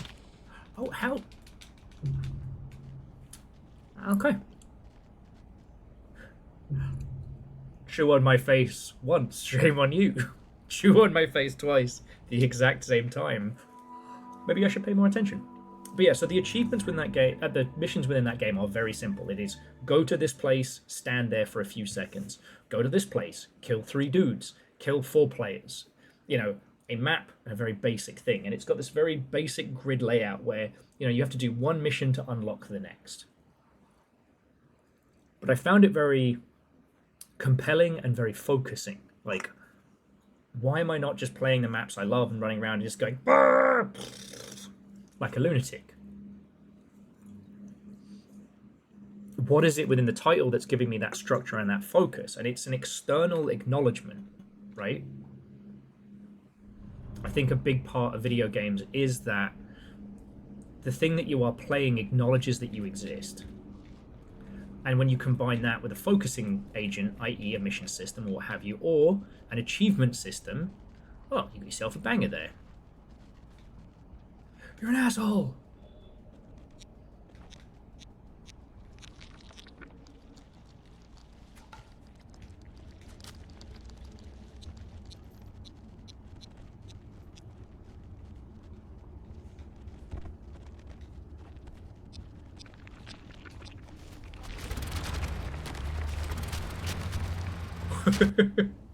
So the thing I was talking about with virals was just like, you know, remember when you were a kid and you just used to make up your own games? I still remember that I tried to make Street Fighter into an RPG. Because in Street Fighter 2 Champion Edition, you could turn off moves in the options set because it was designed for tournament play. In the event that one move was considered too bullshit, it could be turned off. And so I built like an RPG system where you'd like unlock, you know, moves and things like that based on fights that you'd won and things. And I was pondering it. I was like, why haven't I done something like that with an extraction shooter? Why do I need the title to do it for me? Why am I looking to this very, very basic rudimentary mission system to give me focus? And then I think it's the acknowledgement. With the achievements, it is the acknowledgement, right? And whether you do or do not go for an achievement is kind of a squishy thing. Like, I always liken it to the blade sharpening in Monster Hunter. Like, there are achievements that you will absolutely get just by playing, and there are some you'll have to go slightly out of your way or do something slightly kooky, and then there's some which sit in this gap of I will have to go out of my usual play environment to achieve. But is it too hard for me that I'm just going to go, nope? Like, at that point, you're making a decision based on how much of your life you think you want to dedicate it to it. And in the event that the game does not give you the reasons to dedicate more time to it, people often find it. You know what I mean? I personally think that it is okay to cheat to get achievements, because ultimately you're looking at it to just put to bed. I think that in a perfect game, the achievements are designed not to fuck you over, but designed to show you parts of the game you might have otherwise missed. Like, oh, achieve a golden chef ranking in the cooking minigame. Oh, I didn't really fuck with the cooking minigame. Let's go have a look. Oh shit, this cooking minigame actually slaps. You know, find the lost island of Dark Souls. Wait, there was a lost island of Dark Souls in a video game Dark Souls? You know, that kind of thing, giving you that through line. I think the ones which rely on... I'm not a fan of the ones which rely on speed challenges. I'm not a fan of the ones that rely on...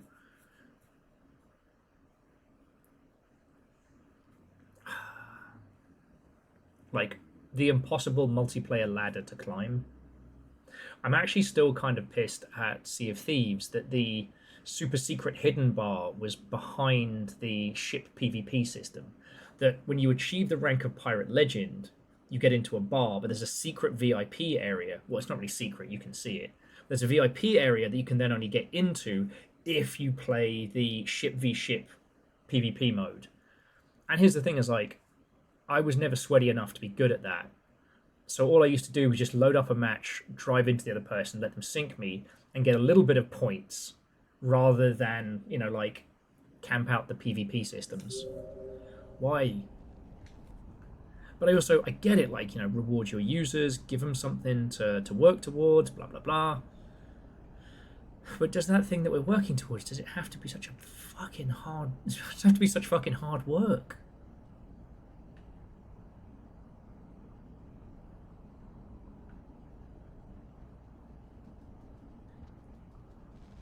I do understand that, like, having rewards and special areas and things like that, but then not giving the players any opportunities to achieve that through their own means. Virals' title has a crap load of bosses and boss content. I personally think that the Chivo system that Virals has put in is fucking great, because it's about fighting and defeating those bosses. And this might sound a little hypocritical, but with the Void Rains upon her heart, learning all the different systems and smashing them together is part of the experience. Once you have learnt those, you know what you know what you need to put together. I wouldn't say any of Virals' bosses are trivial. If you got the right stuff and you know what you're doing. Damn. Where the fuck are we? Oh, we're in this point. Fuck you guys. Found where we were supposed to go, eaten by a lizard.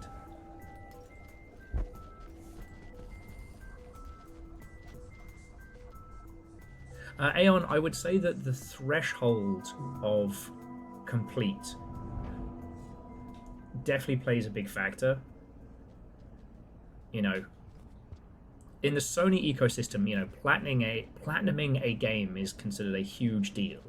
It is the maximum amount of things you can do with a thing. Steam's kind of quote-unquote completed games feels different from that, but not impossibly so.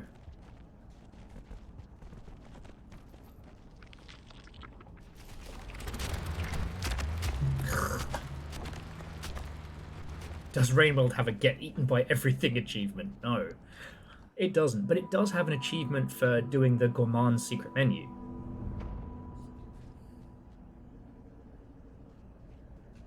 Which you don't have to do for the Gourmand, but the Gourmand's whole motivation is eating.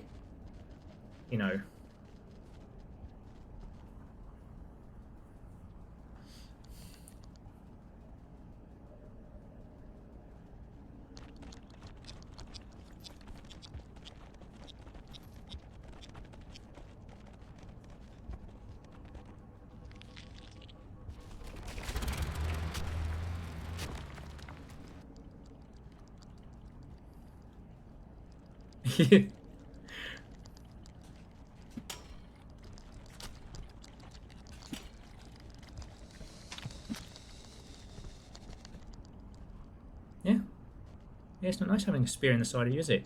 Like, it's not nice getting eaten.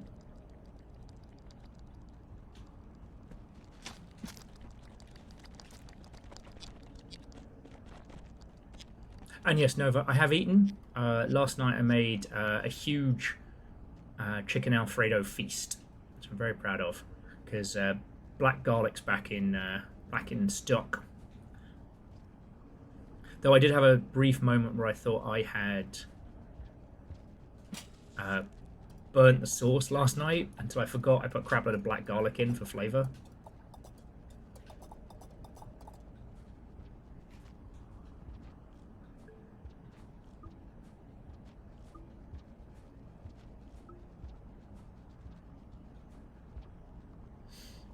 So Virals was saying, and for those who don't know, like, Virals' game is very, very boss heavy and has a crap ton of achievements in. Oh god. As for you,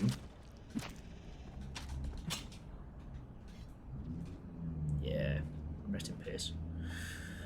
Finally got that kill.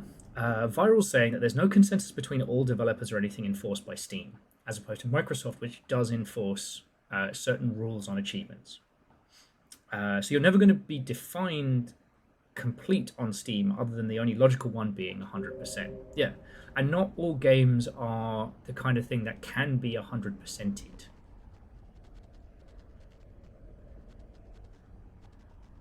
Yeah, also Wolfos, Hollow Knight's in-game percent completion, I think, is a very good feature. Oh, you son of a bitch. Oh, come on!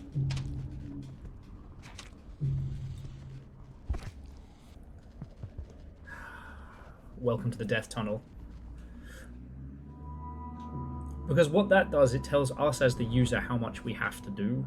And I think in a game about, you know, narrative exploration, it's kind of important. You know, there's lots of things in Hollow Knight that you can do that are very obscure. Which is fine. Fucking cool. We love that. But with it being a Metroidvania in some respect, though I know I've often said that it's more of a, yeah, you can have my spear, that it's more of a Souls-like than anything else. You know, it does mean that you have a better understanding of when you're making progress. It stops you from being completely lost like a puzzle game. Oh, fuck you. Man, I'm getting murdered here. And Nova, how goes it? Watto and welcome. We had a showcase and a half this morning. And the Sony one was fine. You know, it was neither offensive nor bombastic. It was not, you know, oh wow, and it certainly wasn't. God of War fans are eating very well today.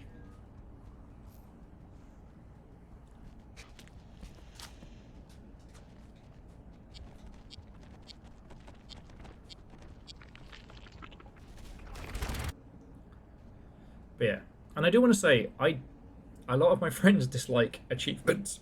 Oh, excuse me. A lot of my industry friends dislike achievements, and I disagree with them. I think achievements are great. Utilized properly, they give users this wonderful sense of, like, experience, you know. Throughout all of gaming, we've had these ways of kind of comparing ourselves to the title. You know, oh, did you see the credits? Did you see the ending cutscene? For those of us who are old enough to remember that as a marker.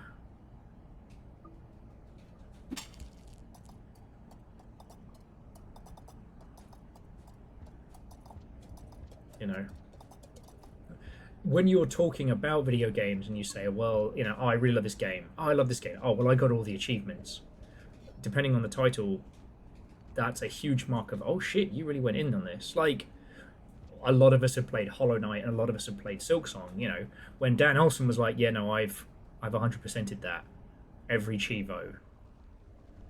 Including, like, the Iron Man runs and shit. You two can fight over my delicious corpse.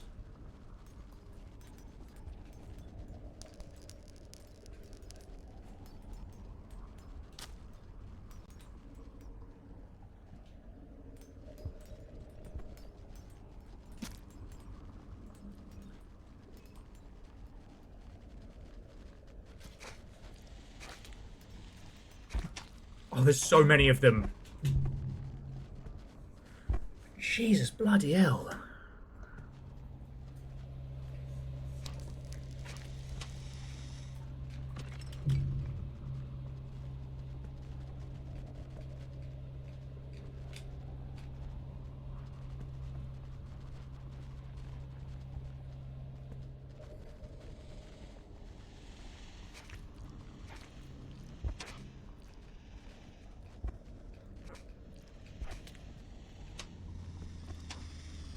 Alright.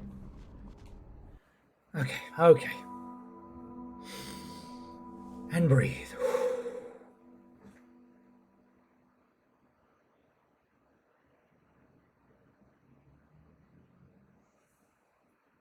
I don't know if Dan Jones has done all Chivos and Silksong, but it was Dan Olsen, I know, who went hard on that one.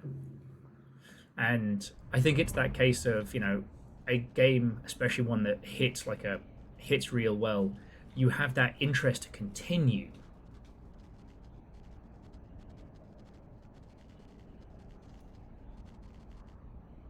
Okay.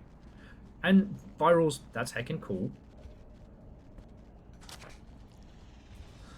You know what? I hit those guys in the nose. And they just go, nah. Bastards.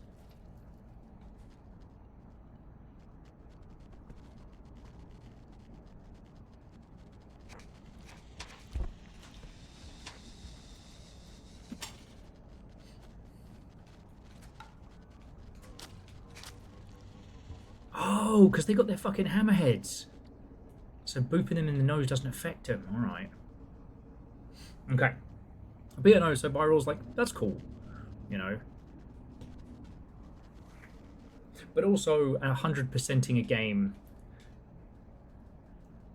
Again, what's so fun about this conversation is that it varies from game to game, and it varies from creator to creator, what you consider to be important, what you consider to be needed for the quote-unquote 100%. Okay, now it does say... Alright, so it's definitely not down that way. And there's a path we didn't take there. That leads us out to the desert, but down there, that should lead us to where we need to go.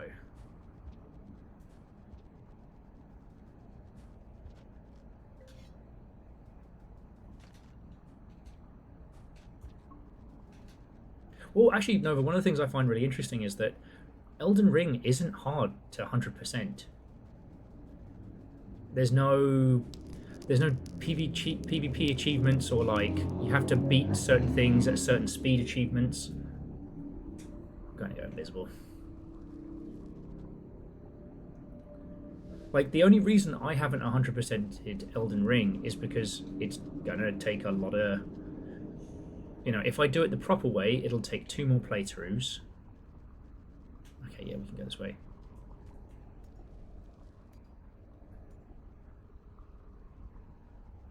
Okay, we're not going to head that way. Huh.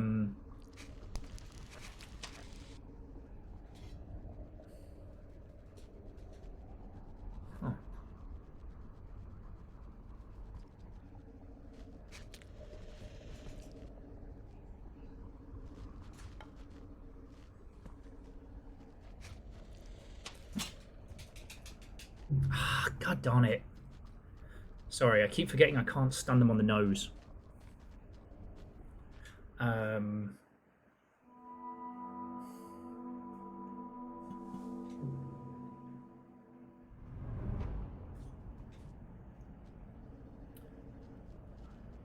Well, hang on, I just want to check that one. I'm not saying I disbelieve you, but I just wanted to check the ones for...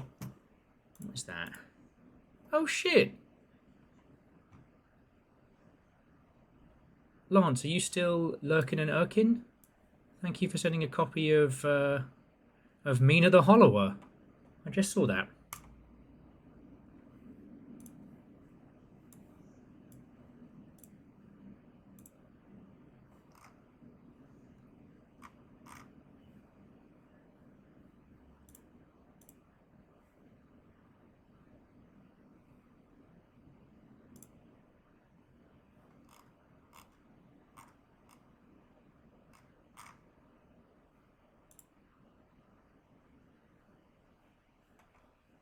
Sorry about that. I'm just leaping between them. What I wanted to do was I wanted to look at Dark Souls. Because like, why didn't I 100% Dark Souls 3? So let's have a look. Illusions, sorceries, miracles, gestures. And let's see what the last 2 were.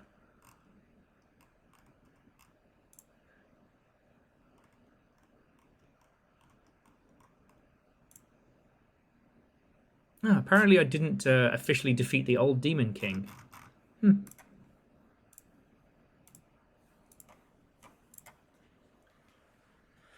Vershi says, don't ever commit to 100% Red Dead Redemption 2. Bad for mental health. Yes. Well, I got loads of reasons to have beef with Rockstar, but, you know, they are one of the studios for whom achievements exist as essentially like a sawdust. It's there to pad it out.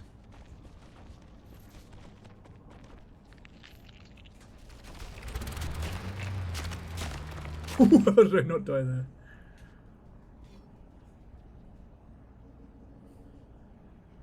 I guess that's it. Virals, like, high ranks can involve... high ranks with Covenants can involve spell grabbing, so that could be why I've stalled on a couple of them.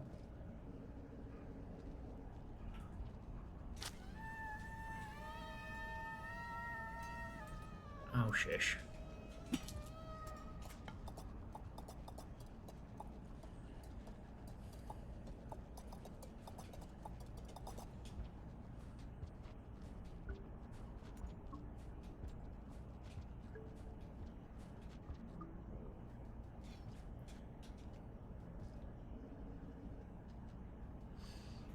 But then, anyway, so jumping back to the original point. So the original point was that, you know, cheats shouldn't... that, like, accessibility mode turning off achievements.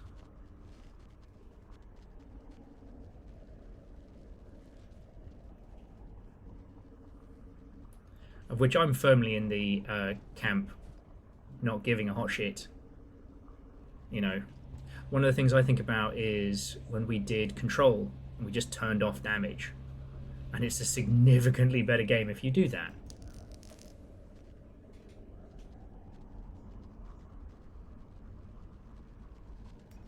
Alright, you lightning bastards are going to get me killed again.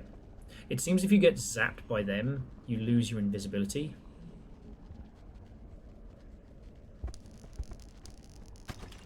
Ooh. Well, he's not going to be in Rush Hour 3.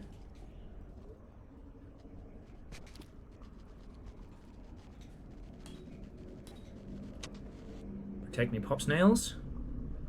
Protect me, Pop Snails.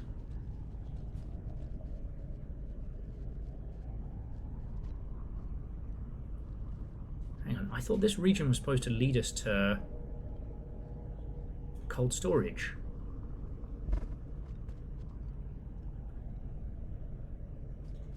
Well, so Virals, that's where this discourse is coming from, you know. Oh, that guy's an asshole. Alright, well, he can't get in here unless I picked a different route. Okay, so that takes us... is there a further route that way?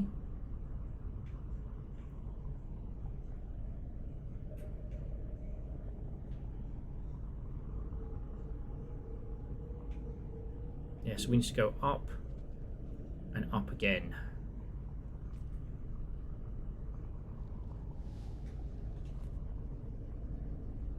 Now, in theory... Haha! Stealth mode. Sneak past that bastard. I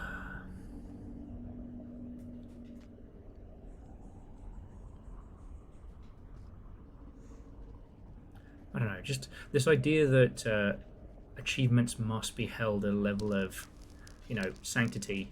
Oh, that's what I was going to say. We played Control with damage turned off. I would say that because of the way we played it, we've probably seen more of that game than most folks. You know what I mean?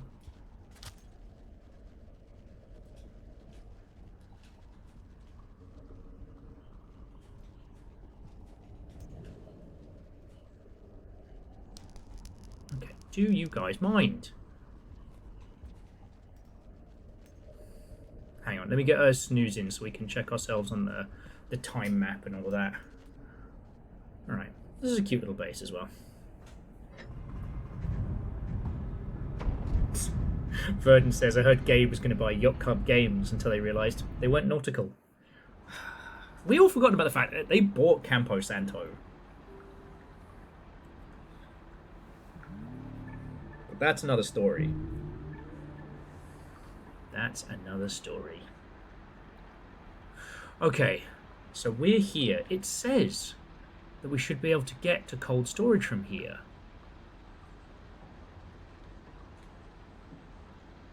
So where the fuck is it? That's not cold storage. That's a dead end.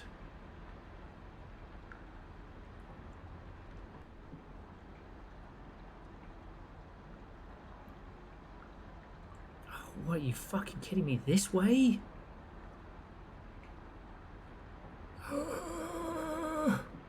After I slept here, I've now realised we have to go back up through this nightmare fight.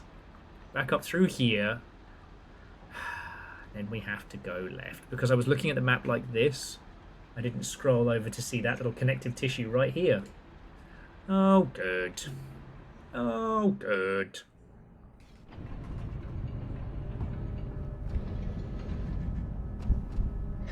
Yeah, Valley of the Gods died so that Half-Life Alyx could live. And then the sad part is that there won't be another Campo Santo game. That's a story for another time. But yeah, so it's... The conversation that we're having is very much based around the quote-unquote Mina the Hollower discourse.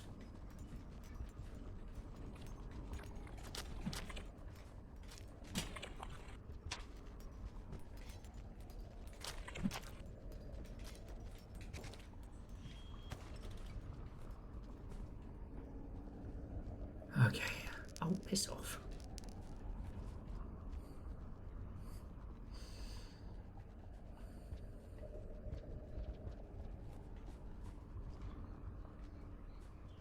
I don't know what you're up to, Flowers. I will learn. I will learn. Do yacht club games own a yacht? Quite possibly. Although it is interesting because they've been very honest about the fact that if Mina the Hollower doesn't do good, they're fucked.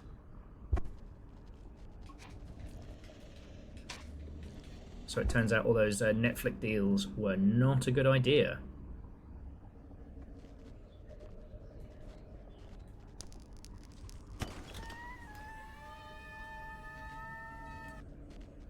Okay, up we pop. Got through the hardest part.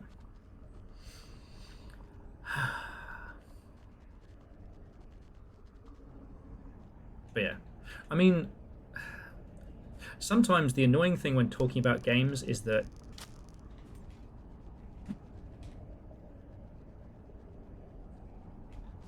the correct answer is the least interesting one, and also the least informative one.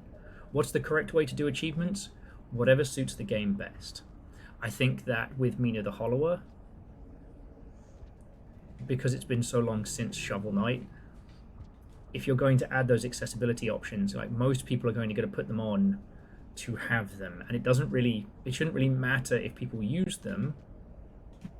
Bye. It shouldn't really matter if people use them to get achievements. Like, the only people that matters to are the fucking worst. Mina did do 300,000 in 3 days, which is phenomenal for an indie game. I don't know if that's as strong a sales as they needed. Alright, if you three are going to be arseholes.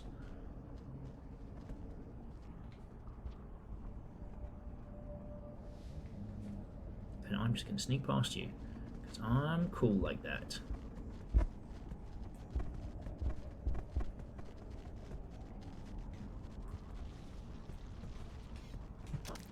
Ah, don't know where that came from, did you? Did you? And we're back on the migration path.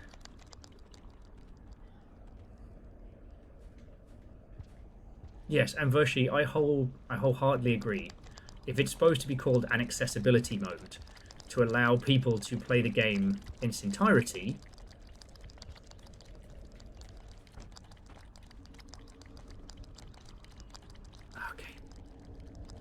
I don't know what you guys are up to, but I'm going to need you to chill the absolute higgity heck out.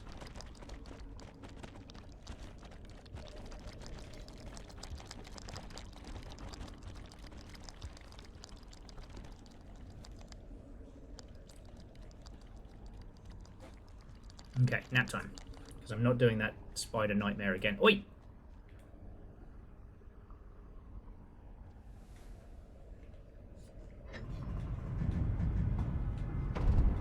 Alright, well, I have breakfast in the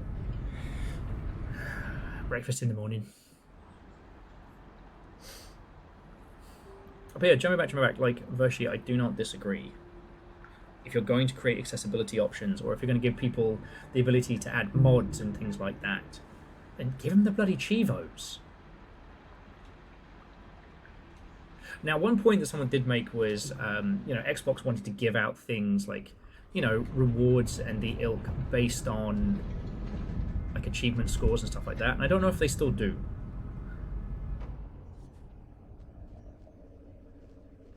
But at this point, you know, there have been lots of other titles that have done more bullshitty things. I was there for, what was it, Avatar: The Last Airbender? One of the most, I can say, purchased and returned secondhand games I ever dealt with. There.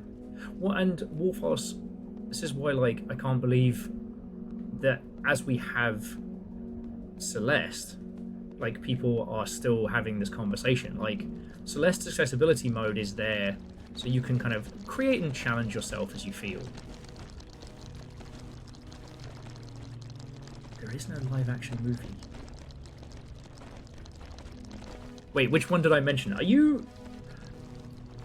How bad's your latency, Nova? Oh, that guy fell over, he's fine. I love this area. Oh, for Avatar: The Last Airbender. Honestly, I think that the M. Night Shyamalan Avatar movie should be studied. I still, to this day, can't decide if it is an angry temper tantrum of a movie or if it's just a man giving up. Like, there are bad movies, and then there is that. Truly, the legend of Chung-Li of its time.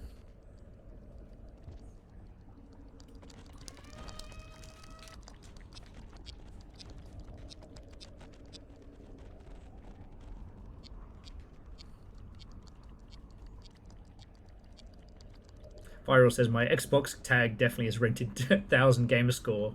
Yep. There was that one. I'm trying to remember a few of the other, like, iconic, you know, 1,000 points in an evening type game.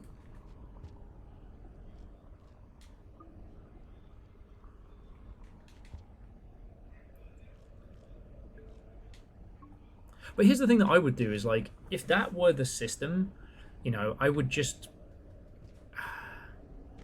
You're familiar with the concept of user acquisition spend, right? Like, in mobile and free-to-play and live service games, there is an amount of money that is allocated to each person. Now, that takes the form of many things, like the marketing budget to tell you about the game, but also, when you start playing a mobile game, you notice how they give you free shit instantly? That is considered user acquisition spend. You walk in, they give you the equivalent of $10, $15 worth of free shit. Now, yes, it is the same as a handful of free tokens in a casino to try and get you in the habit of spending money, and quite often those systems will tutorialize you into spending them.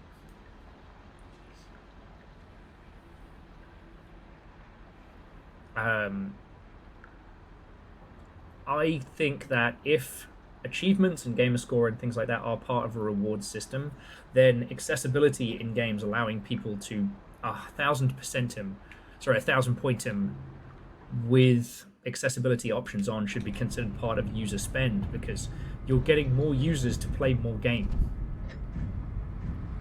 You know, the great thing about... Because I think it was Wolfos mentioned the Konami code. Similar to... Or at least I consider it to be in a similar vein to... turning off the damage and control. You still play the whole game. You still see the whole thing. You know? But you don't have to worry about repeated game over screens. Okay, it's only taken us 50 fucking tries, but we're here in cold storage. Cold storage isn't currently infected, so this isn't going to be as bad as it could be.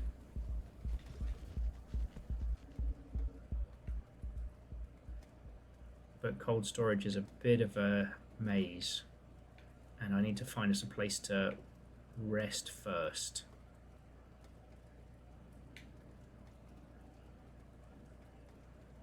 Okay,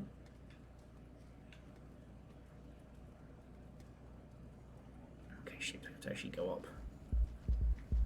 Sorry, we've zigged. Don't need to zag. The resting point is this way. Because, yeah, there is an area here in cold storage we haven't been to. And that's where we're going to be headed. But yeah, so, like, if achievements equal freebies, then just allocate those freebies. Oh, fuck, I hate this area. This is, you've got to get up to get down. We have to go down here to head up to get to that rest spot. Actually, is there a better place to have a snooze? Alright, we need to go up there. Fucking course, there's not. Parkour! Parkour!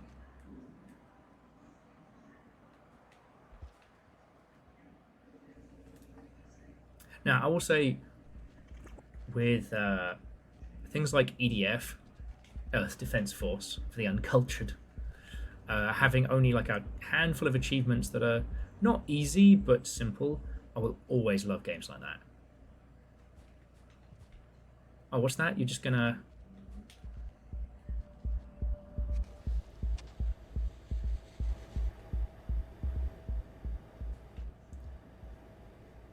You're just going to have one achievement for quote-unquote finishing the game? Bet.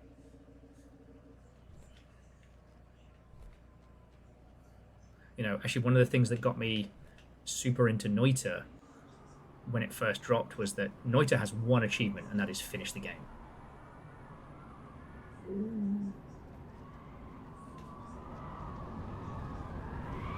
Yeah, no, and Vershi, hard agree, like, no one's life has been made worse by accessibility for others. It's that the problem we're dealing with is that, I mean, one, we're in the age of like monetized outrage more so than ever before. Like, I know you know this, I know this. The other thing is that people fucking love video games, and the rate to which they love them is often defined by how much of their life they put into them. You know, people get fucking arsey about achievements because they define their emotional attachment to the art.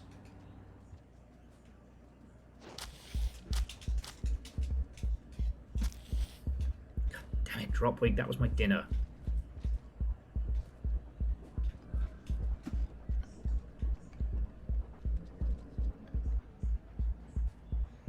Yeah, mate.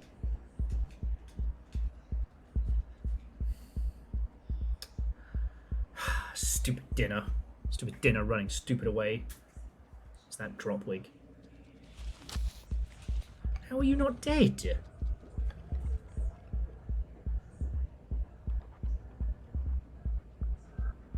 you just hurry and bleed out somewhere for me? That'd be wonderful.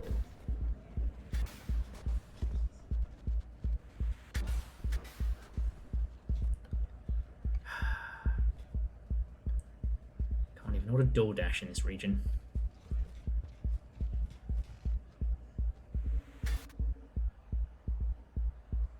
It's times like this I really wish that... Oh! Take that back. Dinner's here.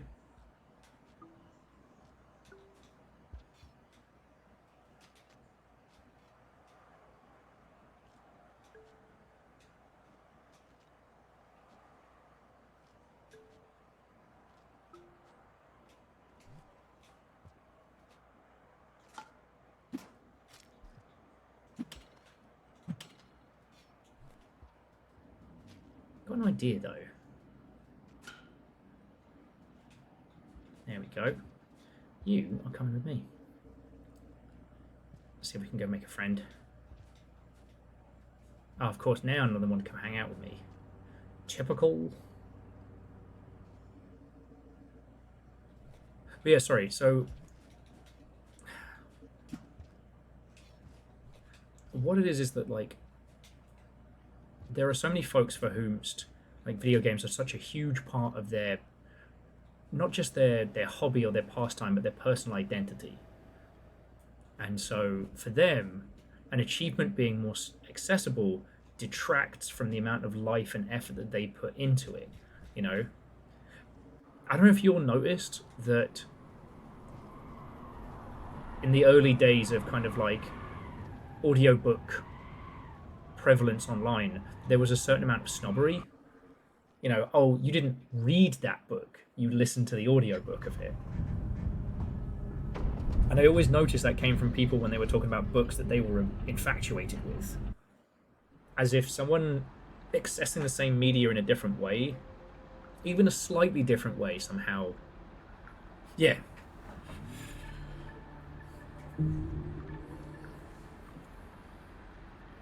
Reactor online. Sensors online. Weapons online. All systems nominal. Happy Pride, Longship. And to Goodnight Rage, happy Pride to you. Sorry, we went from 0 to Summer Games Fest that we didn't get to do a full-on Happy Pride Month all.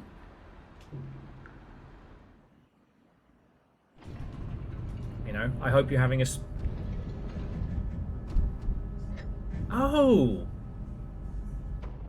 Well, thank you for letting me know, and make sure you update your username in other places so I don't get confused. But Clank, good to see you.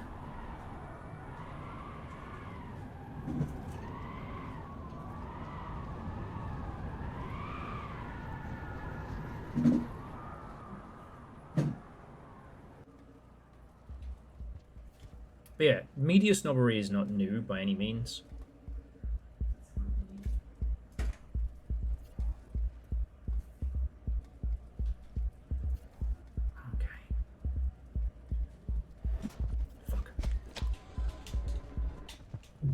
That's death. But I think with video games, it becomes more pronounced. Outside of people who are just being shit on Twitter for money, it becomes more pronounced because of the amount of time it takes. And I'm not saying those people are right, I'm just...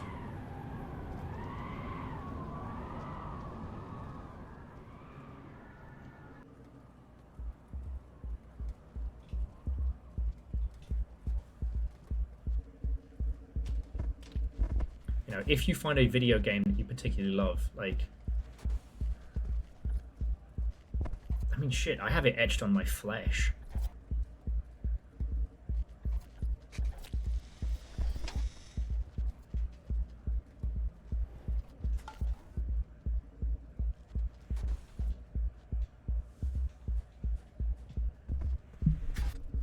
I'm sure as shit not the only person here with a video game tattoo. Ain't nothing unique about that. Okay. So... only video game I love is Cookie Clicker, which has no right being as good as it is. Sir, I am trying to look at my map.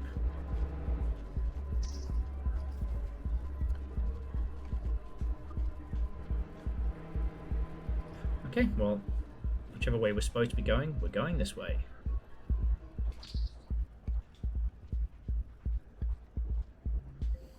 And yay, 55 months, not too shabby. Thank you. But yeah, like if you think about how much life it can take to get one Chivo.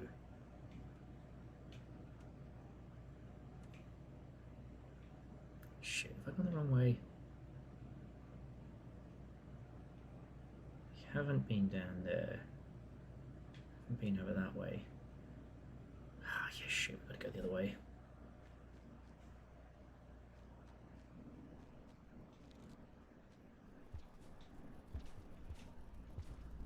And I don't think I can get back up there.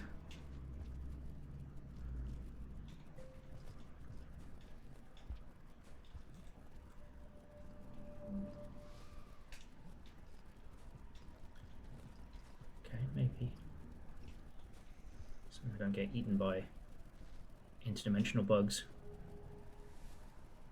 Nah, alright, we're back.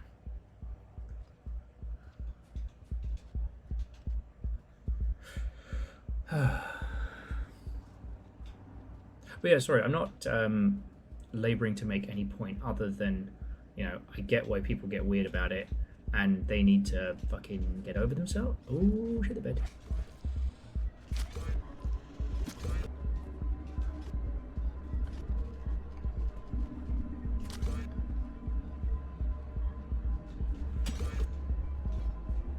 You know, and I think this game is a nice example of, you know, you don't have to be an arse about it.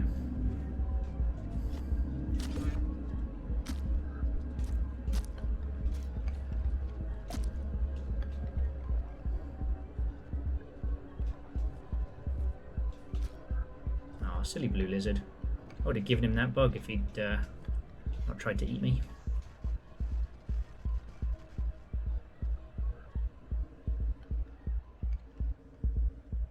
How the fuck am I supposed to get over there?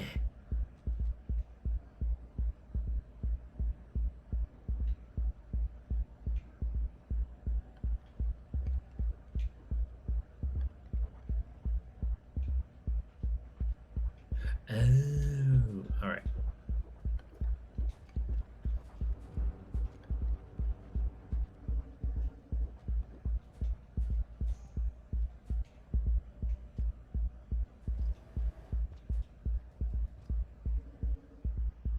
I will say that the whole discussion around Me the Hollower only really hit because there was nothing else going on. Summer Games Fest meant all the big news and big drama was being saved.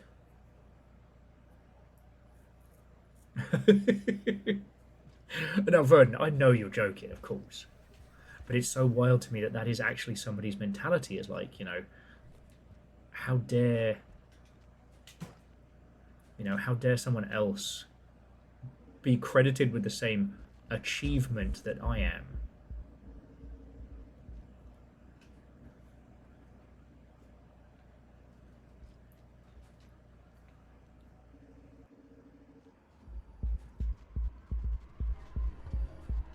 Oh shit. Everybody wants to eat me. It's so hard being a slug cat. There's an obvious solution completely overlooked. 2 new achievements. Oh god.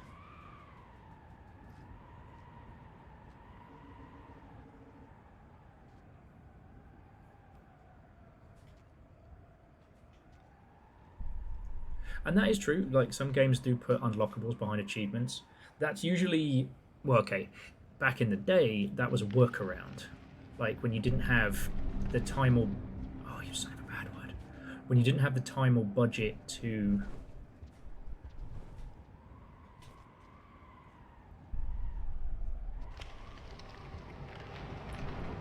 be able to do like an account system,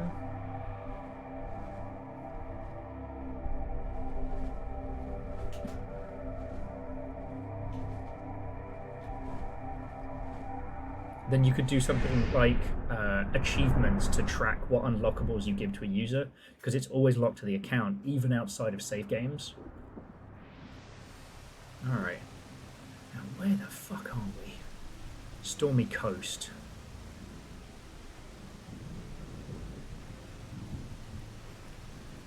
Alright.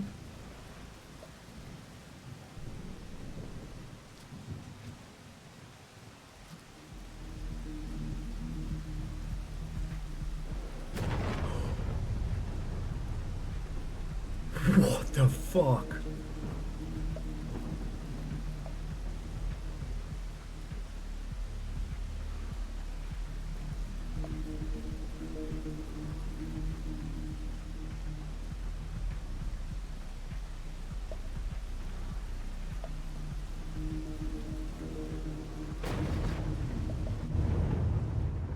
What the absolute fuck?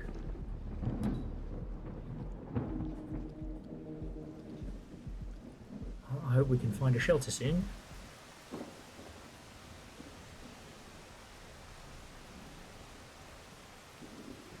And I guess we've got to make sure that we're not in striking distance of lightning.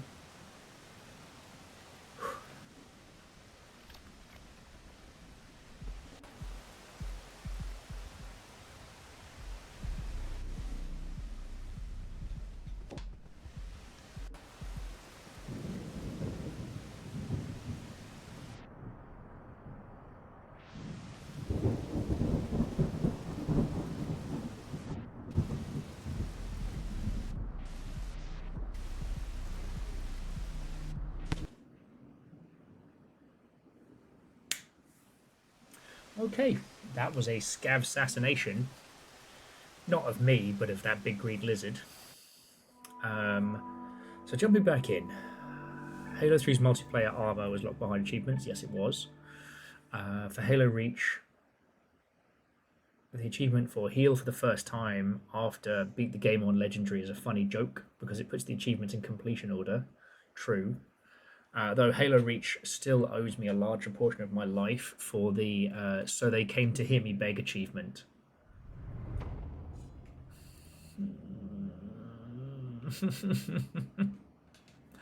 Back we go. I love Rain World. This is fun and I like to do this. Because we weren't teleported by the Echo, we have to make our way back through cold storage.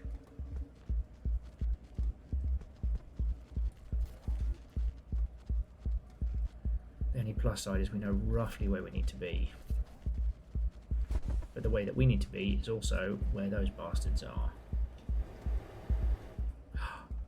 Alright.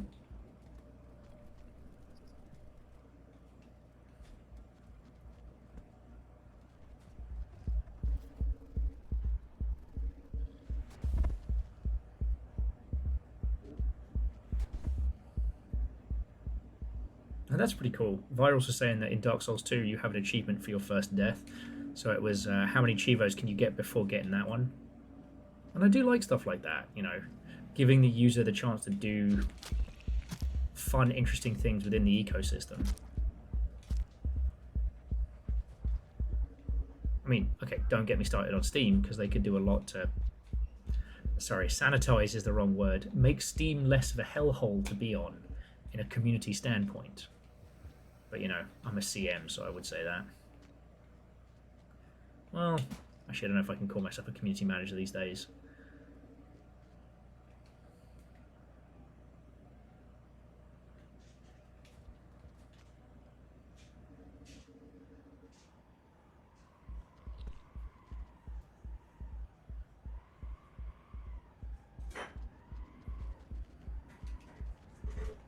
Yeah, and hey, things and or Chivos that acknowledge that a game is really fucking hard are rad. Unless it's Capcom being like, hey, you kind of got your ass handed to you there. Would you like me to put it onto easy baby mode for babies? And ultimately, I think that's what it comes down to. Like, not everybody who's using accessibility options is combating some kind of, like, you know, movement impaired situation. But also, not every game... Oh, shit, bed. Not every game is Oh. What's up? Oh, hang on.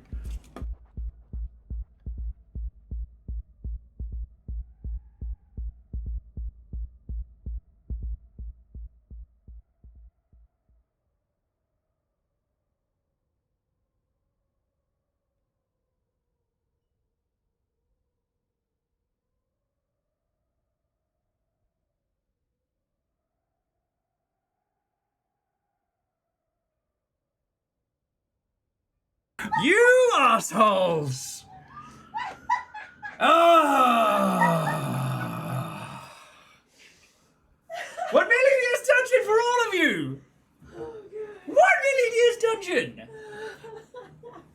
So what happened? What happened? Little Fire comes around the corner, like face serious as, and goes, Will, with a towel in hand, Will, there's water running out of the toilet. I'm like, oh, fuck.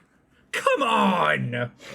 It's one of those days. I sit in the kitchen trying not to laugh. I ran! I literally ran. And it's a water bottle and 2 shoes next to the toilet. And I'm just about to lose my shit. Little Fire's like, Nova told me to do it. And I'm like, it was a scheme? I think I would know how to turn off water if there's something wrong with the toilet. Well, I don't... You're right. That you're actually... Why would I ask you to come fix a mechanical thing? Touche. Like, what? I'm getting an ice cream. Do you want ice cream? I can't believe you've all done this.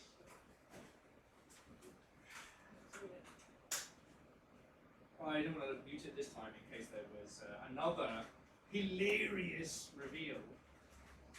One of your shoes in the freezer or something.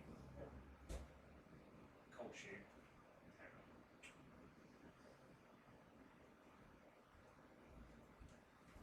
Alright, well I'm awake now.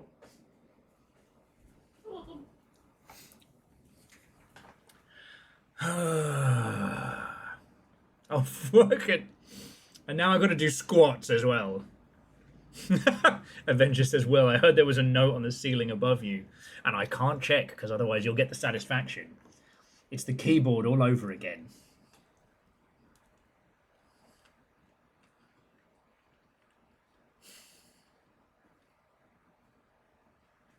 Let me have my ice cream and then you can have your squats. God, fuck. What's wrong with running water?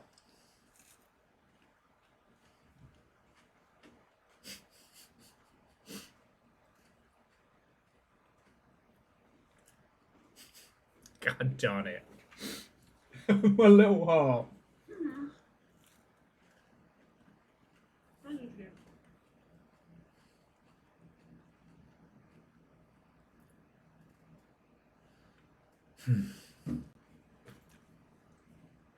Terrors.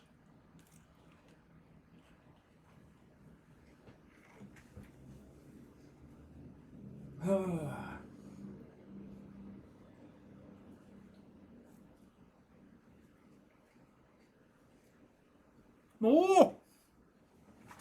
God darn it.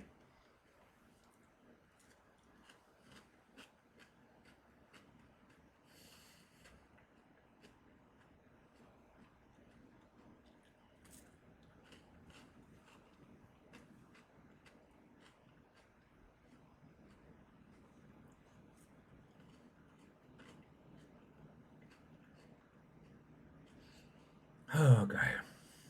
Let me finish my tiny ice cream first.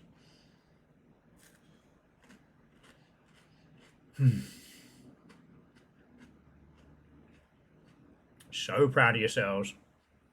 Your face. I can't believe I've been gotcha'd in...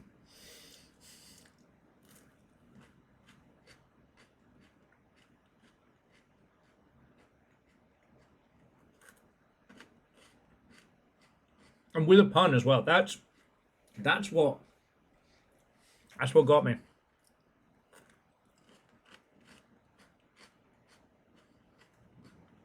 I was so prepared for something being fucking terrible today.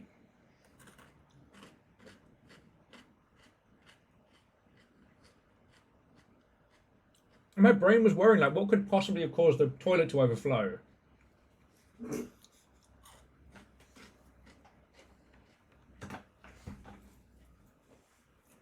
All right, you terrors.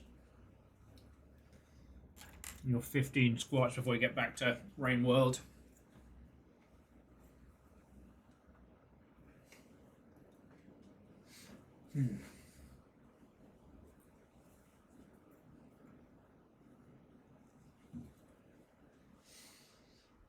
Okay.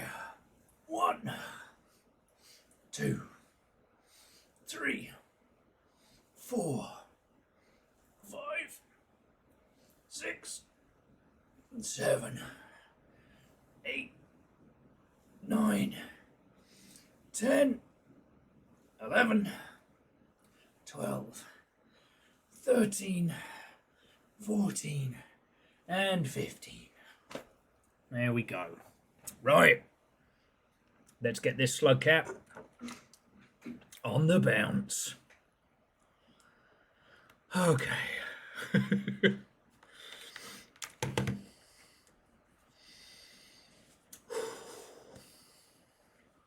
Running water.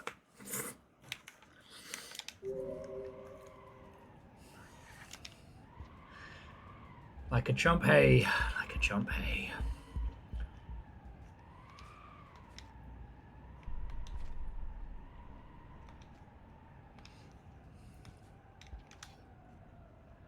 Oh.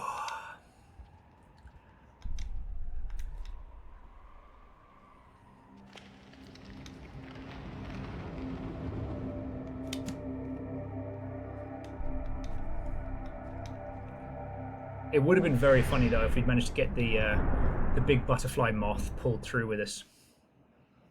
I did it once with a Leviathan, and that will never stop being funny. Kind of broke the game a little bit.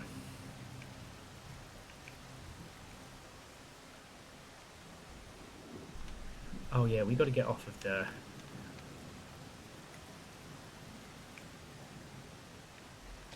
No! No!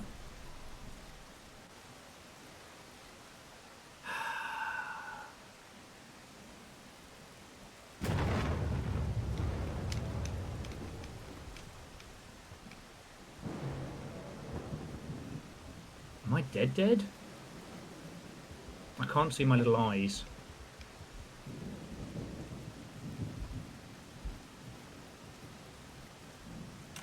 I am now. God darn it. Easy game for babies, right?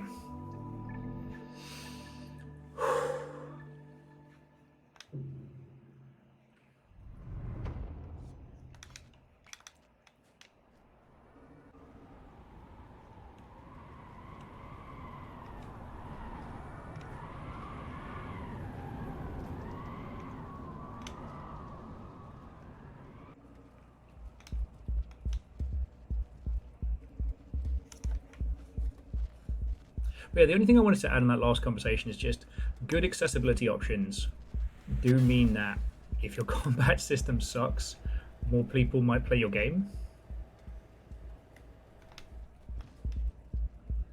And some folks would consider that a win.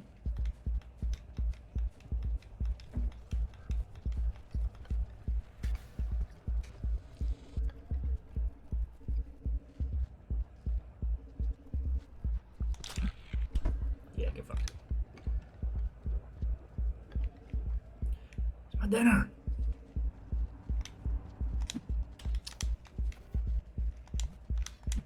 God darn it.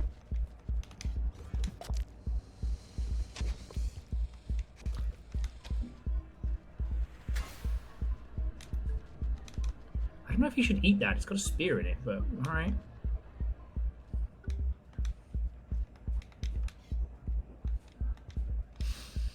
Oh.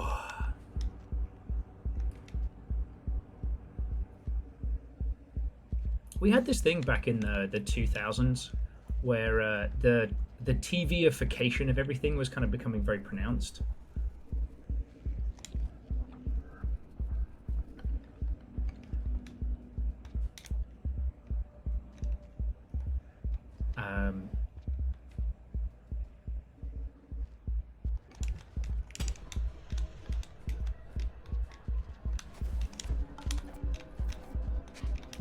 Ooh.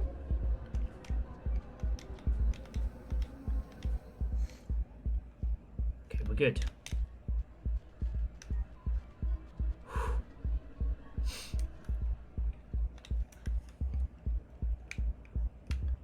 Okay. Sorry, and by which I mean the TV-ification, I mean the idea of thinking about video games as, you know, a show split up by episodes and things like that. It was real popular. You know.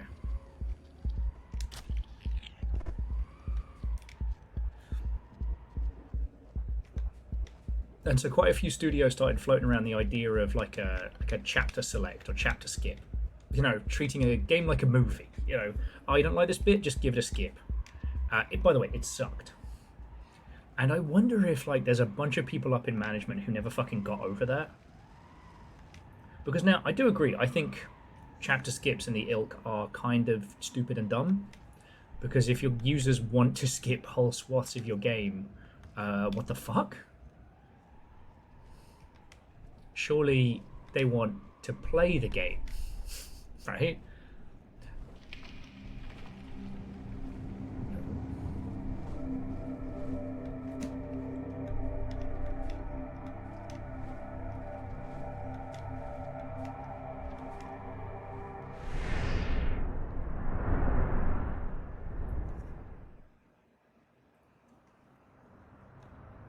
The reason why I think accessibility options are so awesome is because...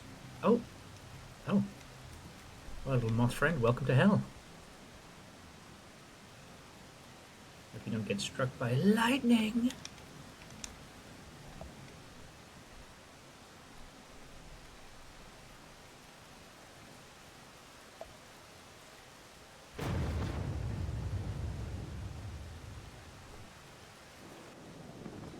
I was about to say, well, he didn't enjoy that, as if, you know, there's a group of people out there who really love getting struck by lightning. Alright. We need somewhere to rest, and soon. Kind of, it's like we're burning through all our time. On this side. Okay, in theory, if we keep heading left, we should hit them. Ooh. No, what?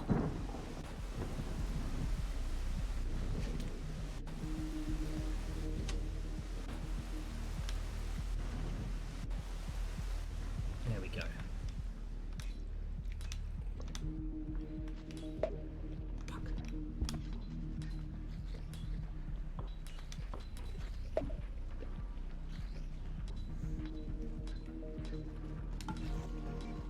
Fuck.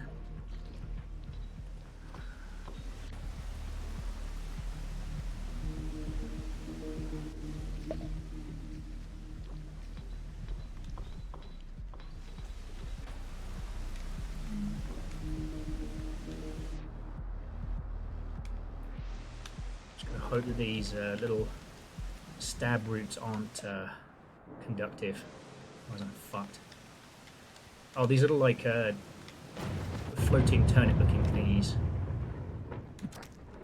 They work as spears even though they're edible. It's great. Don't worry about it. And remember, the pop snails will betray you at a moment's notice.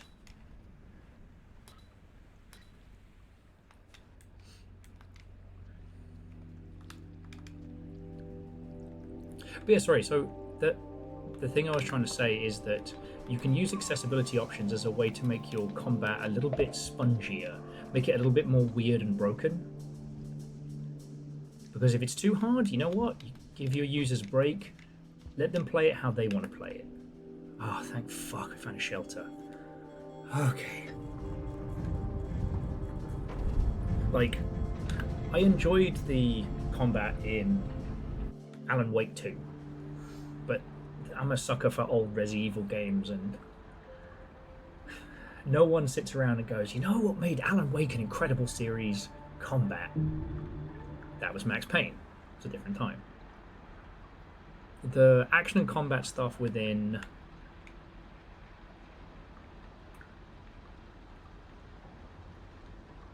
okay, I guess we've explored everywhere, so I'll just keep exploring this region. The action combat within Control was fine.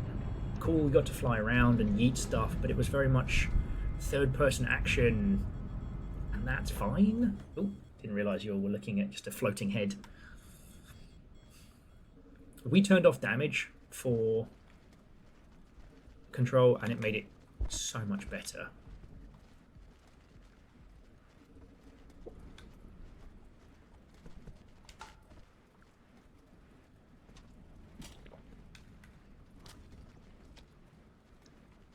Okay, let's see where we've not been.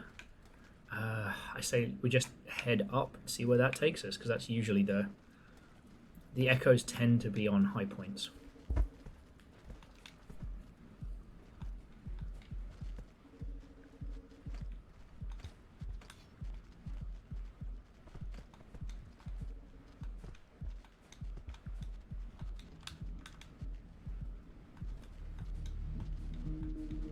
I know you won't me. And Fred, what and welcome.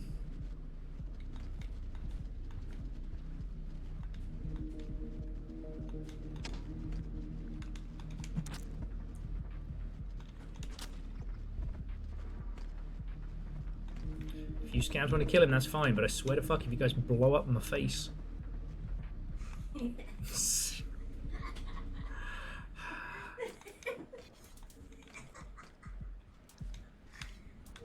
guys are such turds. This is workplace bullying. I'm going to talk to Longship HR about you both. Oh, I don't give a fuck about HR. Ah, piss. Yeah. Nope, it is HR.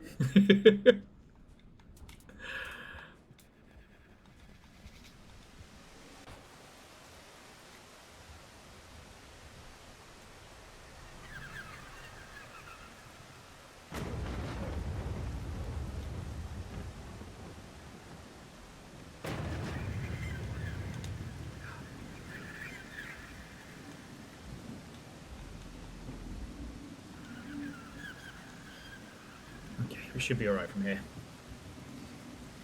Okay, sure. Snore. Fair. Yeah, Jemami, we are at the next. I can't do the noise. The ora. She's talking to a little guy.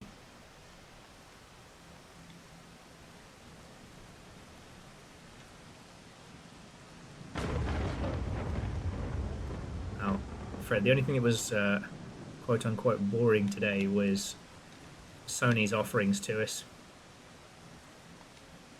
You know, again, if you're a God of War fan, then you ate great today. But boy howdy, Sony's press conference could not have been more I'll have the club.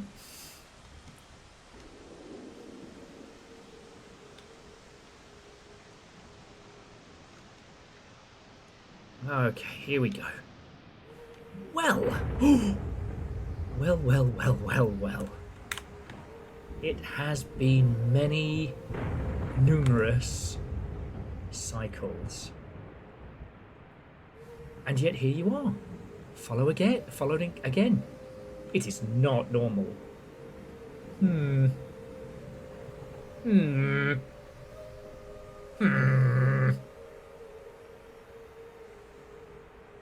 Dot. I am very likable though. I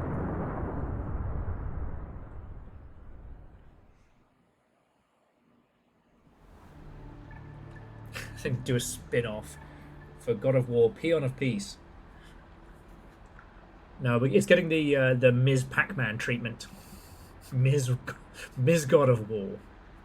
No, I'm so afraid, like, new God of War, it seems to be the Egyptian pantheon. The Egyptian pantheon have been running around enslaving all the other afterlives.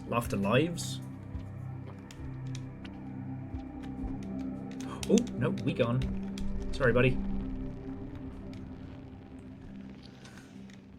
Good luck, y'all. There's a whole menagerie over there. Apparently, mizzle is a synonym for rain. Huh. Do you think that's where the shorthand drizzle comes from? And the incredibly English rapper, Mizzle Madrizzle. You know what?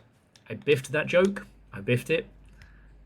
Be the first one to admit it. You know what joke wasn't biffed, though? What joke wasn't biffed? Running water. Fucking running water. Okay.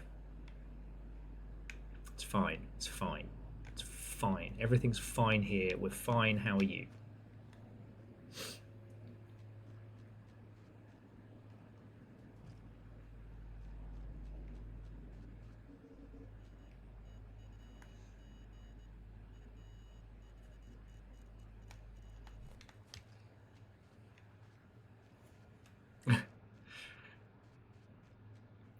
Well, so basically the mum and Mrs. War from the beginning of God of War, the remix, I should say, it's following her after, you know, they burn the body. She's in a better place now. She is sent to Alfheim, which is under siege by what appears to be a kind of conglomerate of different mythical creatures, but... Fucking asshole!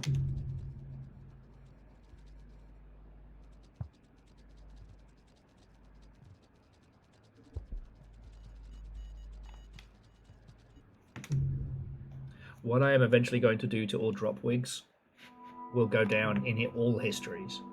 But yeah, so essentially the Egyptian pantheon seems to have been running around conquering everybody else.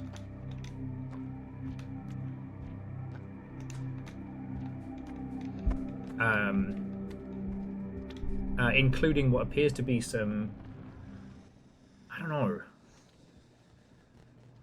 Japanese-ish, kind of like Oni-style monsters, maybe? It's hard to know. The style of it is fascinating. And there's famous people in it. I'm trying not to talk about that too much, because the famous people being in it doesn't really matter a hill of beans. But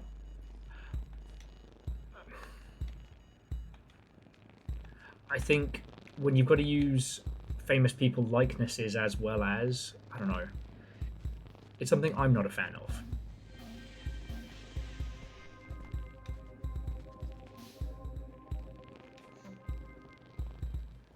Huh. So Wolfus was saying that Drizzle does in fact appear to be adapted from Old English. Huh, fascinating. Okay, and nap time. So, let's see what we get from our little sleep cycle. So we now have access to, I think, the highest tier of karma in the Watcher, or do we need one more?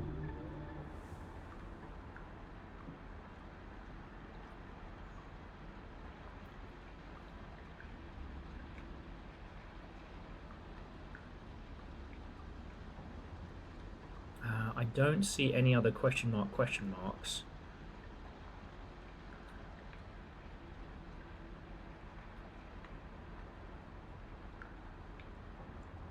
And right now we're at Signal Spires, which is where we get to do the cool Sky Whale journey.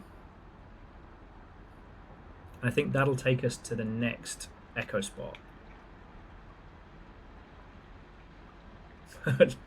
Lies will craves fame and glory. Craves just a little taste of brain, and then it hits me. Ego is a waste of brains.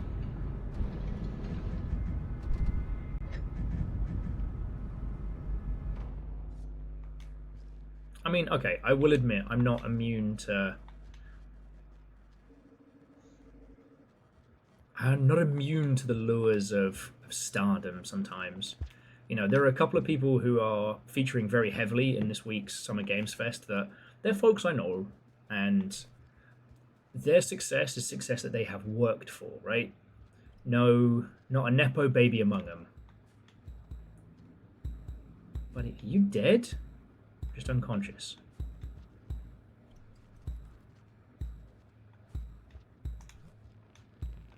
There we go. I knew he wasn't dead. Come on.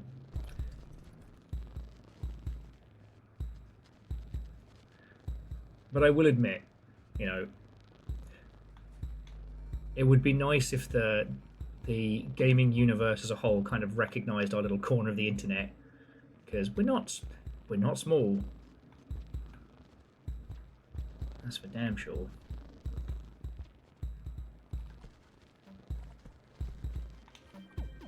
Fuck. Alright, I'm kind of in trouble here, because while I was letting my mind wander... Sorry, buddy.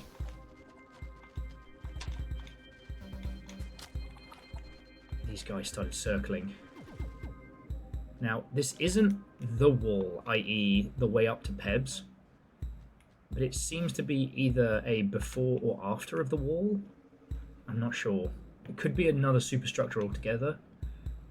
Just, I recognize all of these little, like, you know, communication spheres and the ilk. God, we spent a lot of time running through this.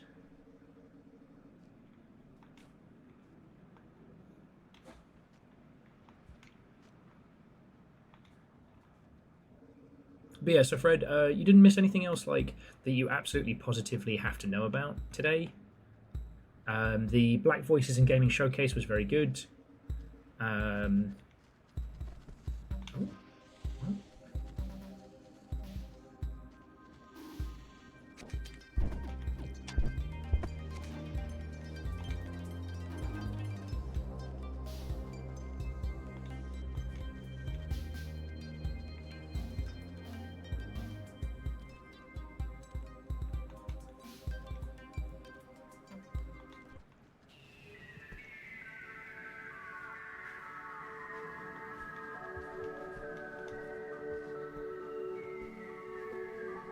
think I remember this bit.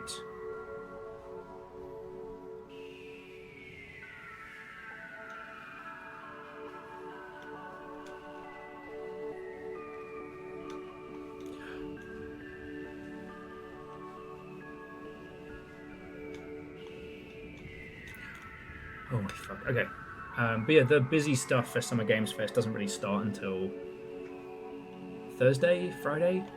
Oh, fuck, all the way off. That is a Queen Vulture.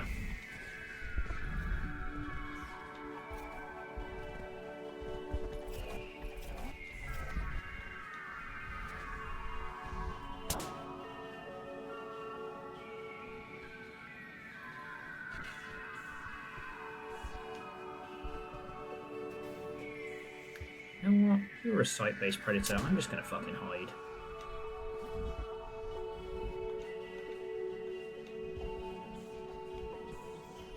I'm not getting paid nearly enough for this. Wait, you get paid?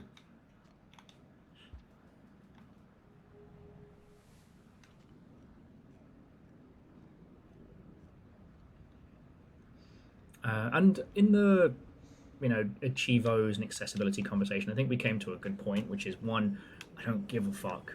And two, your accessibility options should never take game away from the player. You know, the reason why everyone holds Celeste at such high regard is that you still play a very, very complex platformer. You still have that feeling of overcoming the mountain, which is tantamount to its whole story, you know. Celeste is not subtle as a game about its metaphors, you know what I mean? God, this game's beautiful.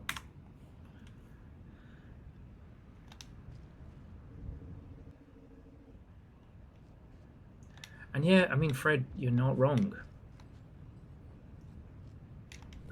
But it's most, I mean, that's the thing that we've been kind of talking about a lot today is that, you know, what...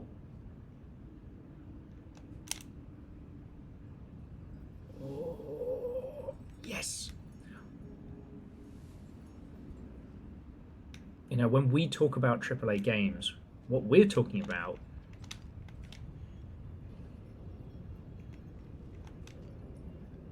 is like big budget, you know, US games. Those kinds of AAA games. You know, Japanese games industry is making great big bangers for single player. Capcom just did Resident Evil 9 and Pragmata back to back.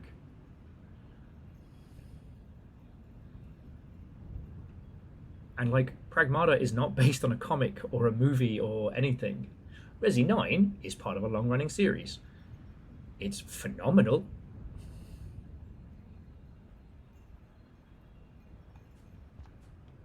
Hey, does anyone know where my ride is?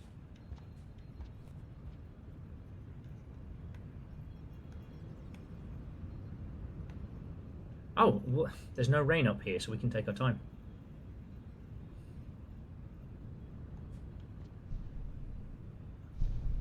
Oh. Ah. Ride's here.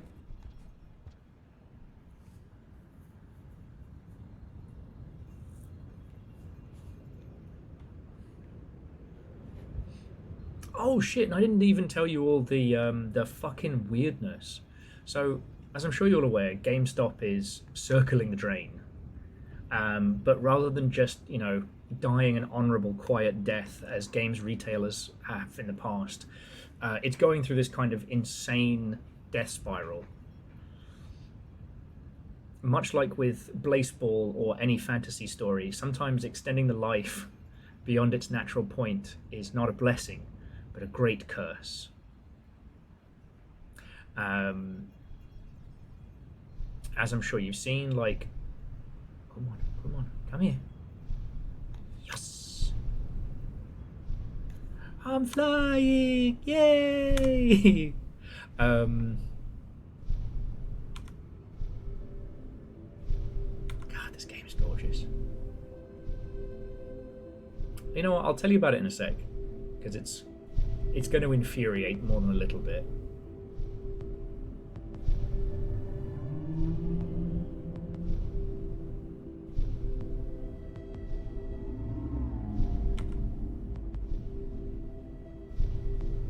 Hey, Charlie. Hey, Frank.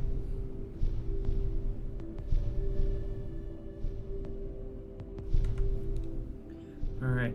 Thanks for the ride, buddy. See you at home.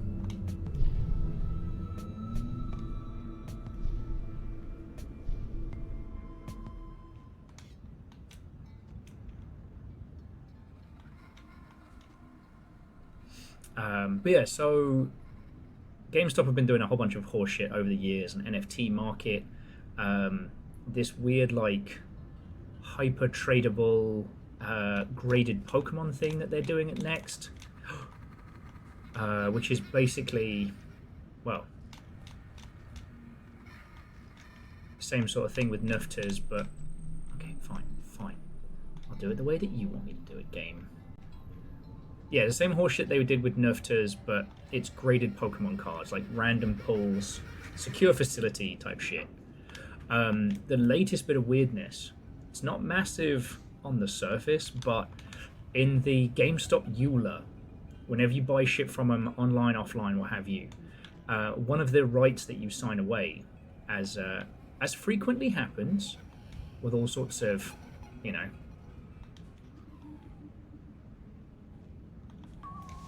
with all sorts of these things, you know, the usual, you know, you agree not to own stuff and things like that. But there is a clause now in their EULA that says that you cannot hold them responsible for any, like, harm, damage, defamation, or, like, you can't go after them if their AI does anything bad to you.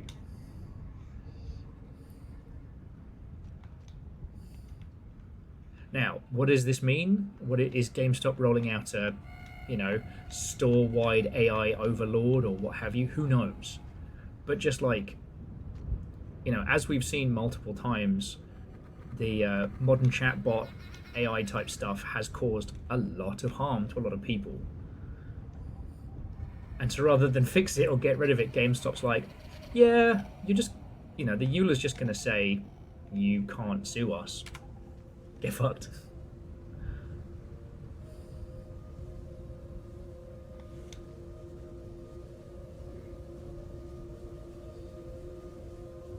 I remember when, oh, here we go. Oh, it's my shadow. I've been watching you. It is nice to have a companion after all this time. For so long I've drifted, lost, dispersed in the multitudes of waves and the ripples. But following your thread brings me closer, perhaps, to how I was.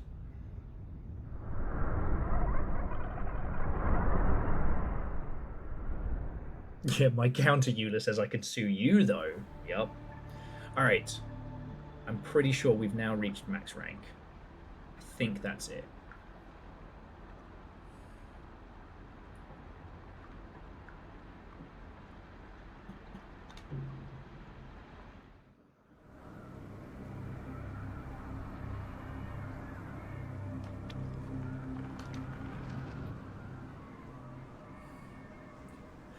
Shattered Terrace, alright. And we're back.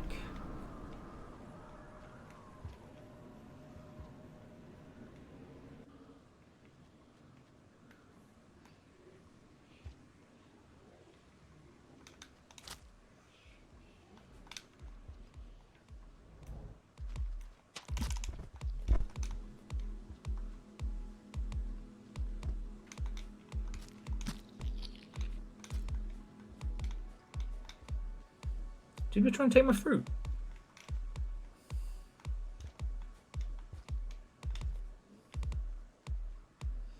Okay.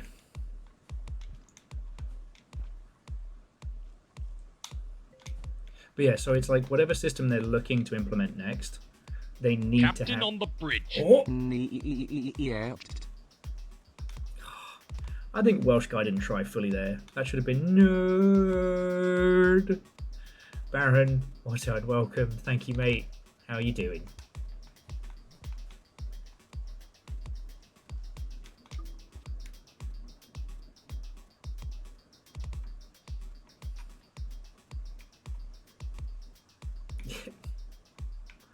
Can't boycott them if you're not a customer. Fucking hell.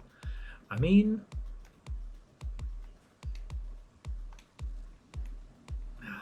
let me grab my spear. I think that spider's still in my house. Like, right now, at least as I understand it, they're not...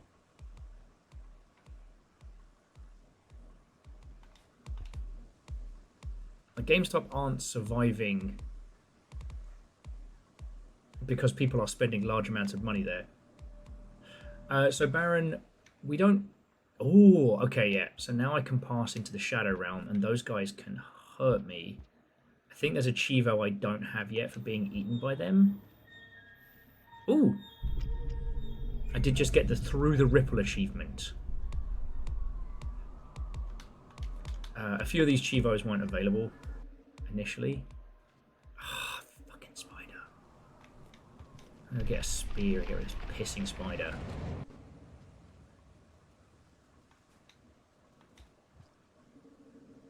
I guess, oh yeah, because I've reached the level of teleportation now that I can completely leave this sphere, but then I drop all the items I'm holding that aren't in my stomach. Okay, yeah.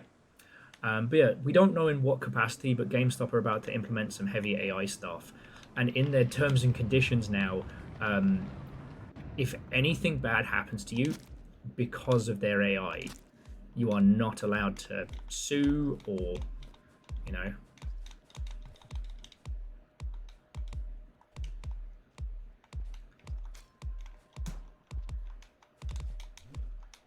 There we go. You're not allowed to sue them. You know, they are not responsible. Oh yeah, sorry, Kakaza, before I had to dodge, you know, threats and monsters and whatnot, that's the infuriating thing, is that they are the cockroach that refuses to die, and they're not surviving because they're doing well, you know. Ooh.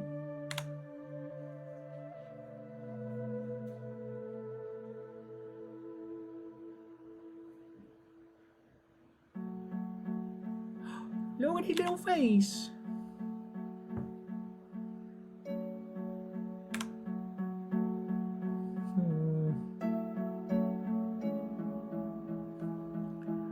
Oh.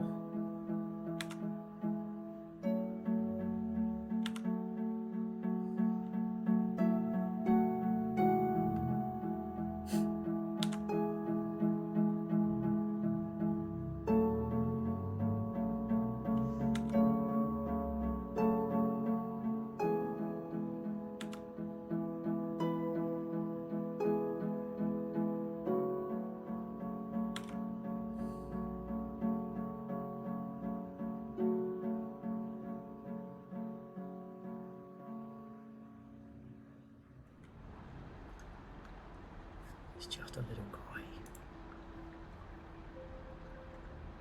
Hang on just a second, I want to make sure I got those screenies. Yeah. Okay, so somewhere on Shattered Terrace there are these little falling leaves. So let's see if we can find them. I don't remember that screenshot from last time. And I wonder, because those look like the many slug cats of the many cycles. All of them kind of rushing towards the... wherever it is the slug cat spirits go after they leave the void.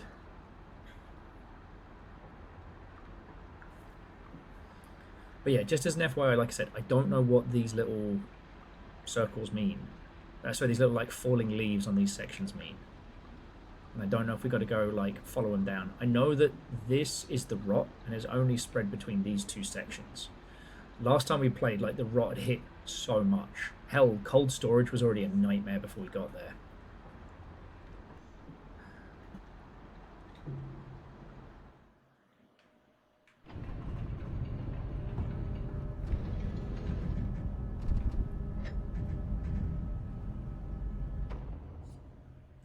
Pretty is what it means. No lies detected. No lies detected.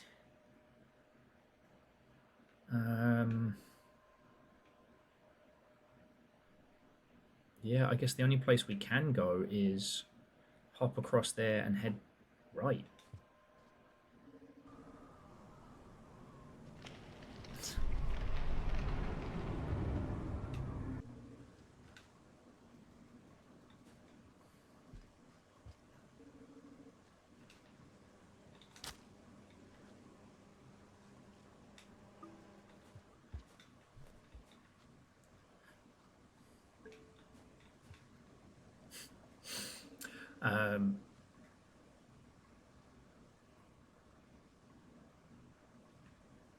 So that's the way we came.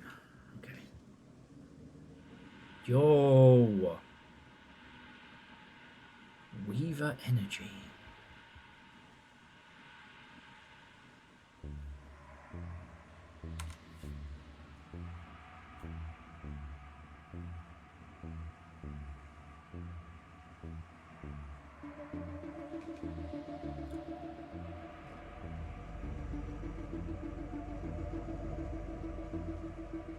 Yeah, Numbers, that is new music.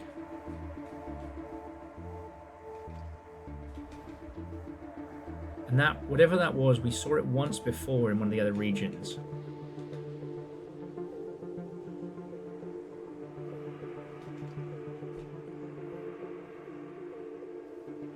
Okay, so for those of you who have gotten the newer Rain World endings, I'm pretty sure I'm at maximum karma now. Because now we can traverse into like the Shadow Realm.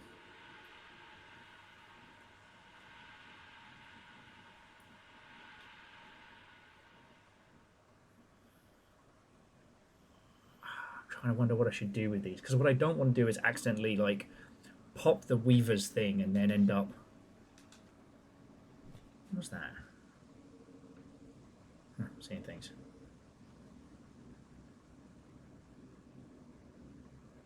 There are 2 A's on the wall. Where's the third? Alright. Basically, should we fuck with this? And if so, how should I fuck with this?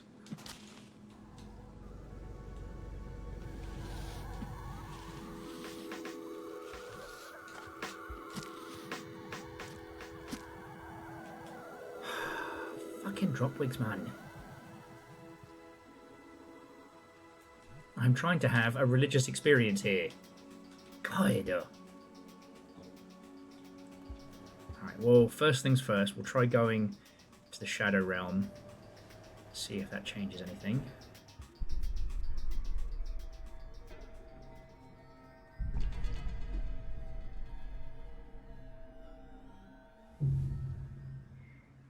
Oh, shit.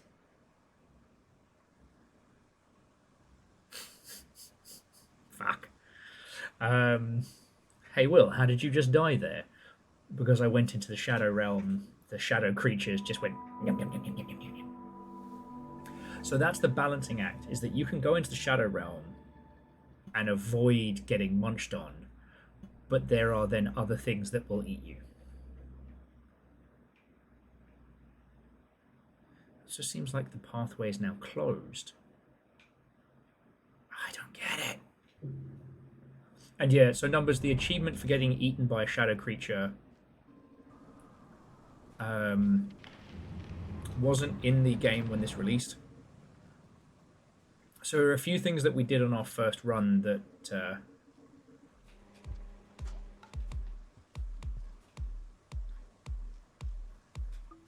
that while we did them, we didn't get achievements for them. But things like meeting the Prince of Rot and doing that ending, we did. Because when you load back in, you're in the Prince's chambers. Okay. The problem is this thing is very pronounced, right? And I can just about... Oh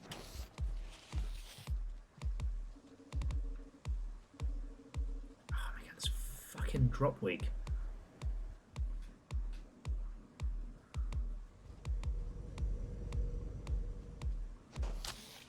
Fuck you!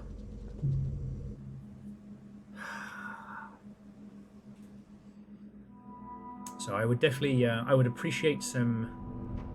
We'll get our karma back up to max, but I would appreciate some little nudgage.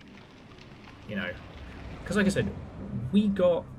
I mean, if at this point I doubt you mind Rain World spoilers.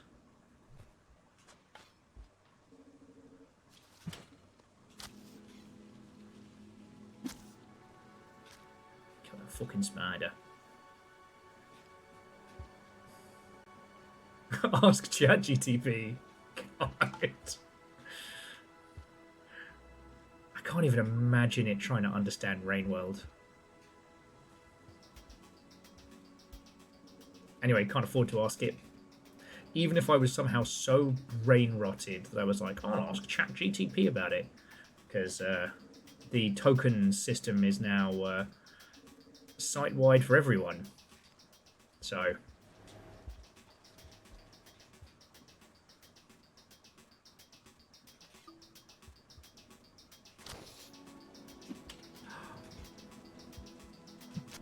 Gotcha.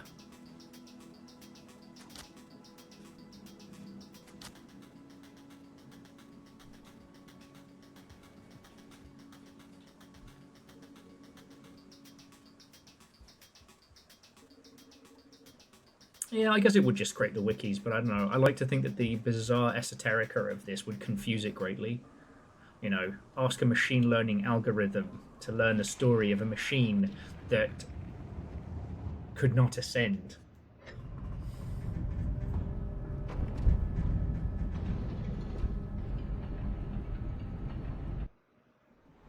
Oh no, and Wolfos, so I played this the moment the Watcher dropped. Now I did the same thing I did now, which is I played it once every week, so all the Super Rainworld hardcore got to it me beforehand. Got to it before me. But you know, we did the initial ending, because I think everyone in the community has been calling the Echo Spinning Top, or what have you. Is there anyone who minds if I talk about the endings that we've seen so far of The Watcher?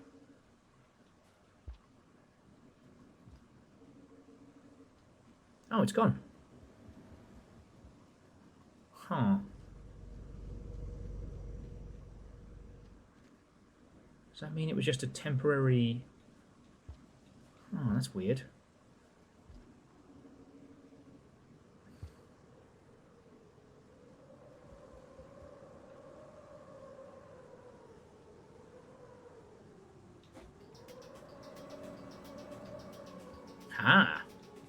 We couldn't do that before. So we are making some serious progress here. And I guess wherever this place is, it's kind of a broken place, like a between dimensions. Okay, no one has said, please, Will, do not talk about the endings of Rainworld. So... Ooh.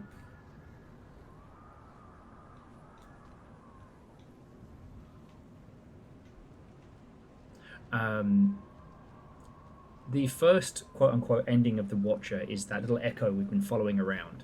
We find them, or that is to say, we find their old home in time. They were a child, and they were ascended. Too young.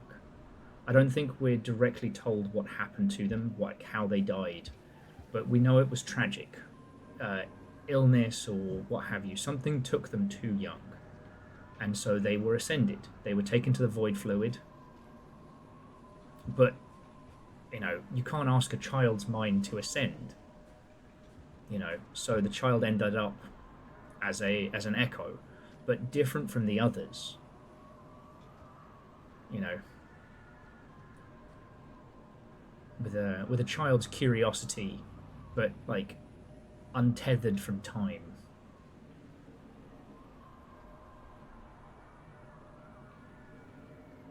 Again, as long as I don't fall to my death, we can kind of explore to our heart's content around here.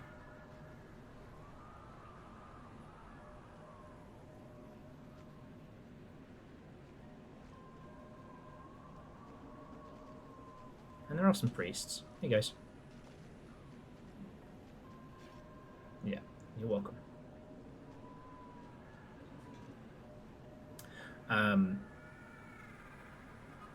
That was kind of like the main ending.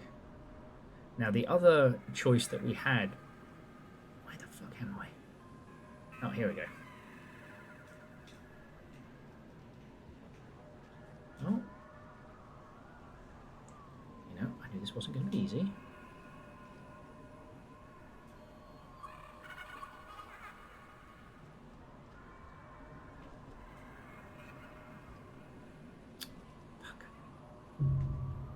Should have known that was going to happen.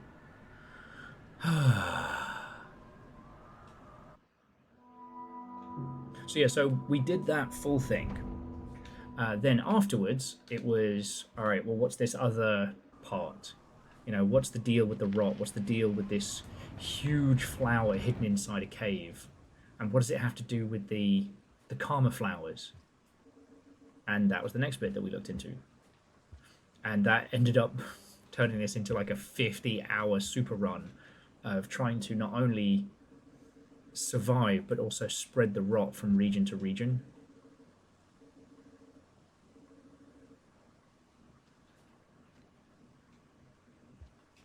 No mean feat.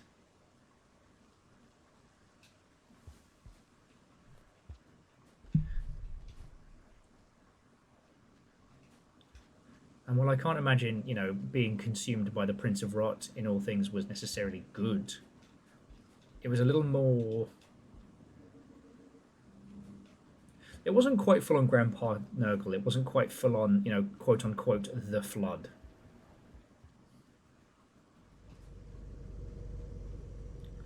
You know, I'm not saying that the Prince of Rot was right or anything along those lines, but, you know, he is the source of the Karma flowers.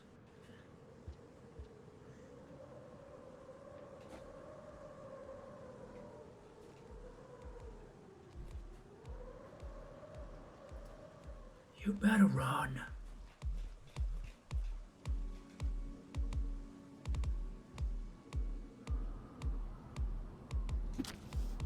Heh. Spider Slayer, Spider Slayer.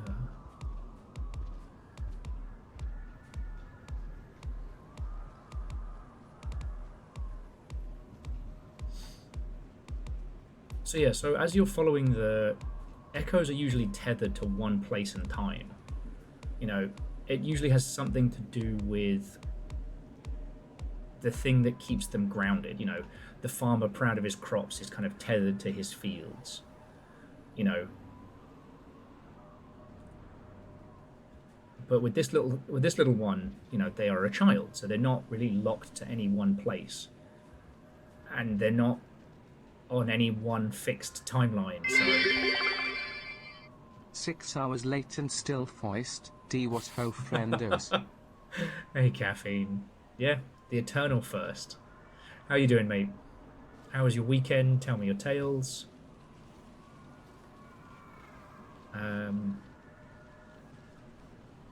Oh yeah, that was the interesting thing that I did. I played Titanium Court this weekend, and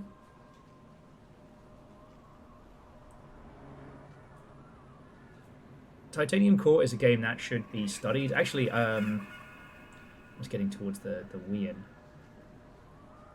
Akari, I don't know if you're familiar with Titanium Court yet, but holy crap, Titanium Court is the best example of, so you're not an artist, but you want to make a whole game. You know, it's so clever. Titanium Court is both a match 3 and a strategy game all at once. Oh. Well, if there's food up here, I'll eat it. Otherwise, I think we just gotta go say hi to the kid.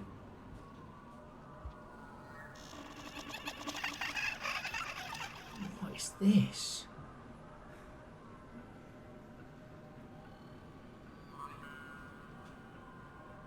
Oh, shitting fucksticks. Because of that death earlier, I can't talk to the...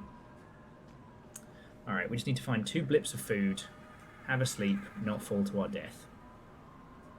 Simples, right?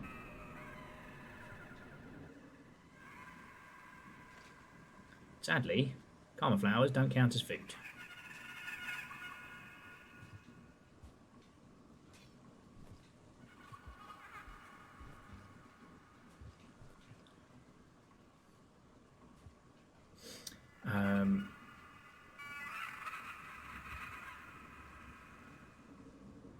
Now, it seems to be that whatever this particular Echo is capable of, they've kind of, quote-unquote, bestowed upon our little slug cat.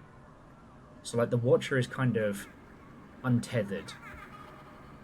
Not quite in time, not quite out of time. And as the campaign goes on, we get more powers that are kind of reminiscent of the Watcher's.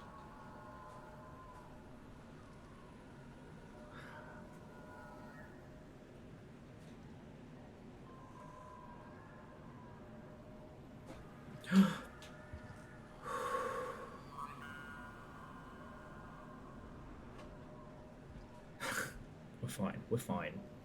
I know how the slug cat feels, but for fuck's sake. Oh yeah, so Caffeine, one thing you did miss earlier is the Nova Little Fire prank combo.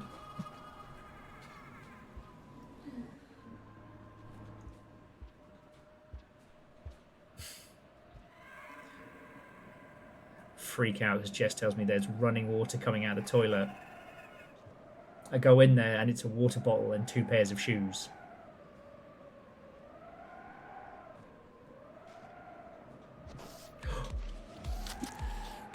Fuck you, Dropwig. That would have been a pad smasher, I think, if that had taken me out.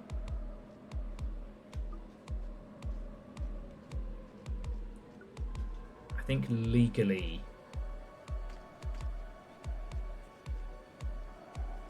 the game dev team would have owed me another controller for that one.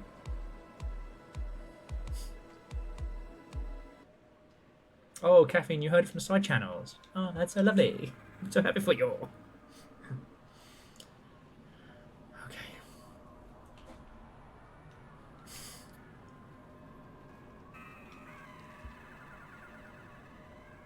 There is a...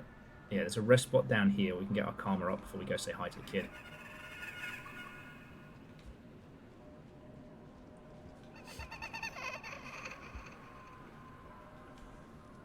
But yeah, sorry, so all of this to say that,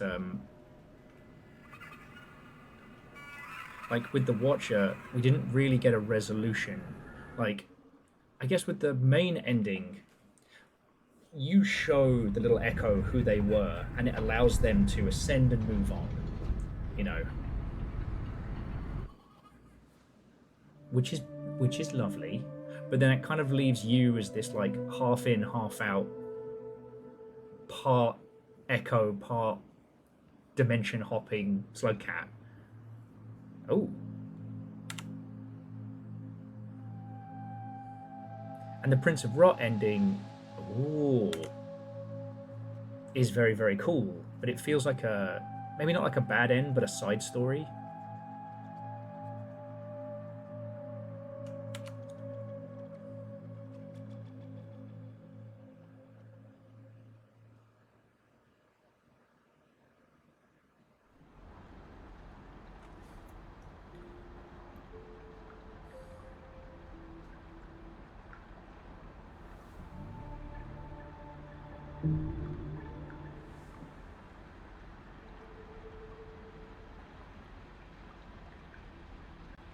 Okay, what the fuck?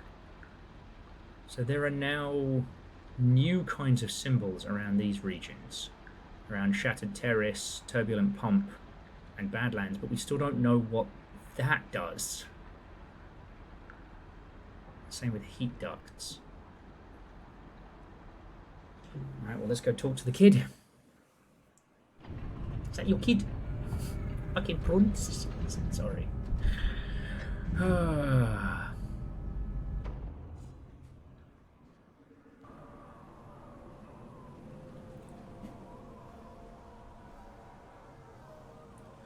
Yeah, no, Aeon, we're absolutely in new content zone now. Okay. So here we are. We have max karma.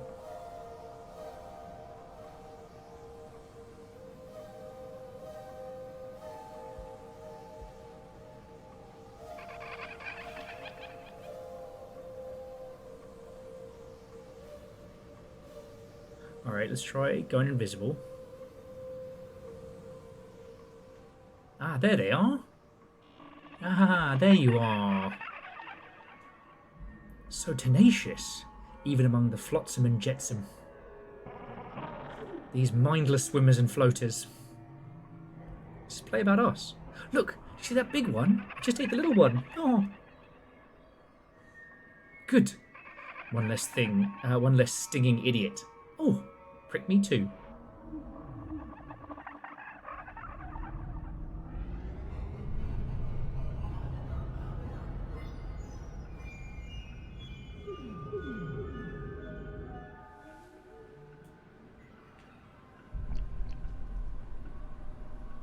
Okay. Oh, okay, so if I'm correct, so now we found Missy. If we now do a blink teleport, that should take us to the space between, right? Right?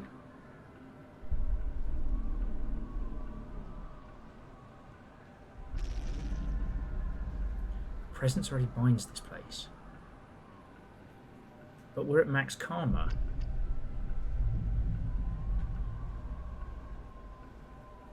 Alright.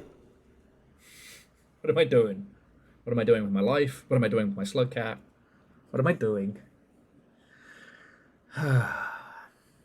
Oh, I don't know, Virals, if you're still lurking and irking, but jumping back like 15 threads ago, the thing that I was trying to scrape out last Friday and talk about earlier, you know, the idea of could you make something that's not too dissimilar from a, you know, a tabletop campaign, a tabletop story that's told through a game that is not inherently itself tabletop centric. You know, could you do a thing where you use another title and create your own goals and objectives based around story? And if so, what would that look like, and would it be good? Because there's a bunch of YouTubers that Jess has introduced me to, which is like introduced but with extra steps, over the past year and so. And there's what's the frog guy? Well, fuck. Now that you asked me, I don't fucking remember. The dude predominantly does like Sims runs and RimWorld and things like that. But he also, for a lot of those runs, it's a challenge, right? Like, can you do RimWorld with only one person who's fucking useless? Ambiguous amphibian. Oh, that's easy to spell. Ambiguous amphibian. And one of the things that he does that's fascinating is that he was doing a lot of Project Zomboid. Now, his Project Zomboid was originally like the rest of his... Oh, excuse me. I am so sorry. No one's coming to this stream for class. Anyway, one of the things that he did that I thought was really interesting is that he started some Project Zomboid runs that were challenges. Can you turn a block of flats into a safe base in the middle of the most packed city? Can you survive Project Zomboid never leaving your home? Can you survive Project Zomboid with every bad trait turned on? Stuff like that. And then what was really interesting is he was playing these, and then he starts to add a story to it. He starts to add this this arc of characters who are lost and, you know, in the zombocalypse and afraid. And I don't know, you know, I would love to have the time and dedication to be able to do something like Carboys, right? A thing that starts off as a fun, silly adventure, you know, a let's play, a long ship after dark, but then evolves into something with characters and story and arcs that people might actually like give a huge shit about, you know? I'm not like Baron. I can't run a story campaign. I don't have that kind of skill set.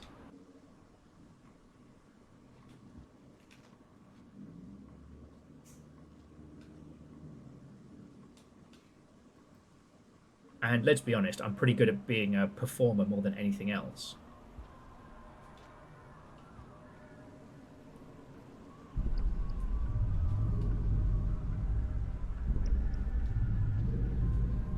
And Wolfos, like, making your own OCs is fine.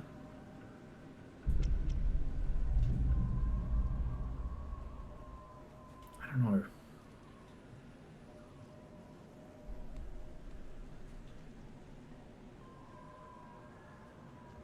I don't know, it feels like I'm scratching at the side of an idea that I don't yet have fully formed. You know, for those who don't know, Baron von Sheepington III ran a fucking cool D&D campaign that we're playing for many years, which was Memory Equals Null. And one of the big reasons behind that is that I love playing tabletop games, but one of the things I don't like is when playing tabletop games on Twitch, I can't talk to you lot. You know, I have to pretend like I'm not there watching all your comments and all the times that you fuckers are funnier than me. It's no fair. But, oh, fuck you. That's a big mama spider.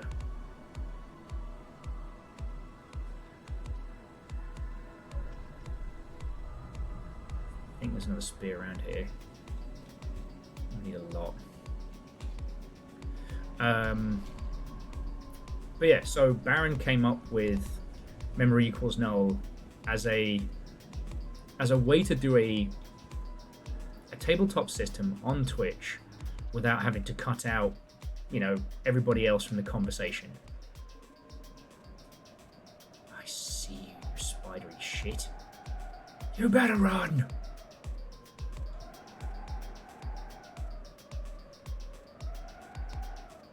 And like this discussion about trying to create stuff, you know, not just like challenges and additional difficulties, but trying to create something more, something with a story, something that encapsulates, which is like encapsulates but with more steps. I don't know.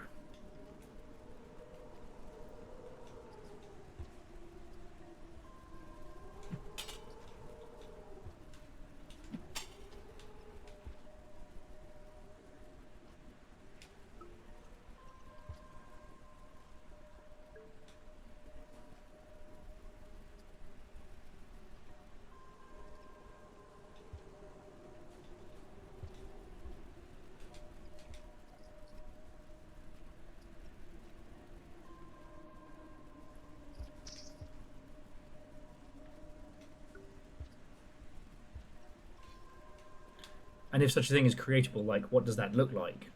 And is it something that would be even vaguely interesting for another person to watch? Or is it just like peak self-aggrandizing self-insert?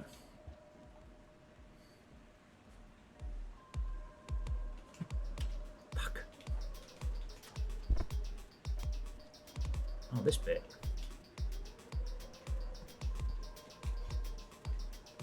Now this section I think I remember in great detail.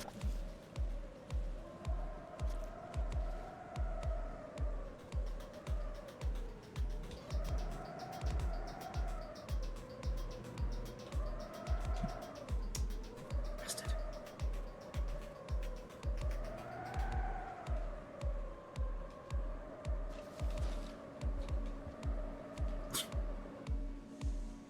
And the spider finally works up the courage to come fight you. Okay. Not entirely sure where the fuck we are. I'm not fucking with that guy. He can't jump that far. Ha ha ha ha ha.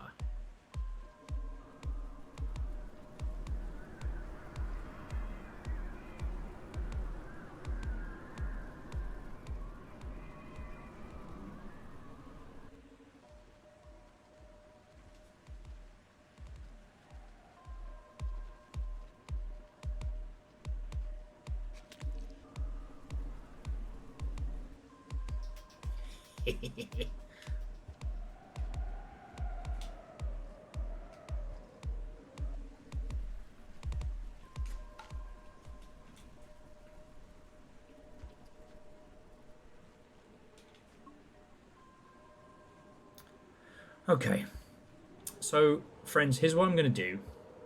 As we've hit the 6-hour mark, which is a good innings. I'm going to bring us back to our little like sleeping spot, because there is an ambush spider right in that segment there. And as I said, I would probably be at smashy pad o'clock if I lose the progress that we've gotten so far, thanks to that bastard. Excuse you. Thank you.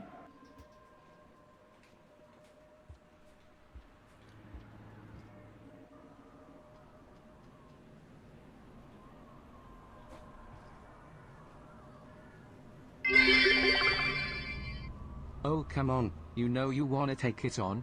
Go out with a party. Go out with a bang. Well, no, it's just there's no angle in which I can take it on.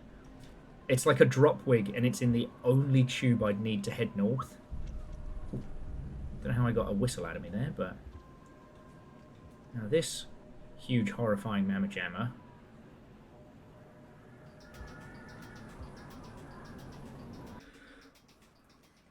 That's for another time.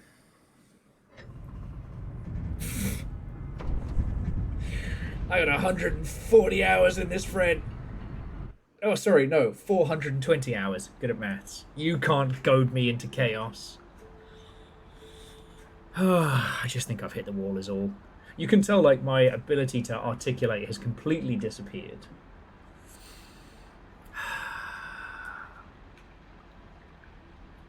And I guess this is showing me where I need to go to next see the little...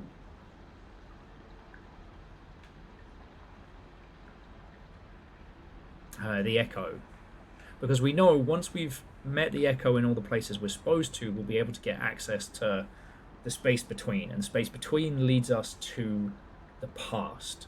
You know, when the civilization that ruled this planet walked in their cities and, you know, commuted to their jobs before they were fully ascended. We get to visit that.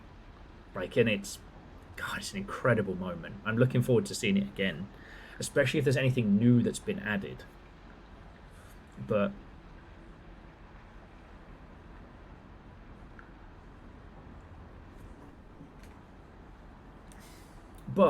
this week is going to be a lot. Tomorrow is actually probably the most chill day we're going to have. So if you haven't had a look on Discord, today, again, was the Black Voices in Gaming Showcase, which if you didn't check it out, it's available on...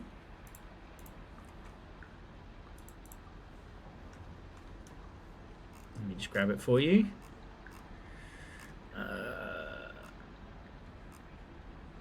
Oh my god.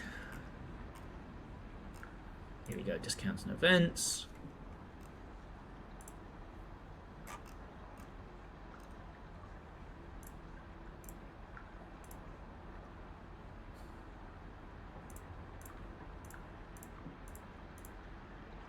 Here we go.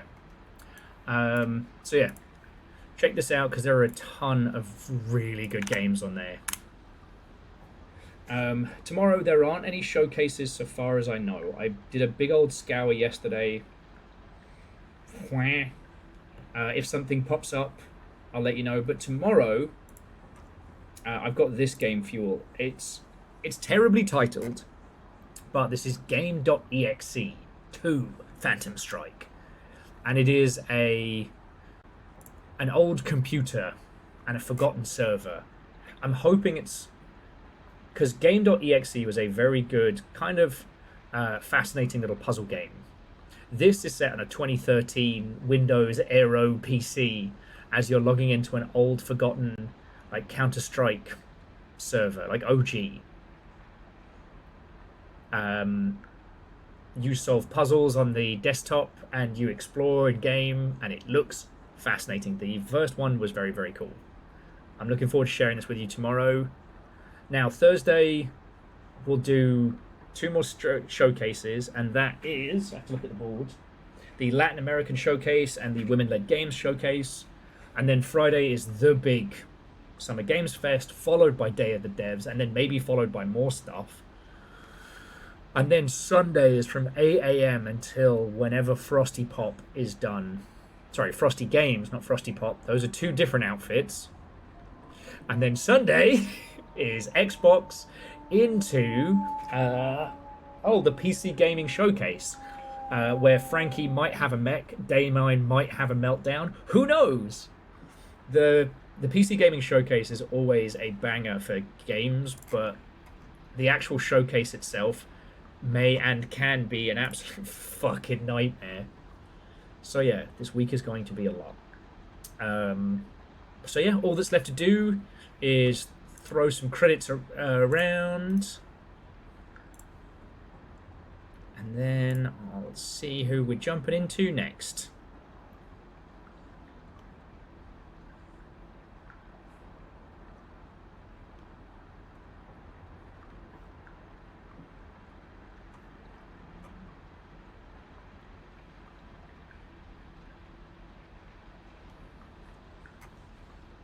Okay. Okie dokie. But like, Jamami, I'm glad it was chill. Today was a lot. It was a fucking... A lot of you were celebrating 92 months, which, honestly, anything beyond about 24 months, like, my brain just doesn't compute how long that is. You know, Caffeine, you were the very first person to throw a sub in. And then there's some of you that this was your first day here, and, you know, the Hunters of House Carl, and J-Post, let's be honest, J-Post being a fucking legend, gifting subs too, and all of that. And as scary as times get, and as bills mount, and as everything decides to be everything all at once, you lot keep this going. You know, I fucking love doing E3. I love doing E3 Bowl. Summer Games Fest, we don't yet have a gimmick game. It's just this, like, fire hydrant of announcements and news. And for some reason, you all come with me on that. So seriously, thank you. And to that end, I would like to thank the following people.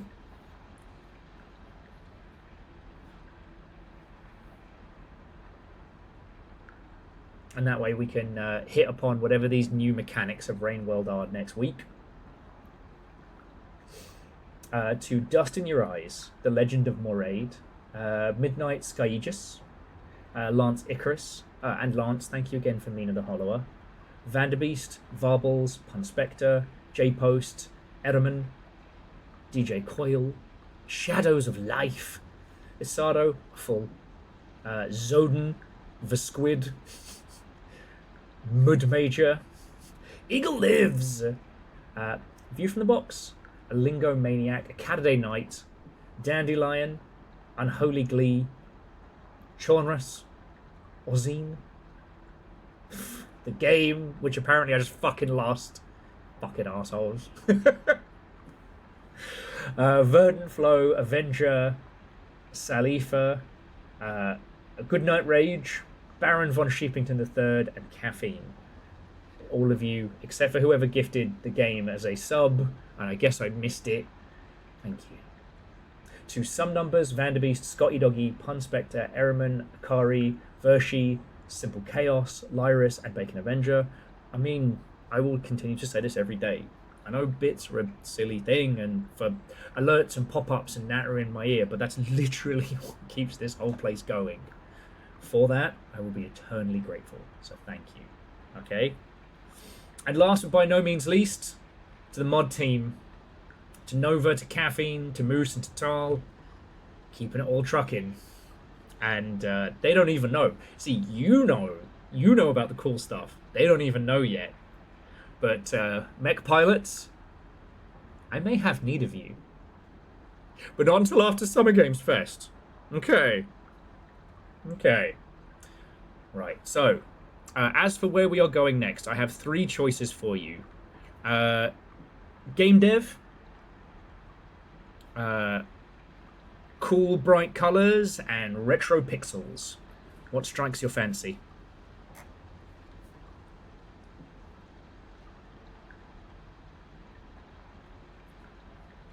Nova suggesting retro.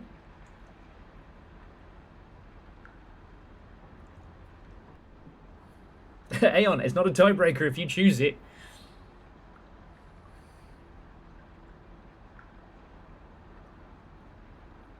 But it's looking like retro is the vibe.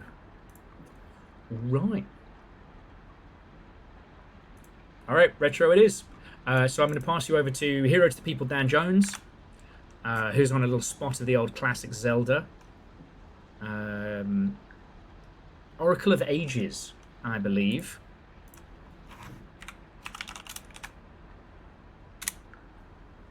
And that's it from me. I'll see you tomorrow for cool, weird, interesting indie games that only 7 people have even reviewed so far. And hey, to all you puzzle sickos, we'll be back with blueprints next week in some way, shape, or form. I just don't want to go off half-cocked tomorrow. Like, if the showcases don't even end until,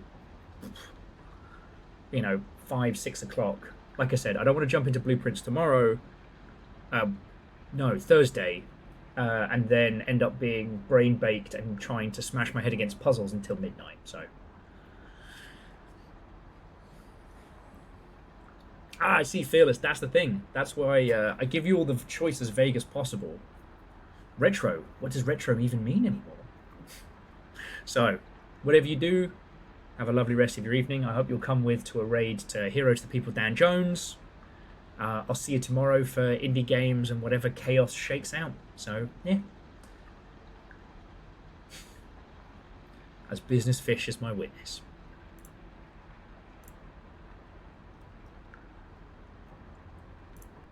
Yeah. You know what? Feel free to throw some Business Fish in. We're not in the habit of raid messages, but it's Business Fish. He knows what's up. I'll see your beautiful selves tomorrow.